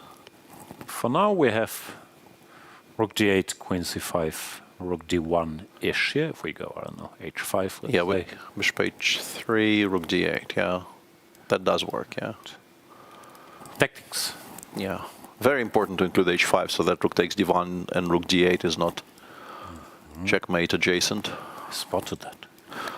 I saw you spot that and was duly impressed. Are you proud of me? Very, very proud. Yeah, and actually, if we don't have bishop h3 after h5 or g6, whichever one you choose. Yeah, but I still stand by my. I don't want anything really. I want to go here, here, here. And okay, I guess you also want to do this, and then we think. But maybe it's not enough. You know, the queen is also freed up to no longer cover this guy. I don't know, go somewhere. Where, we do not know. Now we start thinking about this. But it still feels defendable. Yeah, and also I am not sure if I am in favor of giving the knight the g4 square. Yeah, it's a drawback of h4, of course. But yeah, that's what I was alluding to. I was a bit worried one day. Yeah, you could. We'll grab all this space. You could imagine that as well, yeah. Is it defendable or defensible? I never learn the position. Like a chess. Both. I think it's both. All right. I don't think there is the correct answer. Why is your English so good? Aren't you non-English? Yeah. This way, tell a touching story about how you played Leisure Suit Larry as a kid. We have a new audience, Peter. People don't know you. It's been 10 years. I know. Yeah. Share a little. Yes. The lore needs to be retold. Then again, the new audience also doesn't know Leisure Suit Larry, so the story is useless. Yes, that does seem to be a bit of an issue with that. Moving on. In the Kateryna Lagno Zhongyi game, the useful moves were played bishop c6, and she went bishop f6, not rook d8 as we wanted her to. And I didn't like bishop f6 just generally because it allows bishop e5, but maybe but she's still pretty much in control. h3 is actually, I think, a decent choice because we don't have anything direct, and making sure that we have some squares for the king. Perhaps for the future we want to avoid the x-ray with the bishop on c6. But there's just nothing direct for white whatsoever. So you could throw in some like. Guess I go rook d8. I want to go rook d8. Maybe now is not the time. Maybe it's actually become worse because takes bishop e5 is awkward. Bishop, and or bishop e5 directly might even be more cunning. Yeah, she's gone h5. I think the way to improve very much involves playing h5, h4, and trying to drive the queen away from g3, because if the rook lands on g8, the game ends. Ah, yeah, it's very direct actually. Yeah. Yeah, we have created basically a winning thread that needs to be addressed somehow. I'm not entirely sure how. Maybe we actually have to pull the emergency brake and go bishop b5, takes. Still h4. Queen e3, I guess. The big question is rook g8 winning or no. I don't know what the answer is. And if you take on e5, yeah, this worries me, frankly. Might be winning. Looks pretty good. Yeah, it looks extremely scary. I can't really put anything in the way of the bishop, right? I think Kateryna played h4, but if you play h4, you can really. Oh no, she played something. No, she didn't play h4. No, she didn't. Yeah, she reached for something, but I guess maybe took it back. I mean, the gesture she obviously didn't take moves back. Yeah. Oh, there's a pawn on h4. What was that? Is that a glitch? The pawn just appeared on h4. Yeah, she didn't touch it. Yeah, that was. See that? That was very spooky. Glitch in the matrix. Yeah. No, but now you can't even play bishop e5 comfortably because it's going to hang in every single position. I think this is. I don't like this h4 move. Yeah, I think this is going even further south for Kateryna. Still, how? Yeah, you win. Can I hang some pieces? I want to be fancy. This is actually checkmate. No, don't do that. Well, not checkmate just yet, but yeah, but it's not good. Yeah. Do not do that. Best not do that. Yeah. Then let's go back to plan B. Rook takes. Yeah, this actually improved dramatically because we have queen takes h4. Yeah. Idiot. Yeah, this improved quite a bit. Yeah, and rook d8 chosen. Yeah, it's so much better with h5, h4. Also, queen g4 will always win. The queen gets access to the square. They're both down to below 5 minutes, so I guess with nothing really demanding immediate attention in the open section, we should probably watch this. Yeah, we can stick with this, although it does look fairly grim for Kateryna Lagno. Yeah, but of the 6 boards remaining, this is, I think, our far and away the best bet for a decisive result today. So far and away, you're not expecting any other decisive results? I am expecting one here, and I think a decisive result is an underdog on every single other board. So yeah, that sounds fair. Yeah, Blue Sindarov should be a draw. Yesipenko, Nakamura, stuff could happen, but draw is favorite for sure. There we see Jiner again. She's been crushing the Women's Grand Prix. Tremendous performance on the top board at the Chess Olympiad. 2-7-13 at the European Club Cup. No, there's a reason she's the rating favorite in this field, just as put together. String of very impressive results. Yeah. And so far has had very decent winning chances yesterday, and I think objectively is just straight up winning now in this game. Also after h4, unlike White's practical chances anymore, because your king is just as weak.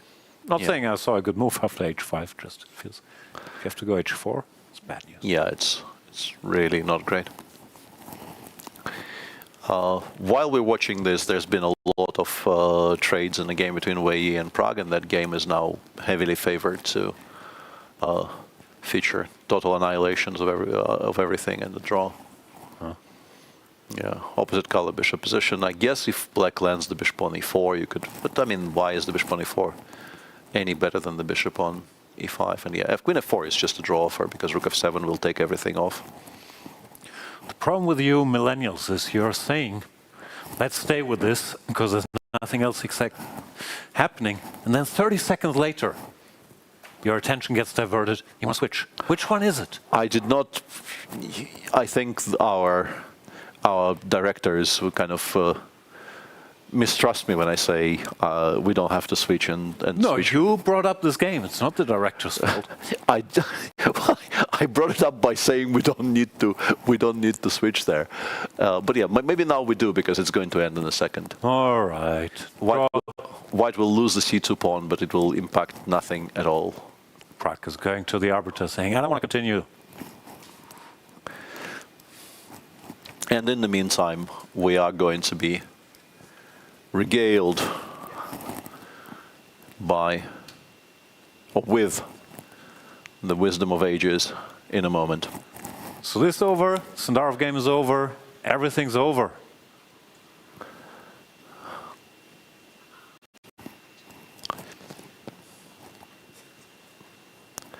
That does seem to be the story of the day, yes. Although Pragg will end up once again a moral victor there. Draw agreed in Sindarov Bluebaum. Good result for Bluebaum, neutralizing the on-fire Sindarov with the black pieces, and the great Bluebaum 14-draw sweep remains in play. This will be over any minute. We will go for a very quick breather and then come back with a 5-time world champion, Vaishali, as long as there's 2 games going.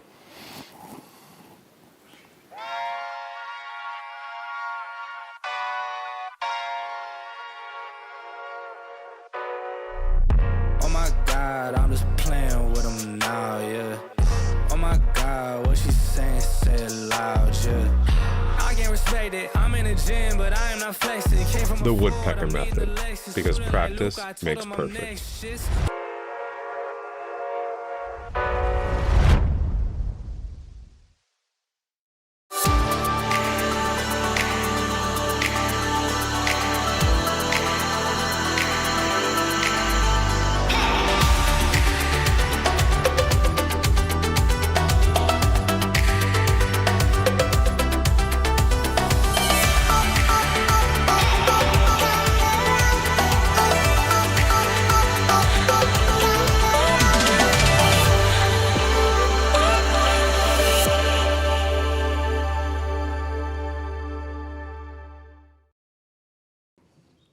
I'm here with Grandmaster Fabiano Caruana, who has just drawn his second game at the FIDE candidates against Anish Giri. Fabi, of course, Anish lost yesterday. You won. Did that affect anything going into today's game? No, I didn't really think about that part of it. I mean, it's the first game with the black pieces, and Anish is very well prepared, very dangerous. So, of course, there was some nerves going into the game, and he was actually ready for the line I played, which is super, super rare, but he was ready for it. I mean, it's not like he had a knockout blow or anything, but he had something in mind. And so I was suffering a little bit, but I think I did play accurately to neutralize the slight pressure that he had. We have been seeing extremely interesting opening preparation at this candidate so far, and a lot of decisive games in the first round. What do you make of that, especially with so much experience? Yeah, I think people are trying to surprise their opponent, because of course it's possible to prepare some very solid openings, and some players like Wei Yi and Bluebaum have already shown very solid openings in the first two rounds. But some players are experimenting a bit more and just trying to, I mean, you take a few more risks, but you try to get your opponent out of familiar territory. That's the main idea. And I think it's just a sign of the times of modern preparation, that everyone is very well prepared, everyone knows a lot, so you have to kind of go off the beaten path a bit to try to surprise them. And I have two questions regarding what we kind of spoke about in our pre-event interview. First of all, about the experience of over-the-board playing lately, but it not affecting you or affecting you with Hikaru, for example. You had an extremely long game yesterday. You with more over-the-board experience in the last few months. Do you think that contributed at all to the result? Oh, I can't really say. I think we were both just a bit rusty in the first game, and even more so him, because I think, 99 out of 100, he would never lose the position from the start we got with opposite-colored bishops. Just, he would never even get in trouble here. So yeah, there was probably some first-round nerves got in the way for him. And also for me, yeah, my technique was definitely not good. It can happen, but normally I should be able to clean up that position a bit easier and a bit faster than I did. And the second thing with these losses yesterday, we had, of course, Hikaru and Giri, who seemed okay after the games, whereas Yesipenko was kind of visibly distressed. So we're talking about the whole experience not being such a huge factor in the candidates. Do you think this is maybe where it could play a role? Well, I think it might also be, yeah, it could be experience. I mean, Anish and Hikaru have been in many candidates, and they've also lost games in the candidates. They know how it is, that the first game doesn't decide everything, so it can give them a little bit more confidence to potentially come back, although nobody likes to lose. I mean, definitely everyone was very upset, and Hikaru, I think, visibly. But yeah, with some time and some experience, and they're also a few years older than Andrey, so you maybe get a bit more perspective that it's not the end of the tournament and so on. But I can't speak to Yesipenko's mindset as well. I mean, I would also be very, very upset and probably at some point be able to get over it if I lost a game. And especially losing a game so early on. I mean, when Hikaru said, he's going to bounce back, it's the beginning.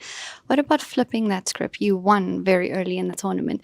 Do you see that as kind of a way to build momentum, or it's too early to decide anything can happen? If I get a chance, I would like to. I mean, it's good to start strong, because you don't know if some player might start running away with it, for example. So it's always good to start strong. But just because I had that big win in the first round, it was a big win. I'm not going to go crazy or anything and try to chase wins if there's nothing objectively there. Thank you so much, Fabi, and we'll see you back here tomorrow for round 3. Thank you.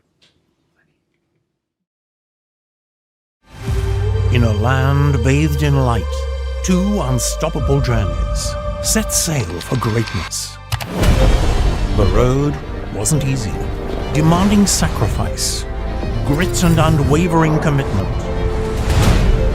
But with courage and dedication, we rose to the top, with victory standing tall as our guiding lighthouse, illuminating the path ahead.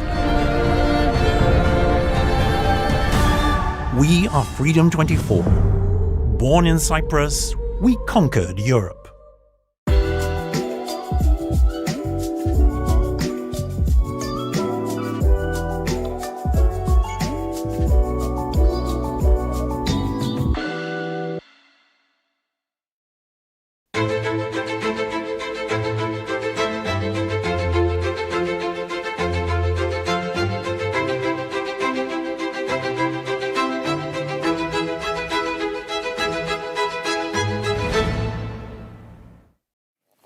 Welcome back, everybody. We're delighted to be joined again by the 5-time world champion, Vishy Anand. And Vishy, without further ado, there's a lot of action in the Lagno Zhongyi game. What's going on there? Yeah, so a minute ago, we were discussing a couple of lines. The first would be, instead of rook d2, if you go queen f6, then Peter and I were working on rook g8.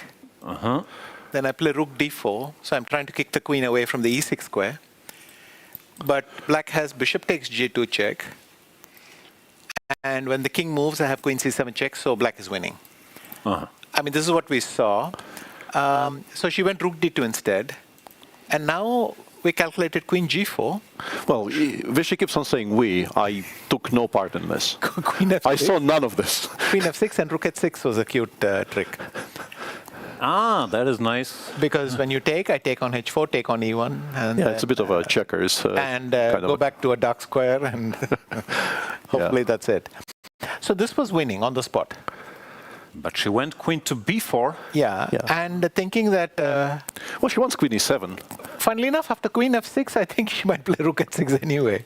Yeah. But rook into e6 happened.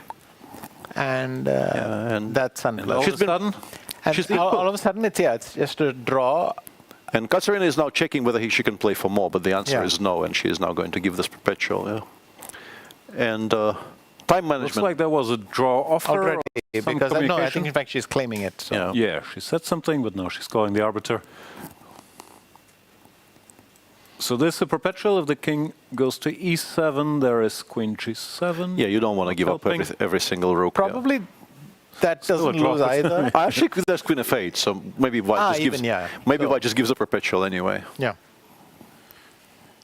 And the game is over. Yeah, that has to be a disappointment for Zhongyi from a winning position. Also had a good position yesterday. What are they doing? They're waiting for the arbiter to check confirm? the threefold. Yeah, perhaps they will be forced to make one more ply, but yeah, this will not change the change the result of the game. Okay, I think Hikaru and Andrey are kind of there.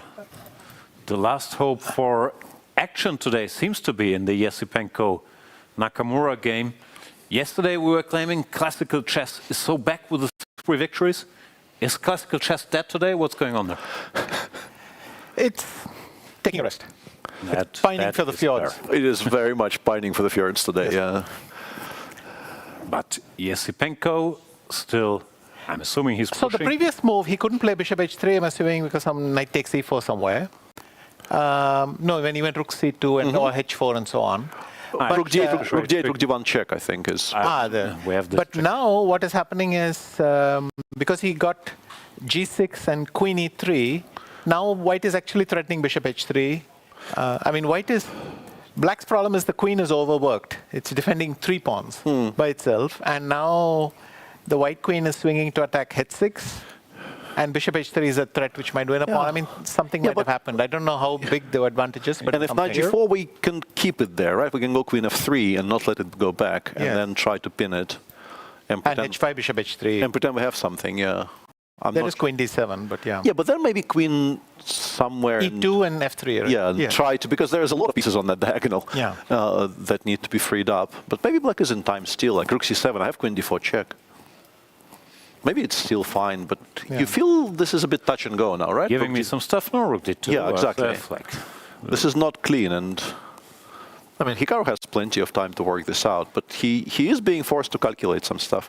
I have a stylistic question for you good players. Why h6 here and not g6? Don't you always want g6, h5? h6 seems to be giving targets, no? Yes. I mean, without any evidence, I would say that h6 feels right sometimes with the bishop on g2 and you put it in. Even though it's not true, bishop f5 can be a pain and we're trying to do one. There's something about g6, maybe it loosens the knight or something, I don't know. Or even h5 for that matter.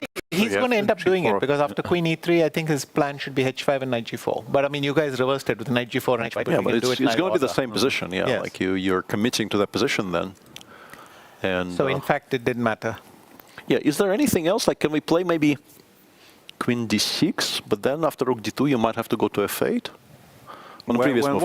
Previous move, yeah. One move back. Yeah, queen d6 here, creating a quote-unquote threat of queen d1 check. Subtle. Yeah, but after rook d2, you know, you might end up having to play queen f8, and queen f8 is not a move you want to make. Now, queen c3 wins. Yeah, queen c3 back, and stuff is falling. No, even c4 is too late now, yeah. Yeah. Yeah, you don't want to do that. It feels like way too much freedom. Groundhog Day for Hikaru. He solved most of the problems, and now he put his pawn on h6, not g6, h5, and he's suffering again? Yeah, that would be... enough, the computer would probably play h5 instantly, and might not be a bad thing. He might have played h5 even before h4, but yeah, it maybe is the way to go. Yeah, Hikaru, I think realizing that he needs to work now and being somewhat annoyed at that. I think also he's just concerned that he'll probably have to be quite accurate next 2 or 3 moves.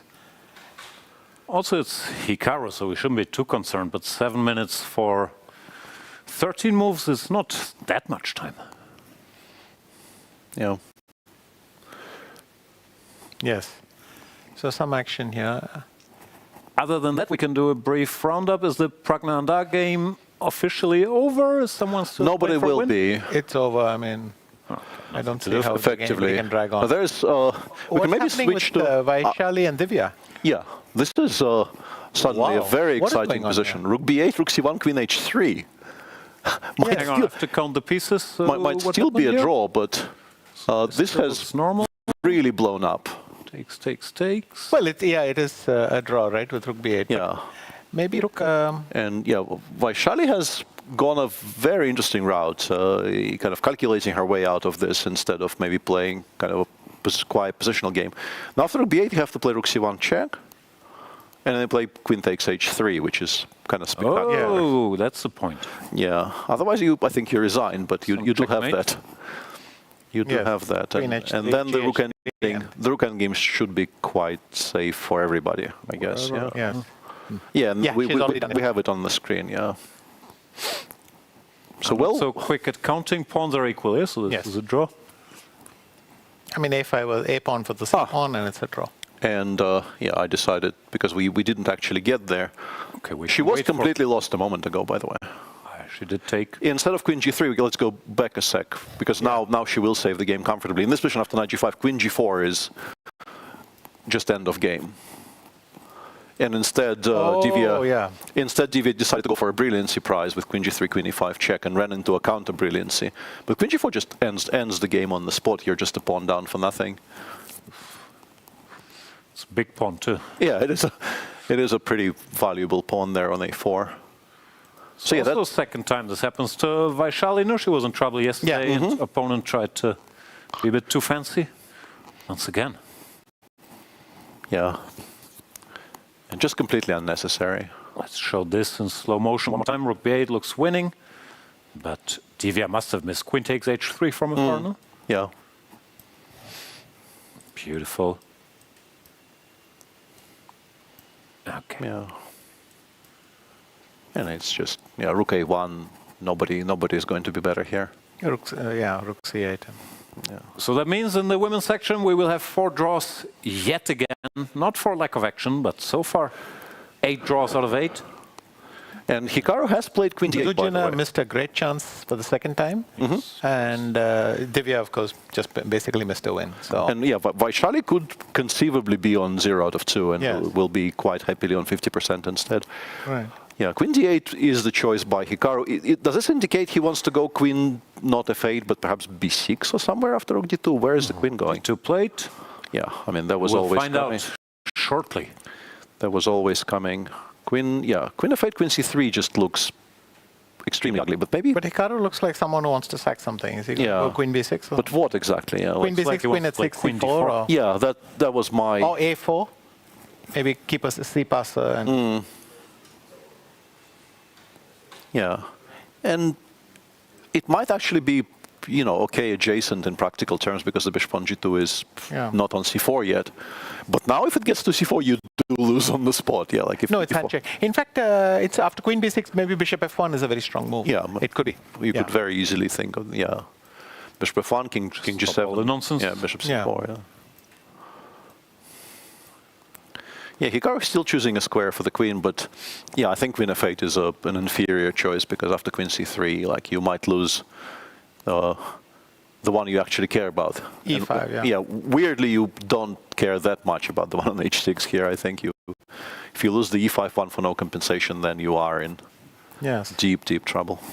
Or a5. So quite exciting. We have where's he going to put his queen? He seemed to look in this direction, which is why I'm thinking. But if he goes queen f8, then queen c3 is unpleasant. So yeah, I don't think e7 there's maybe. But still, actually, why not bishop f1 for everything? 5 minutes. The thing is, it's very beautiful on c4, but what's the winning plan? Beauty is its own winning plan. So I tend to agree, but queen b6 played. Queen d6. Okay, so now bishop f1 is kind of called for, right? Because queen takes h6. But c4 is going to be unpleasant. Yeah, I think the idea is c4. Go c4, a4, c4 in. c4, because honestly, I'd rather bring the rook along as well. Do we care? I want to take and play bishop f3. Do I? Well, if I play queen b1 check, I can actually lock you into playing bishop f1. Bishop f1, yeah. And maybe. that might be something. But then you can't do. I play knight takes e4. I follow up with knight e4. Yeah, bishop f1 required because otherwise knight g4 check. So you do this. I go rook d7, I guess. Queen e1.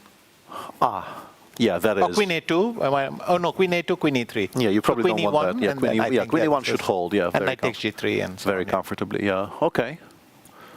So queen h6, c4. Do we have a move there? Is bishop h3 a move? Does it do anything? c3. I will.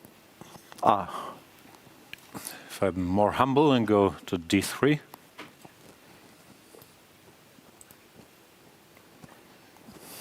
Queen takes. Queen a2, always queen e3, I guess. Or maybe even rook f3. Yeah, rook f3, queen d2, I think. Yeah. And just force the trade, yeah. Which, and if we go back. No, this I don't like for black, frankly. Unless queen takes d4 doesn't lose any. Queen takes d4 doesn't lose any material, does it? Oh, no, it does. Sorry, I'm going completely mad. Okay. Current position. I like bishop f1.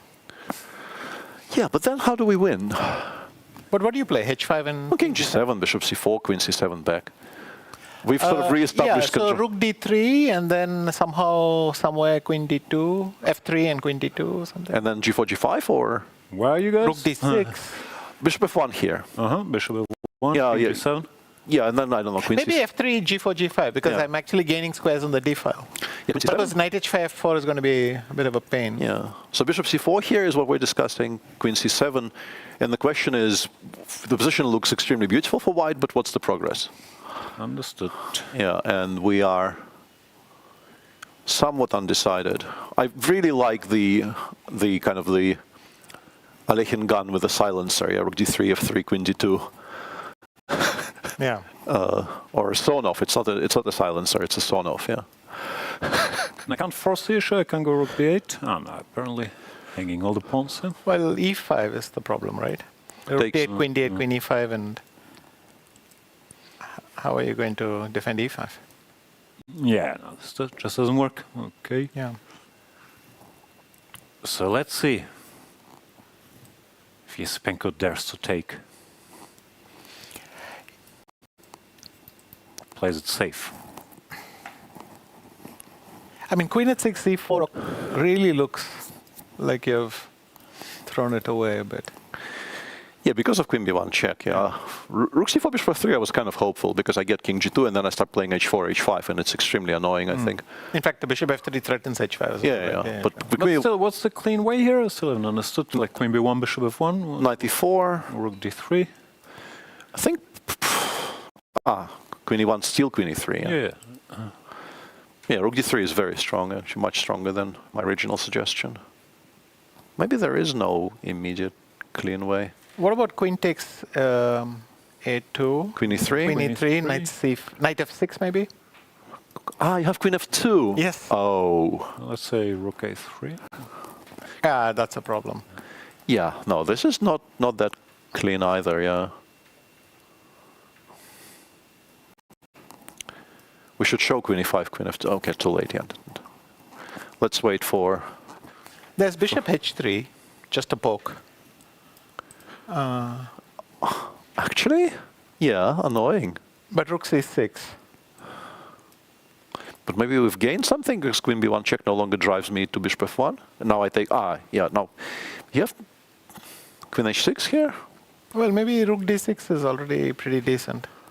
And Andrey is about to make up his mind. He goes bishop f1. Bishop f1. Not messing around. Yeah, prefers control. Yeah, very hard to criticize this decision because sort of his yesterday's game went sort of off the rails in sort of precisely these kinds of circumstances where he kind of relinquished control over the events. And so king g7, bishop c4. Yeah, some waiting move. Do we want h6, h5 as black, or does white want to play a4 himself? I don't know. But anyway, so the plan should be rook d3. Funnily enough, once you play h5, f3 works quite well for me because you don't have a knight h5 anymore. So then I can play rook d3, queen d2 and really keep, though I've lost the g4 break, I don't.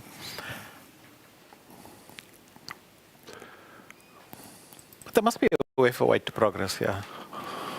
f3, rook d3, queen d2, I think that's got to be the plan.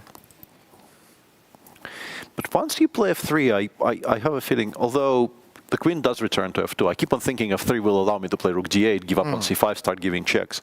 But there is not a lot of checks. Yeah, the queen immediately comes back to f2 in all of those lines. Though queen f2, queen c3, you still, it's work making progress. Because how do you get out? But yeah, the old conversation about queen and knight versus queen and bishop, and which I was at some point told is just completely wrong. The wisdom of ages is just not supported by statistics at all. That is a common myth, yeah. I did the math in the old days, and 52% for queen and bishop versus queen and knight. They all lied to us. Yeah. Yeah, Andrey actually begins with a4. Made a4. He really doesn't want to allow anything. And Hikaru, yeah, rook c6, d6, which we completely ignored until now. Well, then maybe a4 was much too slow. Was maybe a bit slow, yeah. Had he gone bishop c4? Still rook c6. Still rook c6, yes, that's true. Yeah. Are we... just solves all the problems, no? Are we actually entering into somewhat risky territory? For white? Yeah. Yes. I mean, rook coming to d4 is not fun, and, you know, rooks coming off with black not losing any material is also not fun. But why am I worse if I just take and play whatever? Not worse, yeah. F3, yeah.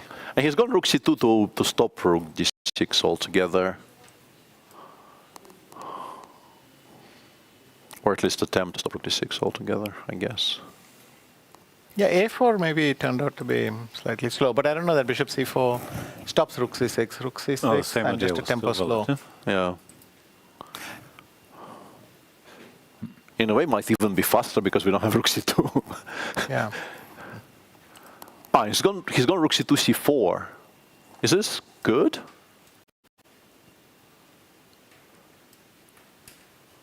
Is this good? Queen takes b6. No, my big question is bc4. And then bishop g2 in the end, yeah. Should g2 first? c5 first, I think. c5, rook c6, bishop g2. Rook c6 loses, I think. Yes, f5, take, and then bring king f1, e2, e3. Yeah. No, this is dead. No, I'm getting to d5 actually. Might not. You are, yeah. Yeah. But anyway, I think black also had knight d7, c5, rook c6. So I don't think black was doing badly there at all. Yeah, that is very relevant. BC just knight d7 straight away, yeah?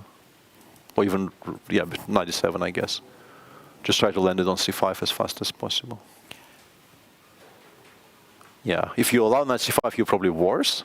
So you kind of have to play c5, rook c6, and... Let's just go a bit crazy. Yeah. Nah, it doesn't work. I was thinking rook takes c4, queen e3. That was my suggestion, but I think rook b6 is a problem. Rook b6 is the problem. Yeah, I think rook b6 is a problem. Bishop c4, knight e4, I thought b4. And we could check the bishop versus knight. I was trying to calculate that. Sure. And I got very excited there for a second for white, because we have an outside passer against the knight. What are we getting excited about? Rook c4 here, queen e3, f e3. And if the queens, if you take on c4, I want to play b4 immediately and start running. But I think the issue is rook b6, which I think... Okay, queen takes b6, rook takes b6, rook takes c4. What's going on? Rook b3, rook c5. Rook c5, knight e4, rook takes e5. Admittedly, knight d2, but knight feels wrong there. I'll play bishop b5 and... Knight f3, the knight f3 is there. Knight f3, Yeah, check. Knight c3 or No, rook no. d3 or what do you want? No, knight d2 I think kills it. Knight c3, I that was... could go for 4 versus 3, but that's about it. Yeah, actually knight c3 forces the a-pawns off the board, right? Rook a5, rook a3. Rook c5, Rook knight c5 a4, though. rook a5. I don't know. Yeah, maybe not. Yeah. Yeah, and Andrey took on b6 already. Now that he has this choice. Big moment. Well, he could go bishop takes c4, knight takes e4, rook e2, and f5 is good. If f5 f3. Yeah. Then knight g3 and rook e5. Knight a5 is. Oh yeah, it's right. No, this is very risky. This might be lost. Yes. No, So instead of f5, I'll have to play knight d6. Knight d6, but knight d6 should hold. Yeah, rook e5, and then it's the 4 versus 3 should be drawn. Right? Yeah, h5, that is rook c3, quite quite trivial. comfortable. Yeah, I think Rook that's b4, quite comfortable. rook a5. Rook c4. And then I'm not even in time with g4. Yeah, 6 h5 next move. Yeah. So what's the verdict? Black holds? Yes. Seems to be holding, yeah. Even though how you knight d7. a draw? I think knight d7 is very precise. Rook d2, why is this so dead? That is a very solid question. Yeah, I thought knight c5, rook d5, rook c6, but the problem is a4 is always met by rook a5. Yeah, and we lose the e5 pawn. Yeah, no, this is not clean. Yeah. Actually, all three are actually somewhat interesting. Yeah, I guess rook c4 is the driest one, the easiest one to deal with. bc. But this we couldn't see a win, no? c5, what was it? Rook c6, yeah. g2, f5. Yeah, I proclaimed it to be winning, but it actually is completely fine for black, maybe. Yeah. Takes. Although let's just put this on the board. King f1. It is on the board. We get to e3 and d5, and I go rook d2 check. How easy is this? Can I go back? Yeah, I guess king e6 is the simplest. Yeah. Also, maybe I lose after king c5 and bishop king b4. takes c4 plate. He doesn't look like he wants too many adventures somehow. Yeah. Now you get this 4 versus 3. Yeah. Yeah. Yeah. Is there any argument for knight d6, rook d5? As in, you don't want to be pawn up. I want rook c2, rook c5. Yeah, so e4. Rook c2? Yeah, I was hoping my king would dash to the border, but it's not really. Yeah. King f3, but rook c5 is very strong. There may be some argument for this, actually. Yeah. Force you to play rook a6 and just play that endgame. Very much. Oh, this is a good one. Still pressure. And if I start with f5, I have 3. Yeah. And this is what? You still have this if you want to. Yeah, he's gone f5. I guess. I mean, we can play bishop d5 to absolutely. For those 4 against 3s, is it good or bad that we played f5 or no difference? But bishop d5, can I just go king f6? Ah, yeah. That's going to be. Yeah, where bishop d5 here? Here, yeah. I was wondering about bishop d5. So f3. Now let's see what he does. Yeah. Well, I mean. But knight d6 is still a draw, right? Yeah. Yeah. No, but like. I was wondering if knight d6, bishop d5. What the difference this is? one. But now I'm actually creating a pass pawn. Yeah. Yeah, maybe this is. Now we have h5. And, yeah, but that's. Yeah, that's so, the. Yeah. No, Andrey doesn't even think about it. He goes rook e5. He wants that 4 versus 3. Yeah. Any difference with the pawn on f5? We have h5. Yeah, we can actually switch to 2 against 1, which some people have lost over the years. This is the kind of 2 against 1 that people have lost. Ah, we don't. There's h5. There's h4 in the end. Yeah. I was rook a5, rook c4, h5. Yeah. But gh and h4. Although even there, I go g4, I go king g2, h3. I will get that 2 against 1. It's obviously a draw, but this is, I think, the one that people occasionally lose. Didn't Magnus lose this once, and then he was proud when he held it 10 years later? Was it this one? Is it this one or the other side? Is it? No, I think it's this one. Yeah, I think it's this one. And frankly, I feel like you play h5 here. I don't think you have much of a shot if you don't, because there is like so much counterplay against the f3 pawn immediately otherwise. Black just makes an immediate draw by playing rook c1, c2, c3 forever, no?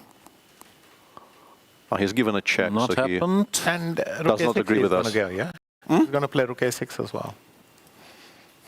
I guess, but what do we want exactly? Yeah, even king f7. H5? I don't really see h5 happening.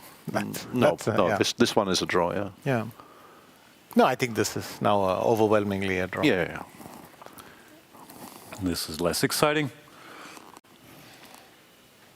Bit odd, no, that he gave the check so quickly, at least. Think about it.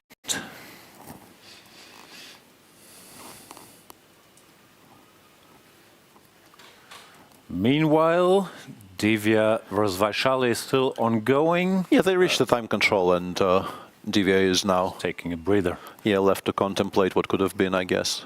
I'm pretty sure she understands by now that queen g4 existed and is a bit...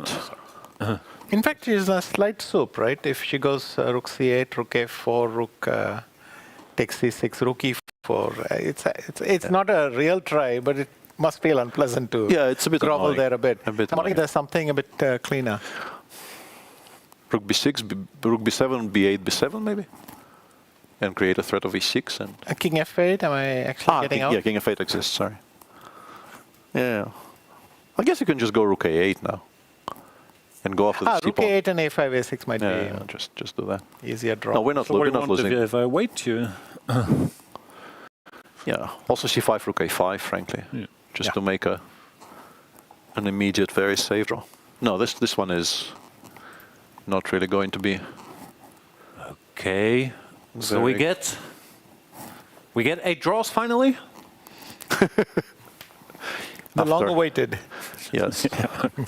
Yesterday was rough, but still some order in the world. Chess still a draw. Yes. Long have we waited. I'm not even sure how many chances were missed. I think in Fabi Anish, we can't really say any big chances were missed. Sindarov was maybe a bit better, but not like winning or anything. Yeah, Prague was actually somewhat significantly better straight out of the opening, and then didn't really realize how promising. It's funny. I thought Wei Yi was must be quite familiar with this stuff because he played something very similar with Arjun. Yeah. But then he seemed to completely freeze. Maybe I mean he understood that Prague was aiming for it and provoking him, but didn't seem to really have anything new. Yeah. Also, no one can ever remember which move order is which here, no? Like starting with bishop e7, with a6, with castle. So Prague got him, but then Prague, yeah, it seemed like the one moment was here to play c4 and just go for c4, b5 before a5. Yeah, I checked briefly, and my bishop d7, a8, g6 idea is completely unnecessary. Just go on the queen side. Yeah. Just play this, yeah? a5. And if g4, then we play knight e4 at some point. Yeah, we wait for an opportune moment and play knight e4. Okay, but c4 didn't happen, and after that, Wei Yi had this f5 tactic. Yeah, once the 5 happened, it seemed like it's not really going anywhere. So yeah, not too many missed chances here. Yesipenko was better, but we haven't found like much better spot, right? Yeah. I have so far resisted the temptation to ask the screen, so we don't know. But yeah, it seemed like maybe Hikaru actually defended quite well once he maybe played. Ask the screen, Peter. We need to find out. Okay. Like the time travel. Was there anything at all? No, zeros. Rook d2, queen b6, zeros. Ah, okay. Just no shot. Queen takes h6, c4, zeros. So, and bc4 just rook c4. Yeah, all of my overselling of bishop f3, the machine just goes knight takes c4 and says you have nothing. Yeah. Knight takes c4 only move. Everything else is very bad. But knight takes c4 very comfortably equalizes here. Yeah, otherwise, in the game, the way they played, bishop f1, king g7. Yeah, well, still not much. Yeah. a4 was a4, rook c6, back to zeros. Yeah. Instead of a4, the engine says if you begin with rook c2, you're probably maybe stopping this plan of rook c6, d6. So maybe you can push a little bit, but it allows, for instance, queen d6 here, which activates some pieces. And against Vichy's plan, just bishop c4 without a4, then rook c6 again. Yeah, a4 is an immediate equality with queen b4 coming in, or I guess rook c6. No, rook c6 can be actually, this is a problem. If you completely lose control over the d file, you are in trouble. But bishop c4, a4 appears to be. You're getting rid of some weaknesses, and then you can defend the rest. Yeah, then it's quite comfortable. Yeah, then you can defend the rest quite comfortably. Just before we let this go, even in the time travel, there was nothing like some moves later. Rook c2, c4 takes take. Yeah, bishop c4 best line. After b takes c4, rook c6 might not be horrible, but knight e4 is a draw, as we indicated. Yeah, as we indicated. And bishop c4, yeah, knight e4 correct. f5 cleaner than knight d6 because of bishop d5. I'm very happy to report that. And here both knight d6 and knight c5 are draws. Knight c5 actually even stricter according to the screen, but nobody does that, I don't think. Like, why would you move your knight to such a square and have to play this endgame? Like, maybe something bad will happen to you here. Yeah, so Hikaru just defended very well, as is his norm. Yesterday Hikaru, was very good much defender. Yeah, hot take. The game between Divya and Vaishali is officially over. It has ended in a draw. And we're left with this also very drawn rook endgame. So, Vichy, thank you so much for joining. I think we can draw this without you. And more drama tomorrow. Thank you so much. I'll be right back. Yeah, thanks you.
Welcome back to the FIDE candidates round number 2. We have 6-7 draws so far, but there's still hope for one decisive result, although, Peter, hopes are slim, no? It is a fluttering hope there. The one game still running is the game between Andrey Esipenko playing the white pieces against Hikaru Nakamura. He is a pawn up in a very classical 4 against 3, with white having an outside passer on the A file. And while we're waiting for this to play out, I guess maybe a brief history of this endgame. White cannot win this without the king. So the winning plan generally involves, at some point, running with the king towards your passer, giving up on some or perhaps all of your king's side and hoping to win the race that way. And I guess the general kind of bit of wisdom about this endgame is you lose with black in this case, yeah, if you're completely passive. If you just stay with the king on g7 with the pawns on sort of the starting squares and wait for white to do everything we just described, often you will lose that race. But if you actually start preparing some kind of counterplay on the king's side prior to picking up pawns on the king's side, you generally are safely in time, right? Yes, all these strong players like typically have a pawn on h5, not f5, but normally they waste no time going f6, g5 or doing whatever, and then all the races are safe. Personally, I'm always terrified to lose this as the attacker, because once I start bring the king and they take all my pawns, I just lose. So I think this is also not a great version for white, because pawns are on f3 and g3 where they can get eaten immediately once the king does anything. Yeah, the rook wastes absolutely no time picking up everything. And just sits on a3, and what do you do? Yeah, yeah. This one doesn't really feel like it's a particularly challenging version of this endgame. The one time I had it on the board, I think I actually won it as a stronger side, but it was drawn sort of most of the way through until some mistakes crept in, and you do occasionally see these endgames result in a win for one of the sides, but not very often. Hikaru obviously is going to take care not to miss something. You do absolutely still have to pay attention to what you're doing. Let's maybe show some kind of a sample line. Rook I'm A3, also A6. so confused. I went rook a3, not thinking of anything, and the engine bar jumped. We can't see moves, but is this for real? I don't believe that, but obviously, like. We're nowhere near the table basis, but still. But let's say I just do nothing. I play even h5. Okay, rook a8, king g7, I guess. Whatever. Yeah, and now I go king d2, rook f3, rook c8. No. We sorry. We can't really afford to lose another one, but we can play rook c8, rook c6. And this one, considering you played h5 in particular, was, of course, provocative. Let's say provocative. This one you might lose because you denied yourself any real counterplay, and my plan is extremely. No, but rook takes g3 now. What am I talking about? Now you can take. You're not losing that. You're not losing that. Like I said, I'm worried as the attacker normally. Yeah, I completely lost my mind. Okay, maybe we could play rook c7, a7, but that allows g5. If we go one move back, we could put the pawn on the 7th, but that frees up the king and does offer black some immediate counterplay. Yeah, whichever. Where probably doesn't matter. Shouldn't matter a great deal. Yeah, a7, g5, and once you create a passer on the other side, I don't think you ever lose. Yeah. But still, why is the computer so happy here? We can play the usual guess the move game, or does he just misunderstand?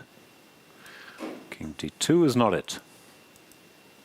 No, I think it just. A8 is fine. It feels like maybe there was an immediate draw, and it becomes briefly optimistic about things. But hang on, are these positions just somehow winning now?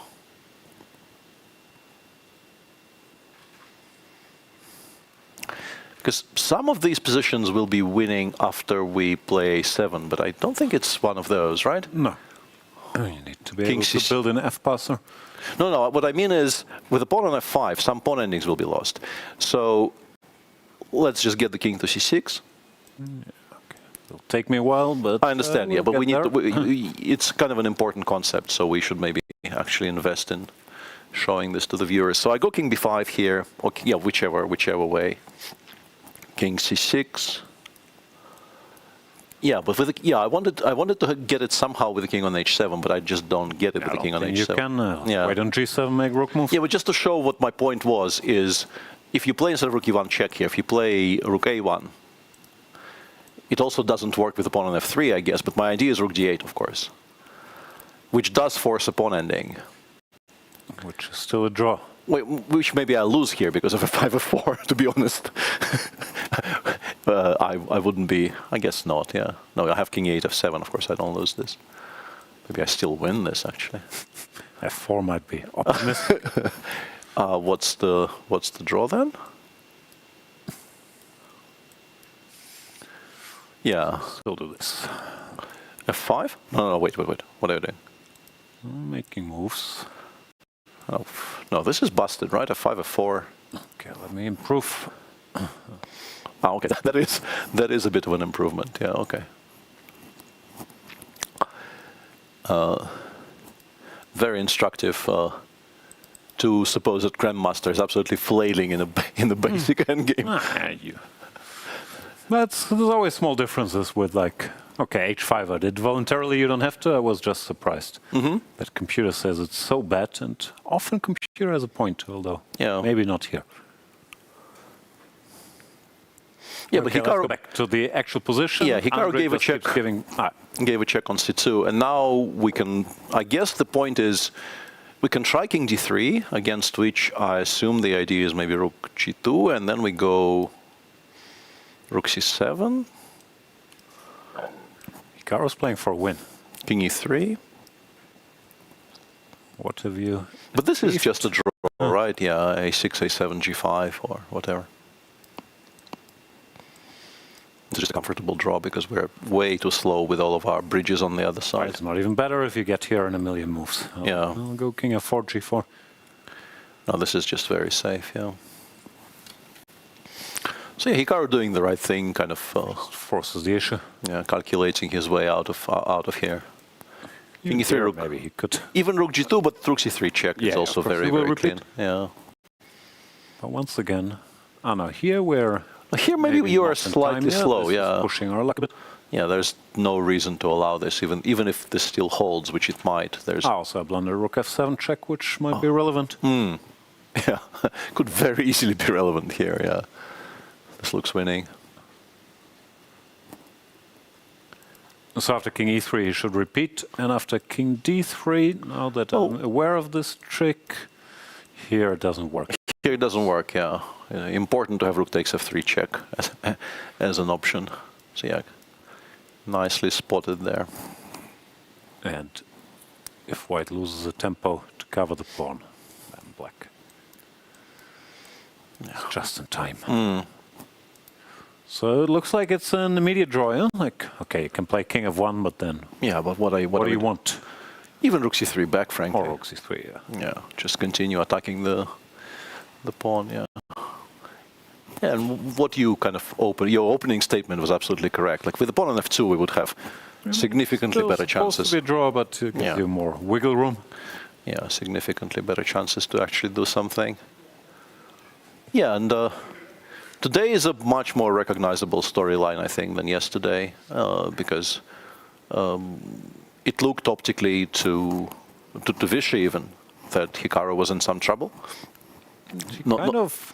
Maybe, yeah. Computer never said too much. Yeah, not just to us, but also to Vishy, who I would trust with those things. And yeah, he just once he realized imprecise play will now be a problem, he just sat down and calculated his way out. That's normally what he does. Exactly, yeah. As advertised. Very good defender. Defending very well.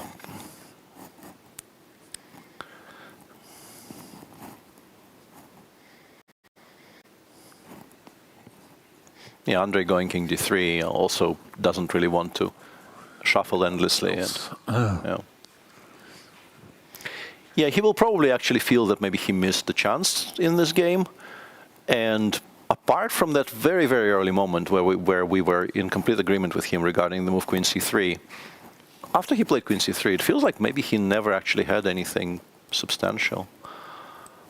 Yeah, Knight C3 was supposedly much stronger. Seems to be this tactic which allows you to achieve harmony. Yeah, and very important to keep the pawn on C6, because in the game once the pawn got to C5, we started wondering if white has anything at all, and the answer is actually probably no. I mean, it's still.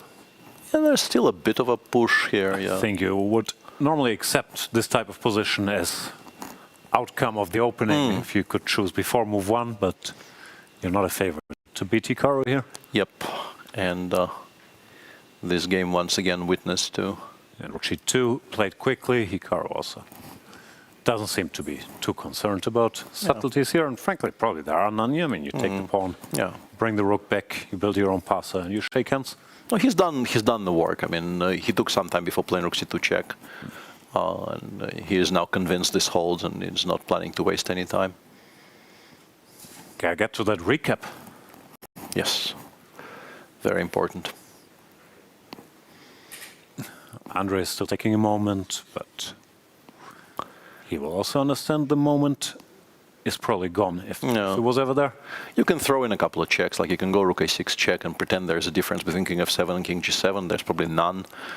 And then you go back to whatever it is that you were planning to do. But yeah, maybe Rook B6 and then King E3, but it's the same position anyway.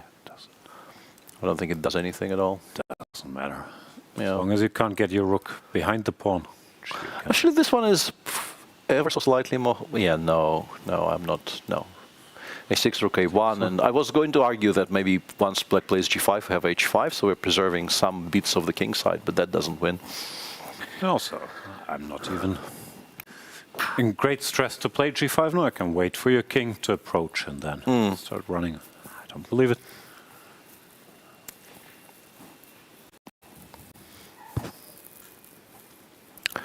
So with Andrey waiting, we could start kind of cleaning up the impressions of the round.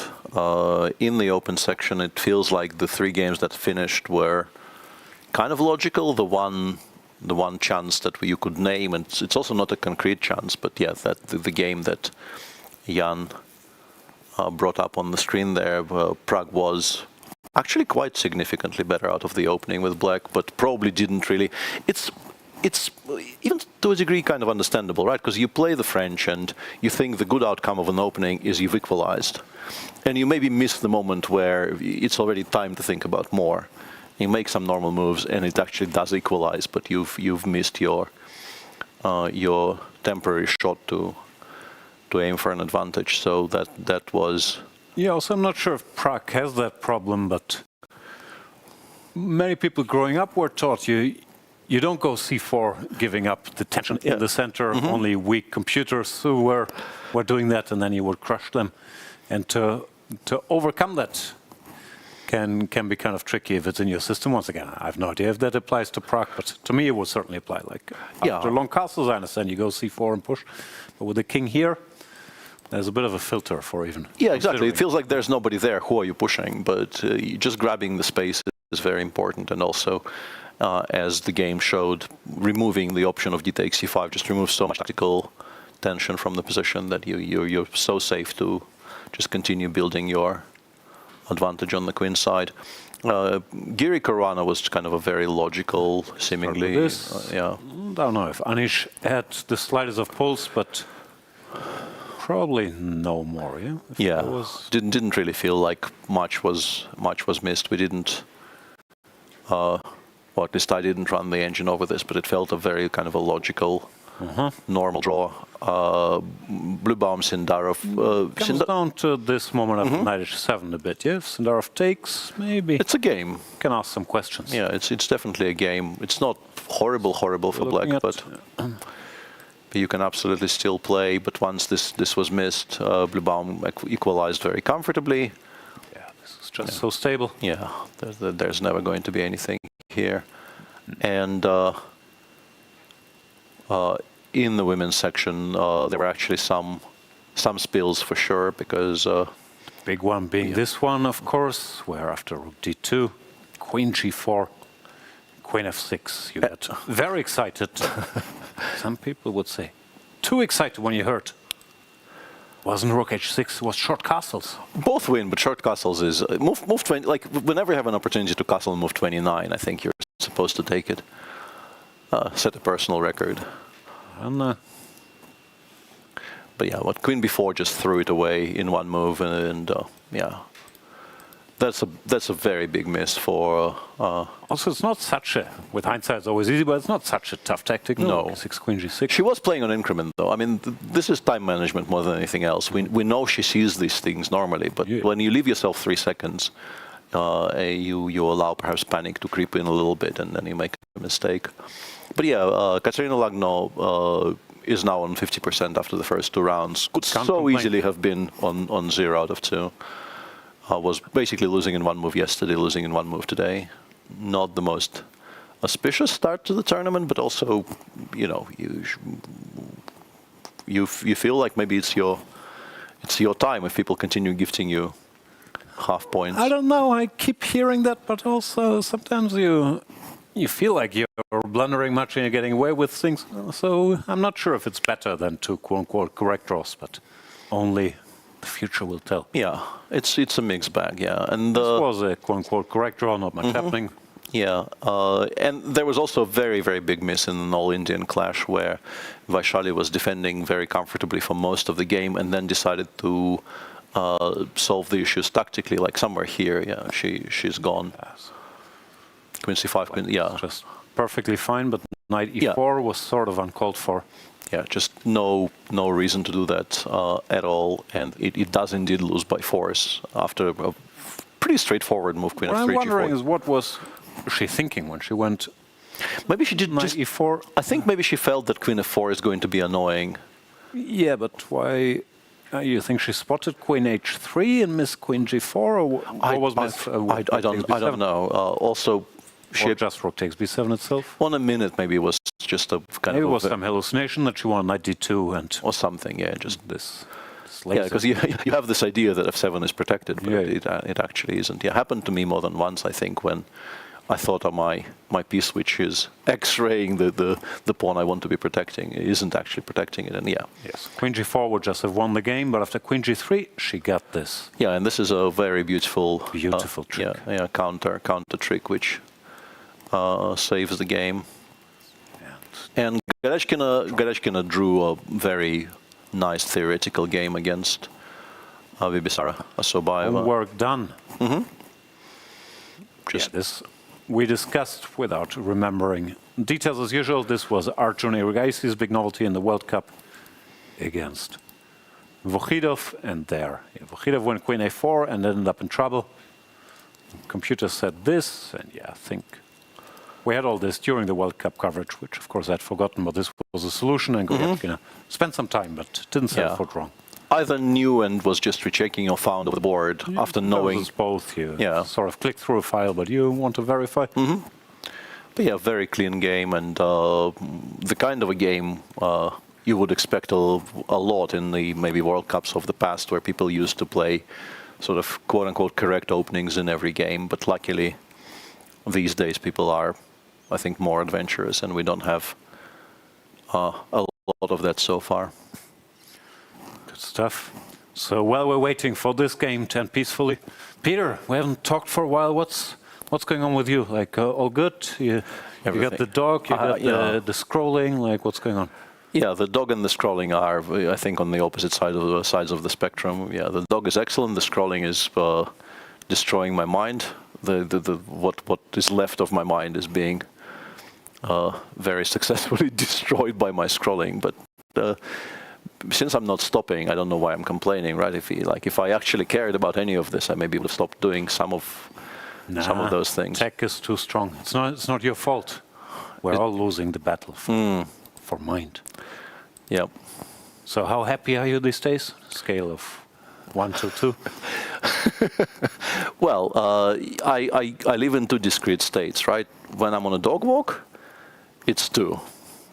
And when I'm not, it's if you only gave me 2 options, right? So it's 1. Yeah, Okay, we can expand the scale. I didn't think you would need higher numbers than 2, but to take the dog into account. Yeah, no, on a dog walk, it's fairly high. That's beautiful. All right, good talk. Back to this draw and rook endgame. Yeah, I don't know if we have a lot of fresh material about this. I found a way to sort of maybe scare black a little bit. Can we play h5 here? GH, king e3. King f4. I mean, scare is an overstatement, but rook h6, rook a1, rook h5. And you have rook a4 check, right? And that is... I will probably find that.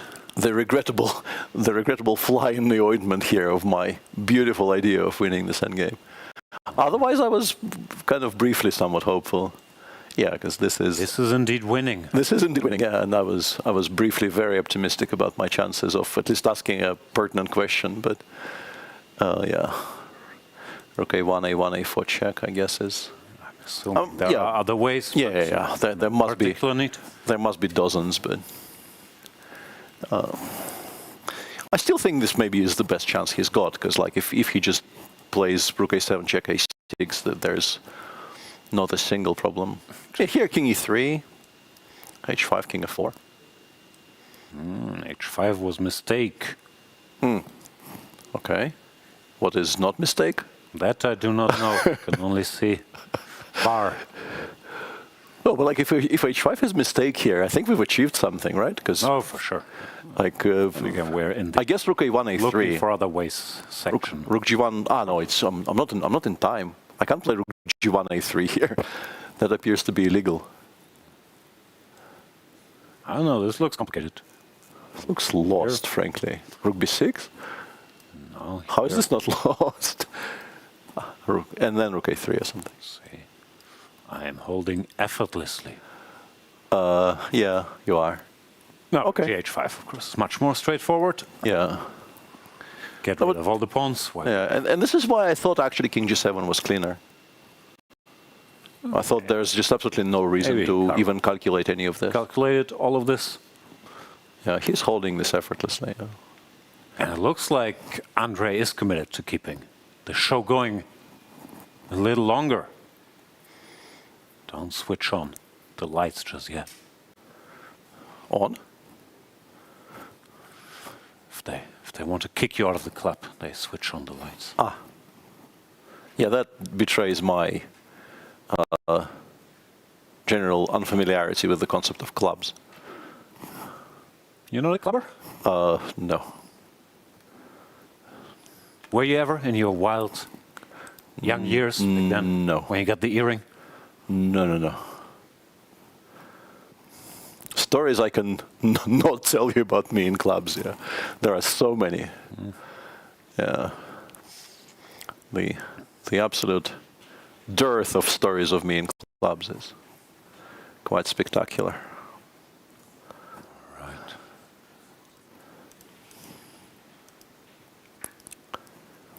And then again, no one can accuse you of not having wasted a lot of time, so it's I just like chose. You got good at chess. Yeah, I chose. Focus. I chose other ways of wasting time. Andrey's telling his brain to do something. Yeah. I know from personal experience this doesn't work. I tried this. He's double-clicking. Yeah, it feels like it should work. Like you say, come on, brain, find something. And yet it... Position draw. Yet it refuses, yeah.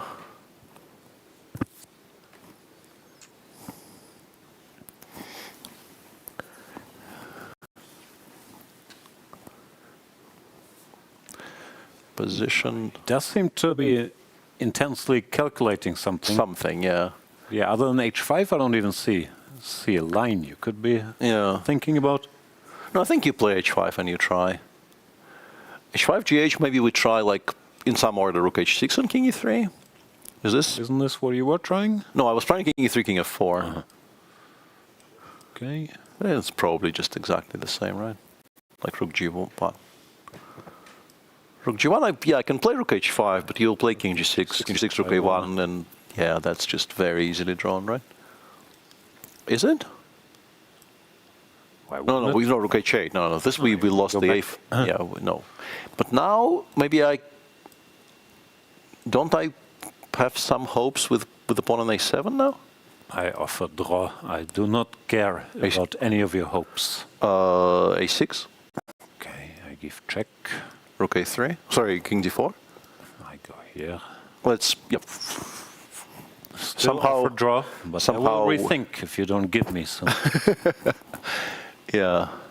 Nah, it's somehow your board and the board our viewers see are not in agreement, which is why I'm still persisting in. That is somewhat odd. Yeah, that's alarming. I promise I have a different position on my board. Yeah, I can see Jan's board, and I can also promise our viewers that he's made progress. It's just that you can't see all the wonderful progress he's made. It's frozen, like Anna and Elsa. There we see Andrey Yesipenko, 2-7-23, I think. Live rating, he was even higher at the beginning of 2022. Still young, has some successes there, not listed here, although yeah, third place in the FIDE World Cup certainly does count. Former World European Youth Champion, became a Grandmaster and a very strong player early, beat Magnus Carlsen as a 17-year-old. Why does it list 2023 but does not list the one he qualified from?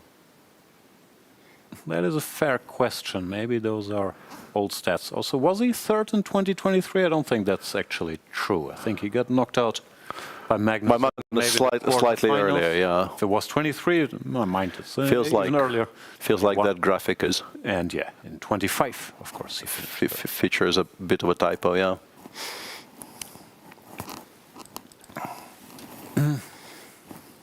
Still shaking his head.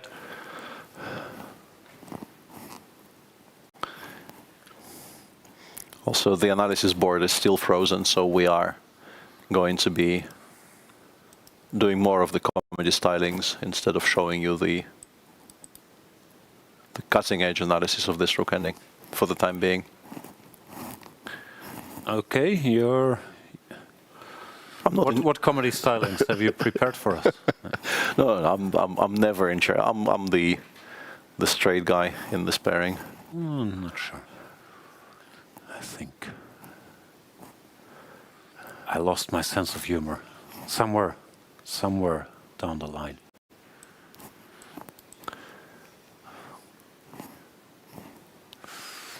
Andrey also doesn't feel particularly humorous, yeah. Particularly humored or humorous right now. In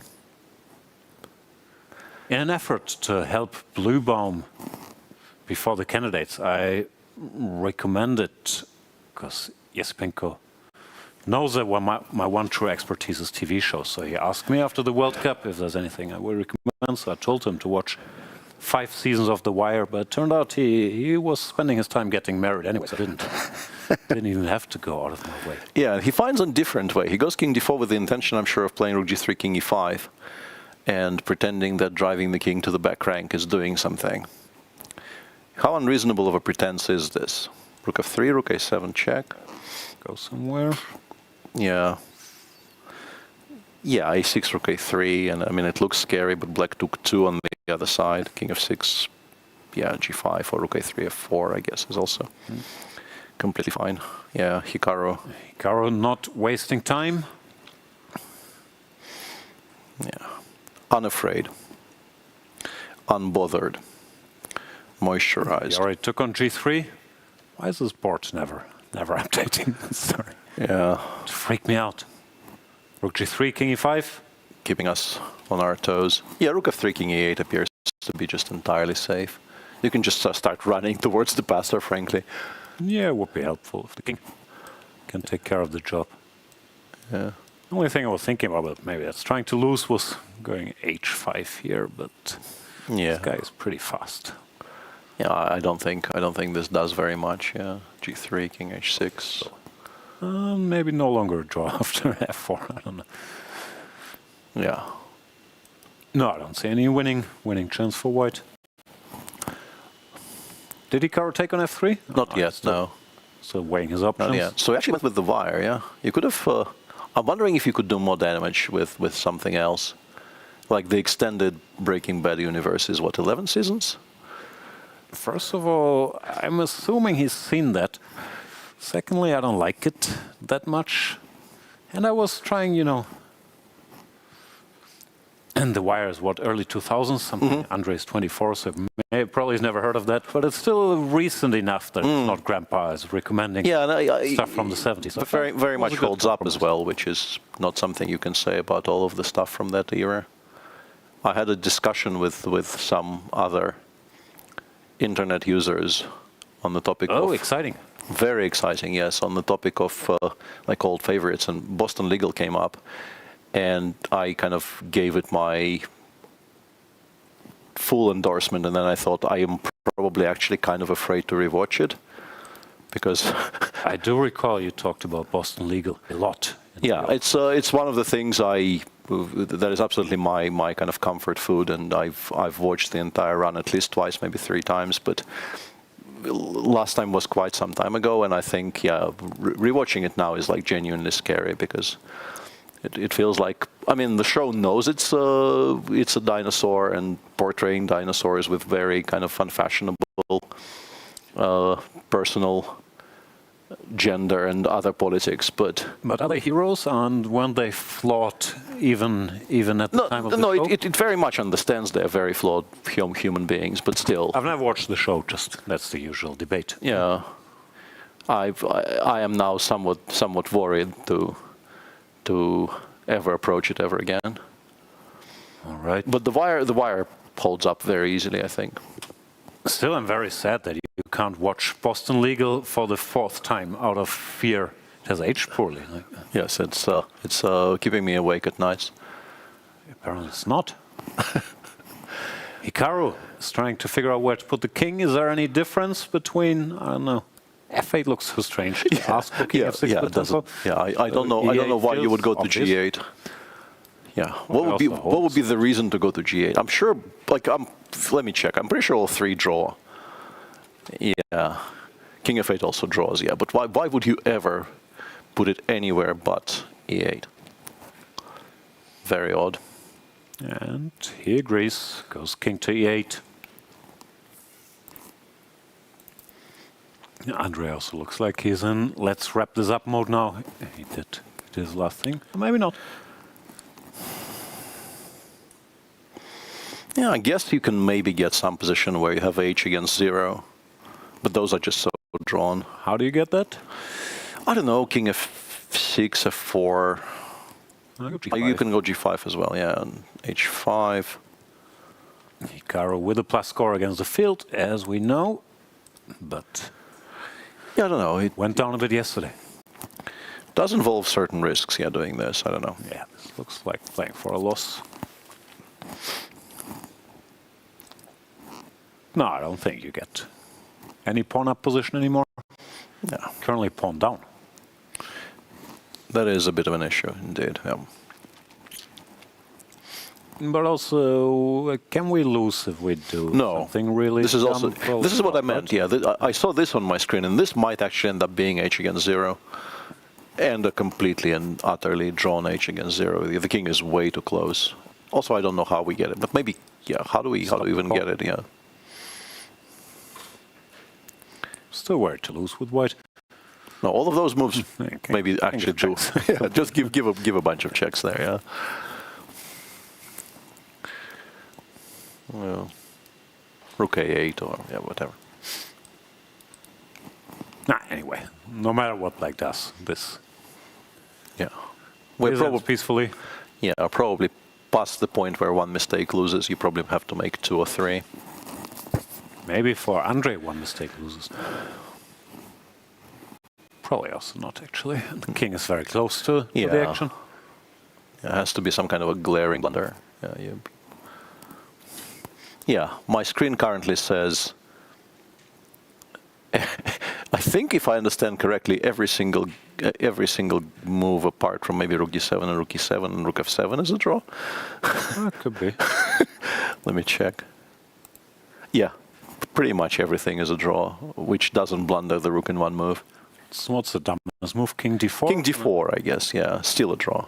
Yeah. Very comfortably, like we're risking nothing whatsoever here. Yep. Yep. Okay, there's not that much to talk about. Can you bring up who's playing tomorrow on your magic screen? I can also probably look it up here. No. You cannot? No. That is shocking. But we will get them on your screens, dear viewers, in a moment, or we will tell you what the pairings are. One of those things eventually will be true. Hikaru's back, but Andrey doesn't look that committed to making a move.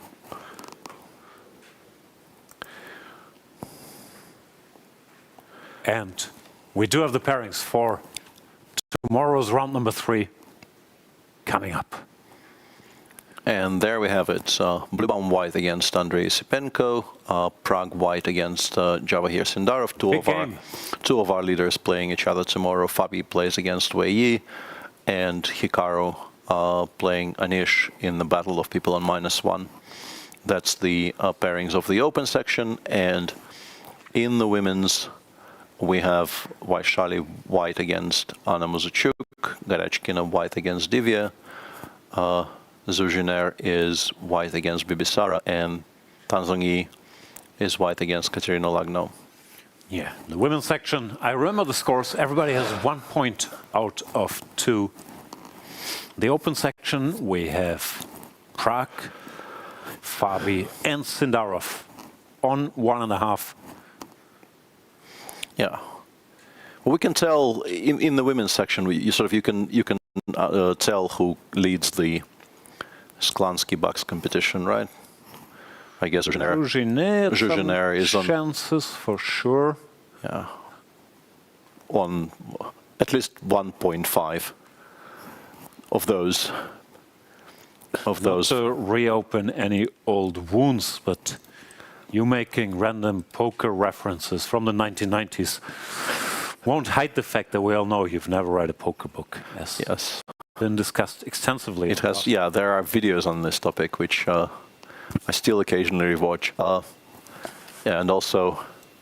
So King e6 was played. Rest in peace, David Sklansky. Threatening checkmate.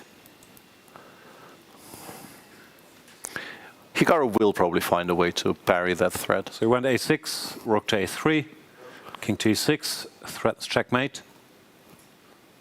How do you want to parry the threat? King, maybe? Yeah. Although king d6, you can't play king c8. I think this is what Andrey is planning. That is true. He is setting this devious trap. But yeah, going back is very much encouraged. Also, I'm assuming any check doesn't really lose. Black no, nothing. Margin nothing loses. Yeah. This could actually be. I think we go back. Yeah, we go king d6 here, and yeah, because. No, I'm just wondering if this is losing for black. Yeah. Yeah. Because we have rook h8. Yeah, maybe this is trick. So you have to start counting. Yeah, this looks like it might be fast enough. Yeah. But Andrey, yeah, but rook d3 check, of course, was somewhat cooperative. This is the way. And now if the king comes here, we can start running, so white should not do that. No, I think it's time to repeat moves and call it a day, no? Like king d6, king e8, king e6, or however you want to do it. Yeah, one of those options should be probably finally taken, or even king f6 takes g6 is perfectly comfortable for everybody. King d6 gives you practical chances of king c8 or rook d3. Rook d3 and then rook c3 check is still fine, I mean, right? Yeah. You just the only way to lose was this. Yeah, this is and uncalled just to for. illustrate whatever, he makes a move. Rook h8. Wrong? Why is rook h8 wrong? It's wrong? Yeah. Amazing. King This e6 is and a g takes draw, h or something, yeah. So how do I win? h5 maybe. h5? No, h5 loses. Now it's guess the move with the engine bar. Always a fun little game. Yeah, this apparently wins. h5 loses. That is unexpected, I have to say. Ah, I figured out why. Back. Yeah, this is the way. Gotta run back and then cash in later. No. No, now I guess you have to. Now I have to cash. I think you probably have to, actually do this, right? And this is fast enough somehow. Rook endings, famously very easy and understood by everybody. No. King d5. Okay. Tough move. Yeah, if that's logical once you see it, but yeah, if that's the only thing that wins here, yeah, that's. But that's anyway, none of this is relevant. The position is a dead draw. We're just messing around, looking for ways to mess us up. Won't happen. Most likely finishes king d6, king e8, king e6, king d8, king d6.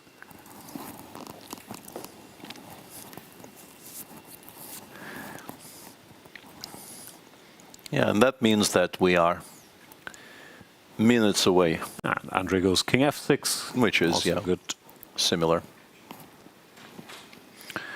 I guess g5 is. G5 gets rid of a lot of pawns. Yeah, the simplest. Unless white wants to push his luck with playing h5. Yeah, with the king on d8, it really doesn't feel particularly attractive. Yeah. No, I think we will get something along these lines. Rook b6. Good move, but no, I'm just trying to guess. This is a game of try to guess exactly how the draw grid. They've seen enough ads. Pass move 40, so you can just offer as well. Yeah, not much to play for anymore. Yeah, and Andrey, he looks like a man who thinks he missed a major chance, and he will be, I guess, minor chances. Yeah, I guess somewhat relieved when he gets back to the room and finds out that it actually wasn't all that special once he didn't play knight c3. Yeah, somewhat strange round. Felt a bit slower than yesterday, but I'm sure there will be more decisive games. Even tomorrow, I'm gonna go out on a limb here and predict at least one decisive game tomorrow. Absolutely. And by the way, Charlize, in her very early segment, announced a poll which ran on YouTube for quite a while on the topic of decisive games today. And House very much wins because everybody took the obvious option of between 1 and 3, which was voted for by 68% of the voters. Between 3 and 6 was 13%, and 0 wasn't none, but only 13% of our viewers chose 0. So House collects today. That's like never bet on the Lakers because they have too many fans. No, like people are fans of decisive games. 0 did not get the love it deserved. It deserved today, yeah. Although, frankly, some positions were, in particular in the women's section, some position did seem like they should probably end in a win for somebody, but they didn't. Very much so. We can bring the results up on our screen. Spoiler, was 8 draws. While Hikaru and Yesipenko are still discussing their game. 0.5 times 0.5. Yeah. How much is that? 0.25. That's what I thought, but shouldn't it add up to 1? Well, you would think so, but we are through the looking glass here. Maybe that's a way to save on these 5,000 euros per half point. If you only distribute 0.25 points per game. Yeah, I think this might be a cost-saving exercise you see on the screen right there. Anyway, very efficient. It's what I was trying to say. Same in the women's section. There you go. We've seen tomorrow's pairings already. So I believe, unless, Peter, there's something you still want to say, it's time to thank the partners of the show. That is a very important part of the broadcast, and we are very thankful for the support of the Republic of Cyprus, the Cap St. George's Hotel and Resort, a very beautiful place here. It's players and the crew here are extremely well treated, and grateful for the opportunity to escape the less balmy spring times elsewhere. The Cyprus Chess Federation, FIDE, and the Freedom Corporation and the Scheinberg family, of course, who are generously sponsoring this event and making it possible. Thank you to all of those entities. There you go, and thank you so much for watching. I'll only tell you now, but tomorrow if you're sick of us, and I did read the internet, some people are, you can also watch your favorite game, your favorite player, without any commentary. If you want to go for the full Nakamura experience, you can watch his game on the FIDE Chess channel separately. So check those out in case your favorite player doesn't get enough coverage here. Thank you so much for watching. Of course, don't forget to like, subscribe, comment. We want the 500,000 subscribers, because then we shall all be happier. And that is the goal. That is very much the goal.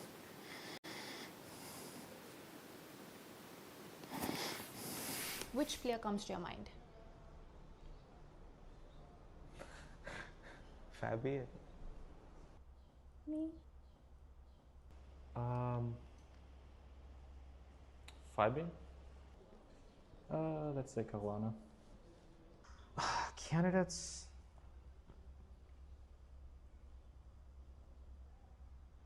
I guess I'll say Fabiano. Well, I think maybe the player who's played the most candidates might be Viktor Korchnoi. I'm not sure though, because there's some others who I think have played many times, like maybe Karas, Portish. So maybe I would probably think Korchnoi. Also, he won the candidates 2 times. He is definitely a name that comes to my mind immediately. Would you take $10 million to quit chess forever? No. Fisher or Eminem? Fisher or Eminem. Like Eminem the rapper? Yes. Okay, okay. So Fisher or Eminem? I don't listen to wikis. Fisher. I don't hate women, they just sometimes make me mad. Ooh. This could be both, but I'm gonna say Fisher. I was a smart kid, but I hated school. That sounds like Eminem. Psychologically, you have to have confidence in yourself, and this confidence should be based on fact. That's gotta be Fisher. I always wish for this, but it's almost turning into more of a nightmare than a dream. Eminem? I like the moment when I break a man's ego. That's Fisher.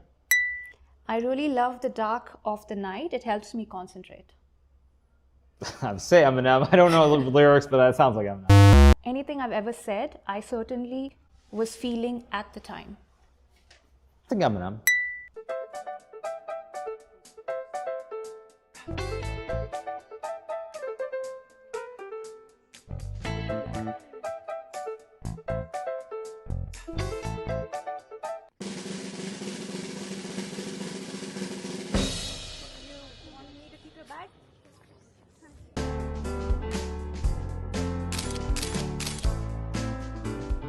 How do you say candidates tournament in your language? Namzatlar müsabakası. Kandidatenturnier. Турнир претендентов. Турнир претендентов. 候选人赛. Candidates tournament.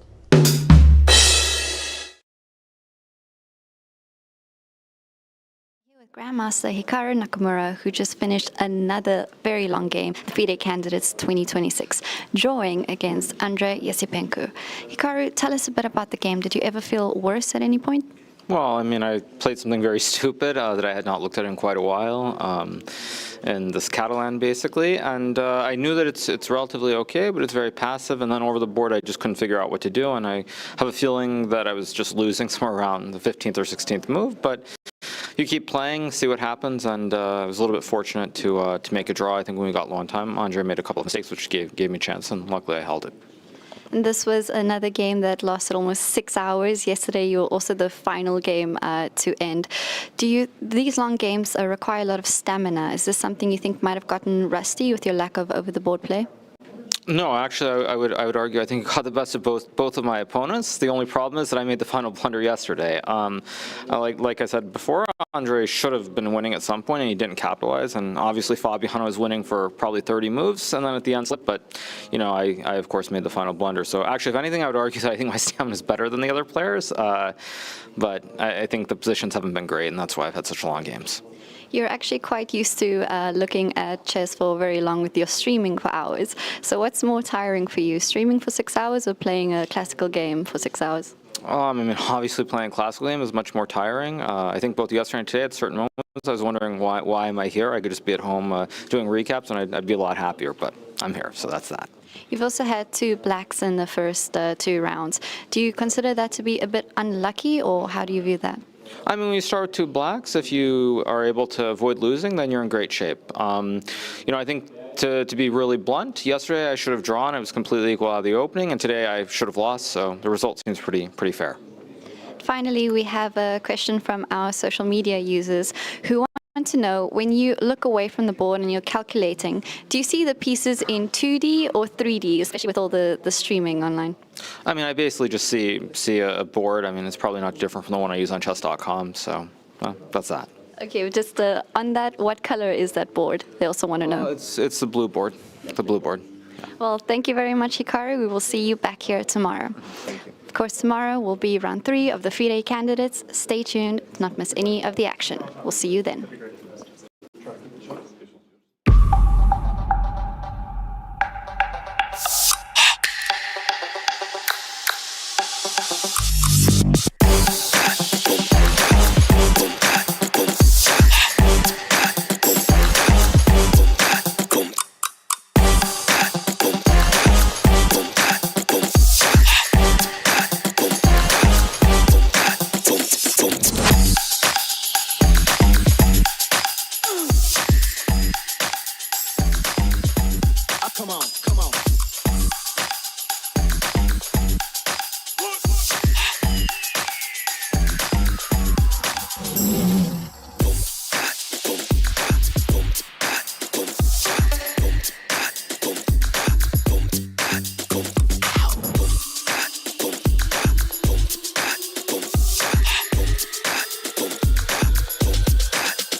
Welcome to round 2 FIDE Candidates 2026 press conference. I have with me Grandmasters Wei Yi and Grandmaster Rameshbabu Praggnanandhaa.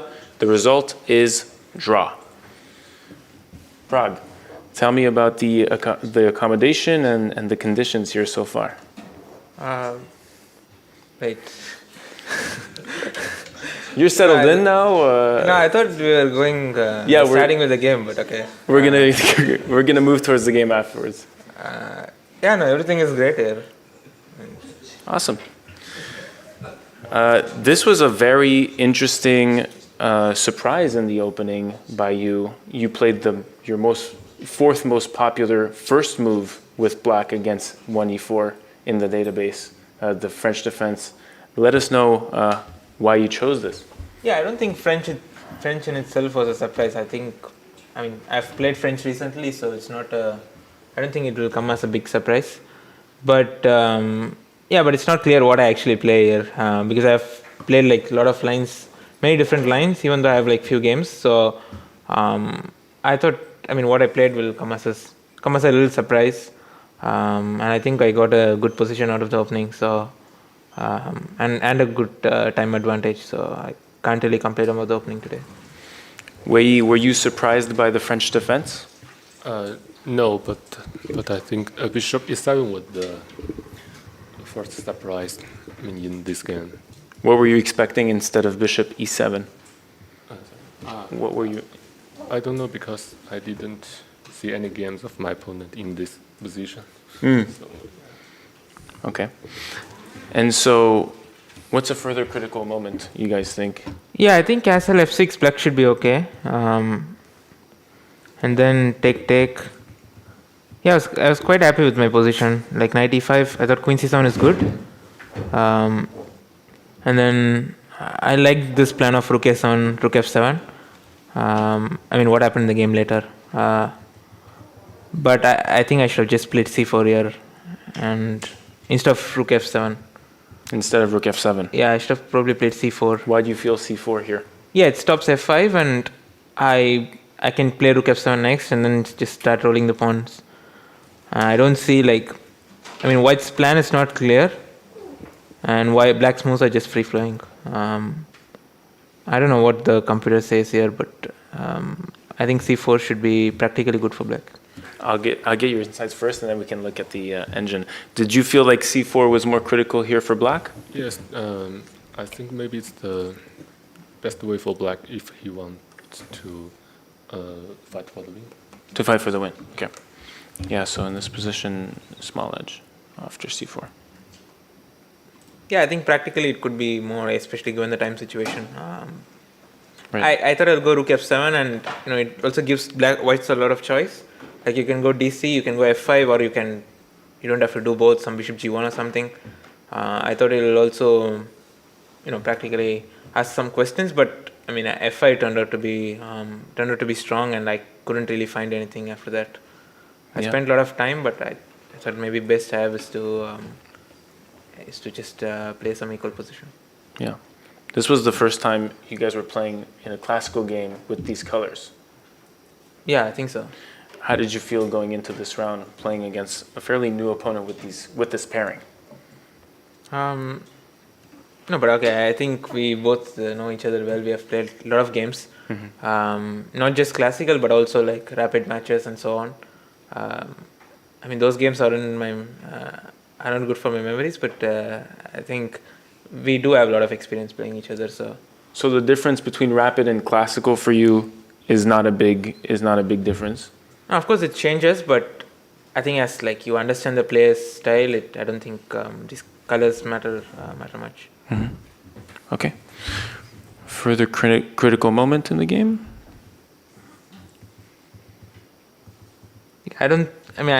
Maybe we could have played a bit better, but I think it was just fine for both of us. I'm sure there were many other options which were also equal, but I think what we played looked logical and looked like a decent move. So. Right. And then after knight e4, we have kind of this opposite colored bishop steering towards a draw. Yeah. And was this the expected result from this position? Was draw the expected result from this position? I think it's completely equal. Completely equal. Yes. I think this position is completely equal, so I think draw is the most reasonable result. Yeah. Fantastic. And so then we have a trade of a few more pieces, and then we play on until a draw. Okay, I'm going to open up the questions to the floor. If anyone has a question, please raise your hand to get the microphone and state your name, your media outlet, and ask a question to one of the participants. Hi, I'm Iron Seconder from St. Louis Chess Club. My question to Wei for tomorrow. You're going to play against Fabiano Caruana, and from our stats here, we saw that Fabiano has quite good result against you with 3 wins and 2 draws. Do you have any specific strategy or preparation to bounce back from all of these losses and then make your first win? Tomorrow you play Fabiano Caruana. What are you expecting going into the game? Yeah, I think I scored badly. I mean, against him in classical chess, but I think tomorrow I will try to play well and at least try to hold the game. Yeah. Thank you. Anybody else with a question? For Grandmaster Wei, I'm Jafar from Prime Chess. Most of the critical moves came down to when the clock was under 20 minutes. How do you mentally keep yourself sharp and find those right moves in those moments when the time is running out? This is for Grandmaster Wei, yes. Regarding the time pressure. How do you deal with time pressure? I mean, almost in every game I was in time pressure, so yes, I always have to find the best moves. Sometimes it works, sometimes it doesn't. But yes. Anybody else from the floor with a question? In the back. Okay, my name is Smir from Germany, chess base. I have a question that is chess related. There was the opening situation when Wei Yi could have played taking on c5, and there were some tricks with bishop h7 and so on. Wei Yi, my first question is to Wei Yi, why you have not played it? And Prag, have you prepared something? Because you were very confident when you castled. Yeah, of course it was prep, and also I think I kind of expected him not to go for it, because when you are blitzing out these moves, I mean DC5 bishop h7 is something that either they have looked at it if it's the best or it's not the best. So either way it's probably not a great practical choice. Any other questions for Wei Yi about that moment? Yes, I think after castle, black's castling, and I need to make a decision, take and castle alone, or just go shot, castle shot. But finally I go castle shot, and yeah. My question was exactly this moment, and when you take on c5, there are options to take on h7 in this situation. Take on c5 now, and DC. DC. And if knight takes c5, and then there's this. I don't think I. Bishop c5, bishop c5, bishop h7 is possible. Oh. Takes, bishops, takes. Yeah, but against such a well-prepared opponent, you cannot. Brief answer, we love it. And another question here. My question is for Grandmaster Praggnanandhaa, George Park from Chess with Maastricht. You had a fantastic 2025, at least the beginning, winning tournaments in a row and almost guaranteeing qualifying for the candidates. But then you had several less successful tournaments, and now you're, I think, having a pretty good tournament, winning first game and playing with initiative, taking initiative with black pieces. What do you do to bounce back from some not very successful streaks of games? I think I still need to learn from it, because I played like 5 tournaments in like last 6 months, and all 5 of them went poorly. So it's also something that I should learn to recover from a bad tournament. But here it's just a start, and I don't think a good start is great, but you still have to play your best, and there are 12 more games, so I have to keep focusing and keep giving my best. Okay, thank you. Good luck for the next round. Thank you. Any other question from the floor? Ulrich Stock from Die Zeit, Hamburg, Germany. A question for Praggnanandhaa.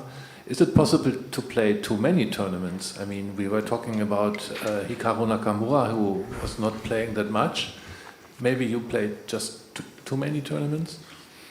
Yeah, I think it's possible, and there are a lot of players who have shown it as an example.